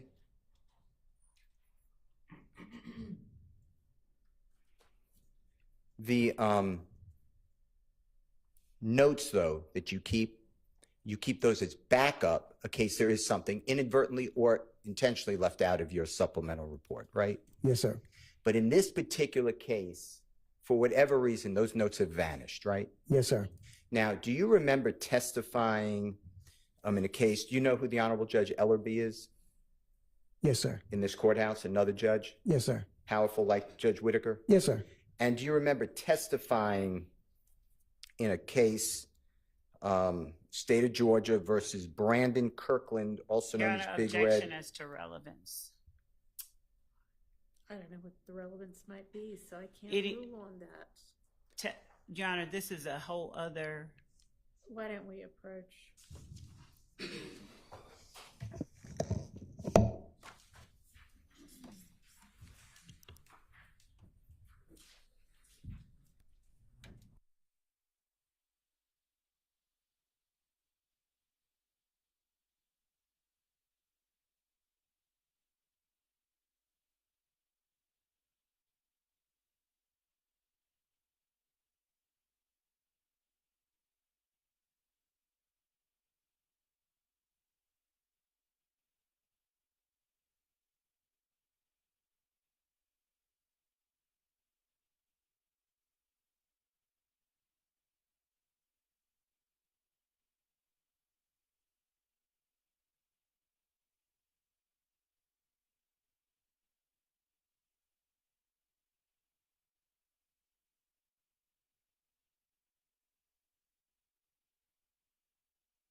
You all who were up here pass along what we just said.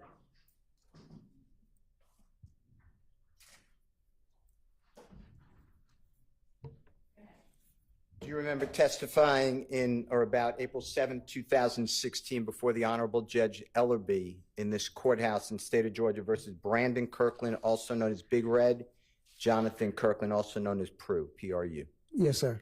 And you're under the same oath that you're under today, fair to say? Yes, sir. And do you remember the prosecutor in that case being Miss Love? Yes, sir. And do you remember under questioning by the Honorable Maxwell Shart in that case? Yes, sir. Do you remember explaining that your notes were also not around? Do you remember that? Yes, sir. And do you remember explaining that once an arrest is made by you, you shred your notes? Yes, sir. Okay. Now, in this case, you didn't shred your notes. You can't find them. Is that true? Correct. All right. Now, what does refurbishing notes mean? Is that No, refurbishing notepad. Okay, so reusing the same notepad. So instead, if you're writing about your and my going to lunch on Notepad, but then you're going to do another day that you're going to eat lunch with the Honorable Keith Adams, you would rip up the parts that you met with me so you have a refurbished or clean notepad to talk about when you went to lunch with Mr. Adams. Is that what you're saying? No, basically, I take a new notepad and I may use it as a notepad as I'm assisting another detective who is the lead. So, or I'm going out on a suicide or a kidnapping or anything death-related investigation. So I'll just use that notepad instead of taking a brand new one. Sure. And using that one. So the empty sheets is what you're saying? Correct. Okay. And what do you do with the sheets that you wrote about notes on this case? That's the shred? On this case, I didn't do anything with those. I just can't find the notepad itself. This case was preserved, but it's vanished. Okay, talking about the Kirkland case. No, talking about our case today that you're sworn under. Okay. That's the one that vanished. You can't find it. Okay. Correct. Now, I want to talk with you. Since we don't have the notes, you didn't give those notes to the district attorney's office, correct? No, sir. All right. So all we have to go on, all the jury has, is your memory that we don't have that recording for the McDonald's, right? Yes, sir. Same question for the Green Store, just your word. Yes, sir. All right. Now, with regards to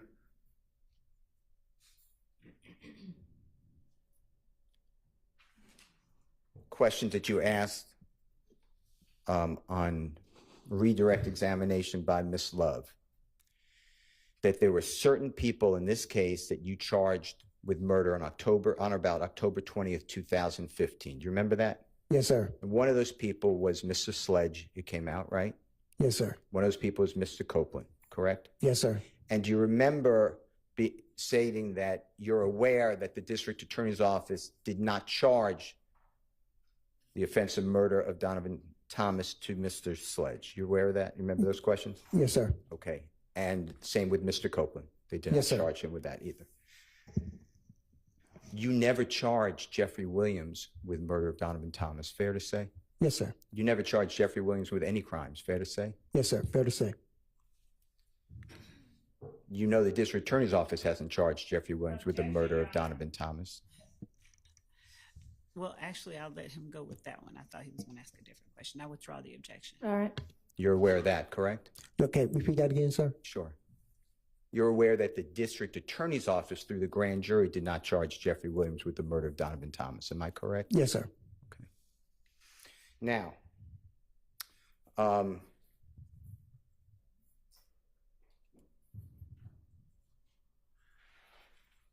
do you have any information that you can share with the jury that Jeffery Williams was in possession of the Infiniti rental car, gray, from Hertz on January 9th of 2015?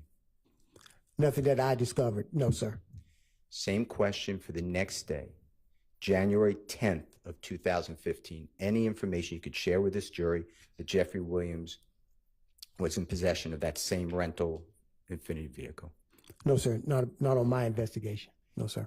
January 11th, you realize that's the day it's returned? Yes, You sir. don't remember? Okay. Do you have any information to share with this jury that Jeffrey Your Williams? Honor, as it relates to this portion regarding the objection about the scope, I would object that it goes beyond. Sustained. I have no other questions. All right. Very briefly, Ms. Love. Thank you. And Detective Thorpe, I know nobody in here believes that I'm going to be brief, but I really am going to be brief. With respect to what Mr. Steele just asked you about not putting anything else of value into the report or leaving anything out, did you put in your report that you took gunshot residue samples off Kenneth Copeland's hands at the time that you interviewed him? I believe I didn't. You did not? I believe I did. I can't recall. Could you please look at your report and see if it refreshes your memory? What page would you be looking at, ma'am? I'm sorry. Just the page where you talk about your January 10th, 11th rather, interview with Kenneth Copeland. All right.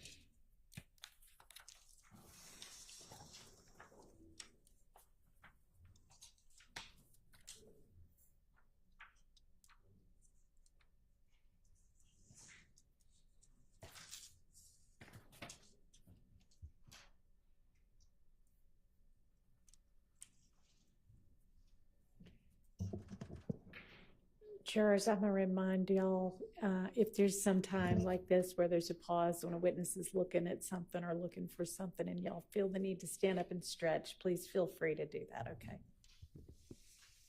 Especially towards the end of the day.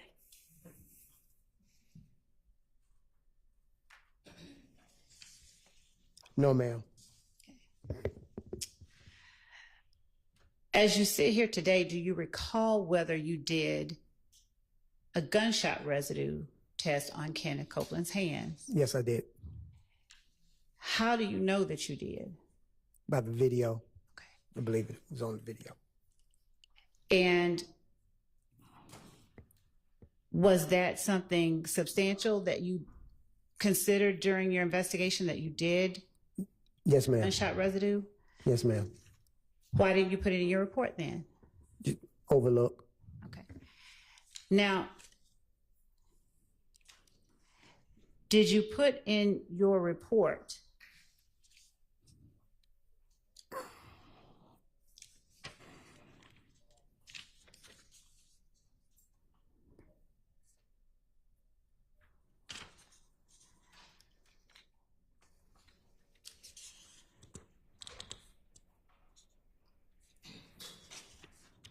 all of the information that you included or that you asked Kenneth Copeland about in your interviews with him?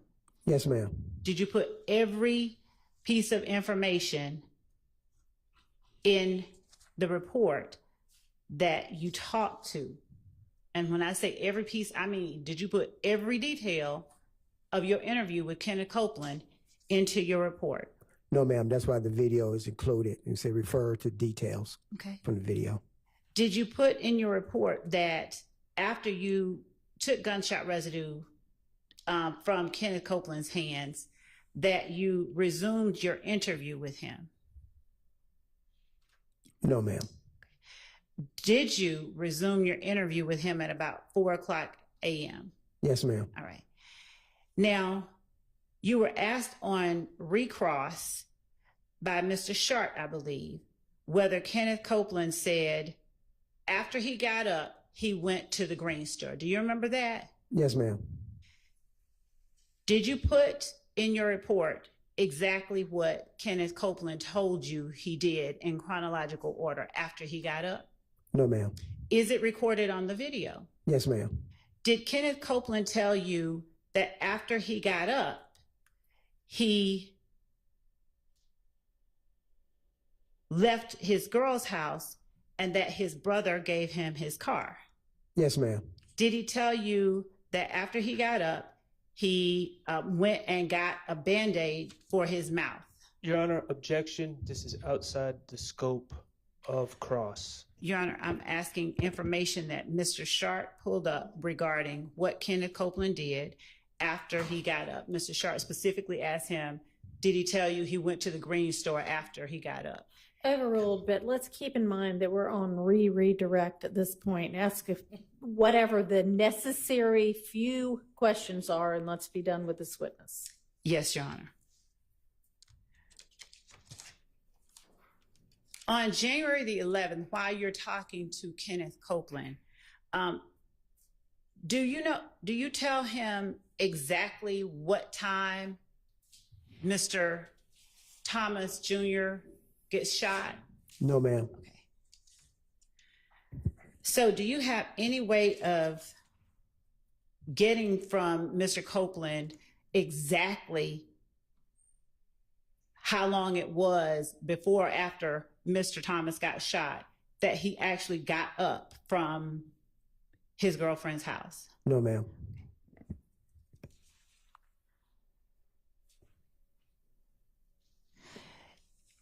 Mr. Steele asked you,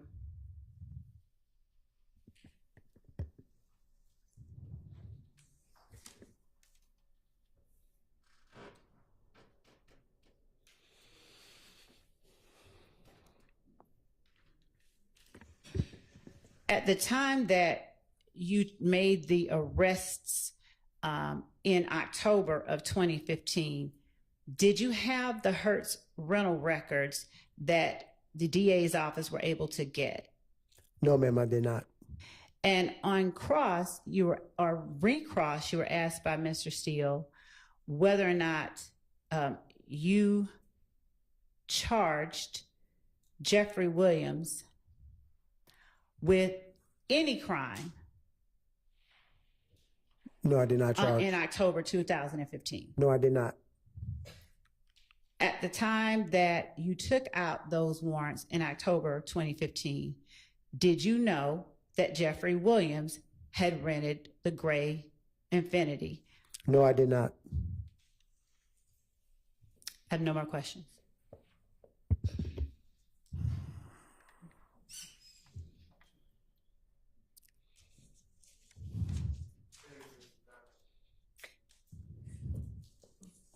You were asked about if your report included verbatim what Kenneth Copeland said to you in the interviews. Remember that? Yes, Okay, you didn't need to put what he said verbatim because it's on a video, right?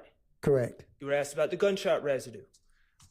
Whether you put that collection of the gunshot residue from Kenneth Copeland, whether you put that in your report, right? Correct. And you didn't because you didn't need to because that was on video, correct? Correct. All right, where is the video of you going to McDonald's and asking for surveillance? Objection, Your Honor. That was asked and answered about the, there's assuming facts, not in evidence where's about that a video? video. Overruled. Okay. Okay. Well, I wouldn't have a video of myself going into McDonald's. Okay. So that was never recorded on a video, or I did not do a digital audio recording of that either. Cool, thank you. All right. All right. Thank you. You are excused. Do you have another witness available? No, Your Honor. Okay, well, this is ideally and far too early to be finishing the day. I will say we have I have an email that says that a fire alarm is going to go off at 5 p.m. That's a test. So I guess we'll at least avoid that. Sometimes they go on for a long time and they're really loud. So ladies and gentlemen, I will see you all at 9 a.m. Remember, only the evidence that comes through the witnesses on the stand in this case is what you are supposed to be deciding this case based on. So don't talk to anybody about this case. Don't allow anybody else to talk to you about the case. Don't research in any way, internet or otherwise. Don't watch, listen to, absorb in any way any kind of media accounts about this case or anybody involved in it. And I will see y'all in the morning. Thank you.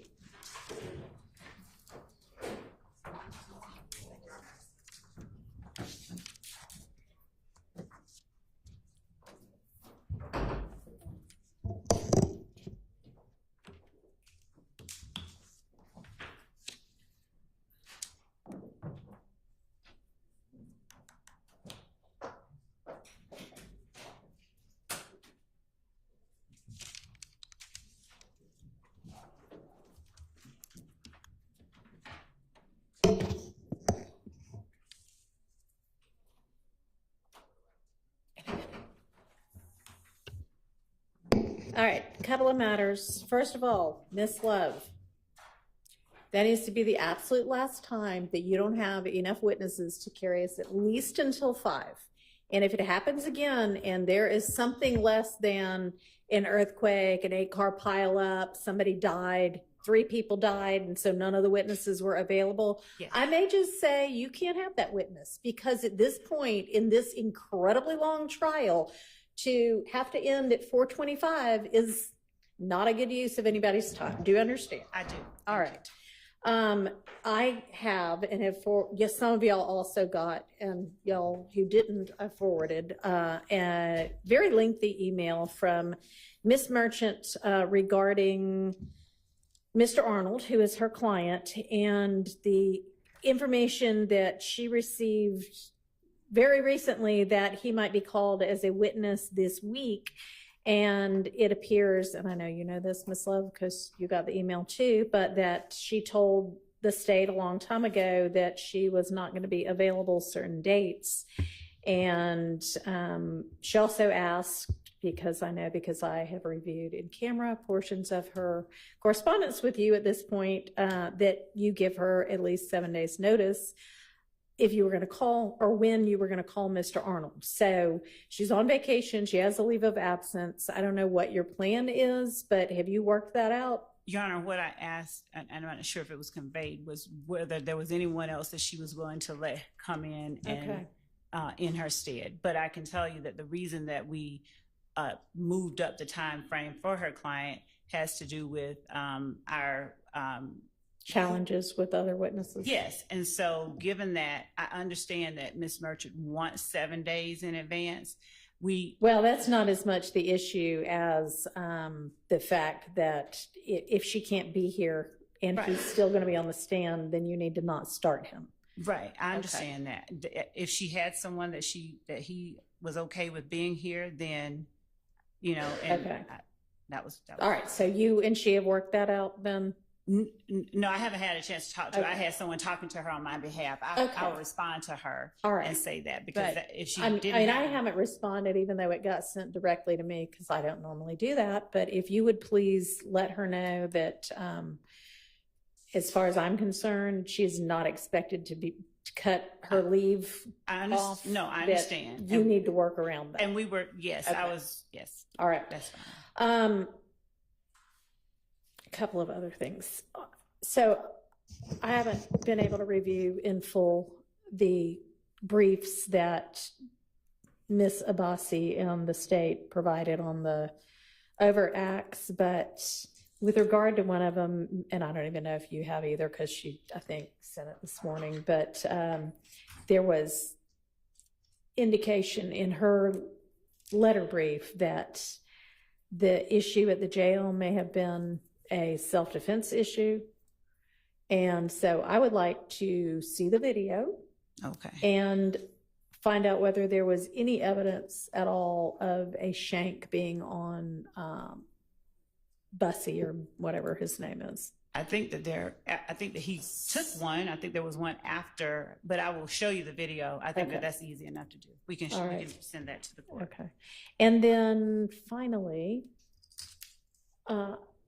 when I started looking through all of the in-camera looking in camera through all of the correspondence between the state and various attorneys for one-time co-defendants, you know, it's at this point about this thick, which is a lot. And I am wondering, and I know that I'm kind of the one that said, do you want me to do it in camera? But do you have an objection to just providing all of it to the defense? Because frankly, I'd rather they do the work than me.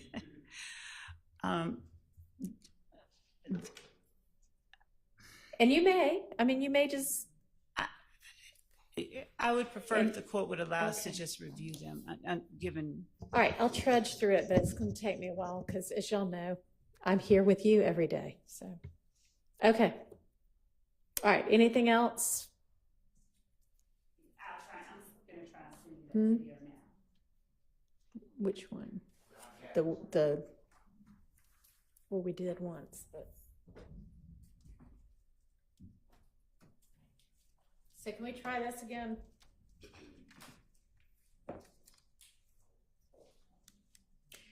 For some reason, I do not know why, this keeps resetting itself to 40% volume today. So it's at 100% now. So let me.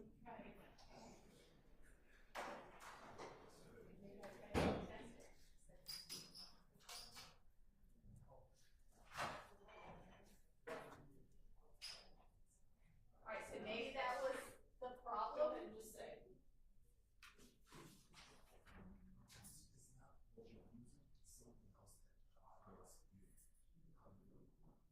So it's not this, you think it might be? Well, you've just got really good hearing then. Do you have it?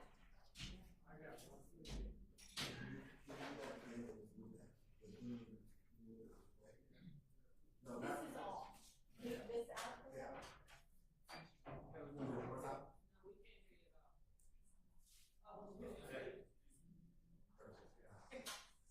Okay, so then maybe it's just that you'll have to remember to readjust it to 100%. I think that 40, 100, Your Honor, is the volume you're listening at, not the amplification of the mic. Okay, then I just have no idea.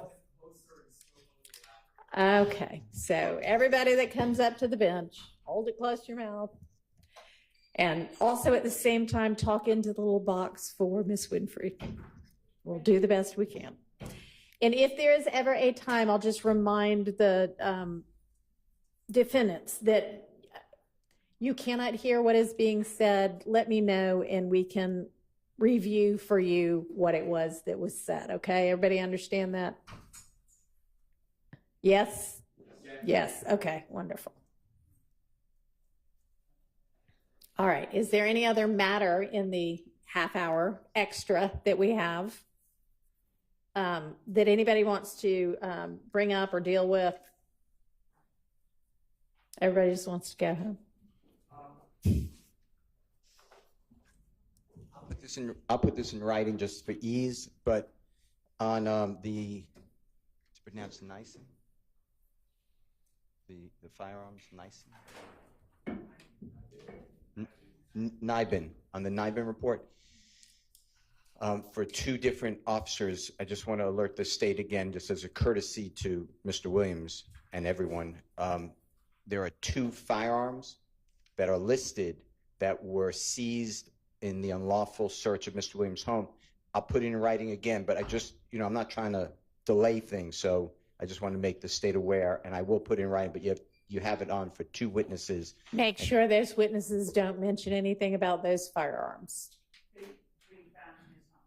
Yes, make it clear, because he's bringing it to your attention. I'm bringing it to your attention. These are professionals anyway, so once you tell them that, that should not happen. Okay. All right. Yes. Assuming QZ is not here tomorrow, and is the plan that we are just going down the list that was provided this morning? Is that? I don't know what the plan is. I'm just trying to figure out what materials to bring tomorrow.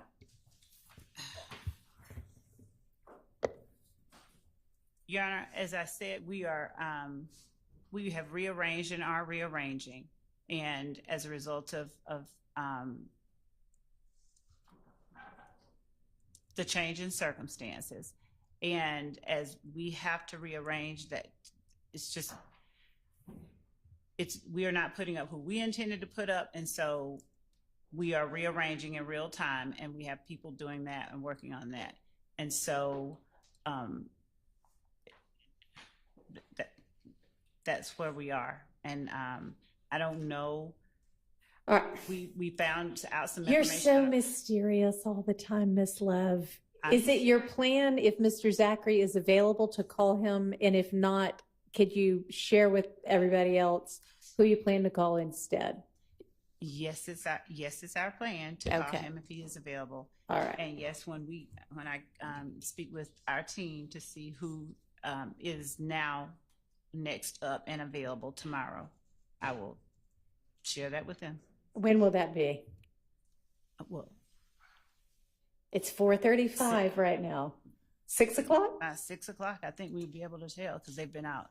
Okay. Is that a real 6 o'clock? Because we were supposed to get the list yesterday by 8 o'clock, and it didn't come until 5 something this morning. So, I don't know. I mean, we just need to know what to Your bring Honor. tomorrow. Your Honor, it's, Well, I mean, it'll at least be somebody off of this list that y'all came up with at 5:57 this morning, right? yes, and the Okay. other, So y'all will know that much. She'll endeavor to do the best she can to get you the other information. It's 6, won't you, Miss Love? yes. It's a big list, Your Honor. I sure will. I mean, y'all, we covered some of them today. It's not that big of a list. Y'all are all professionals, and you've been prepping this trial for who knows how long now.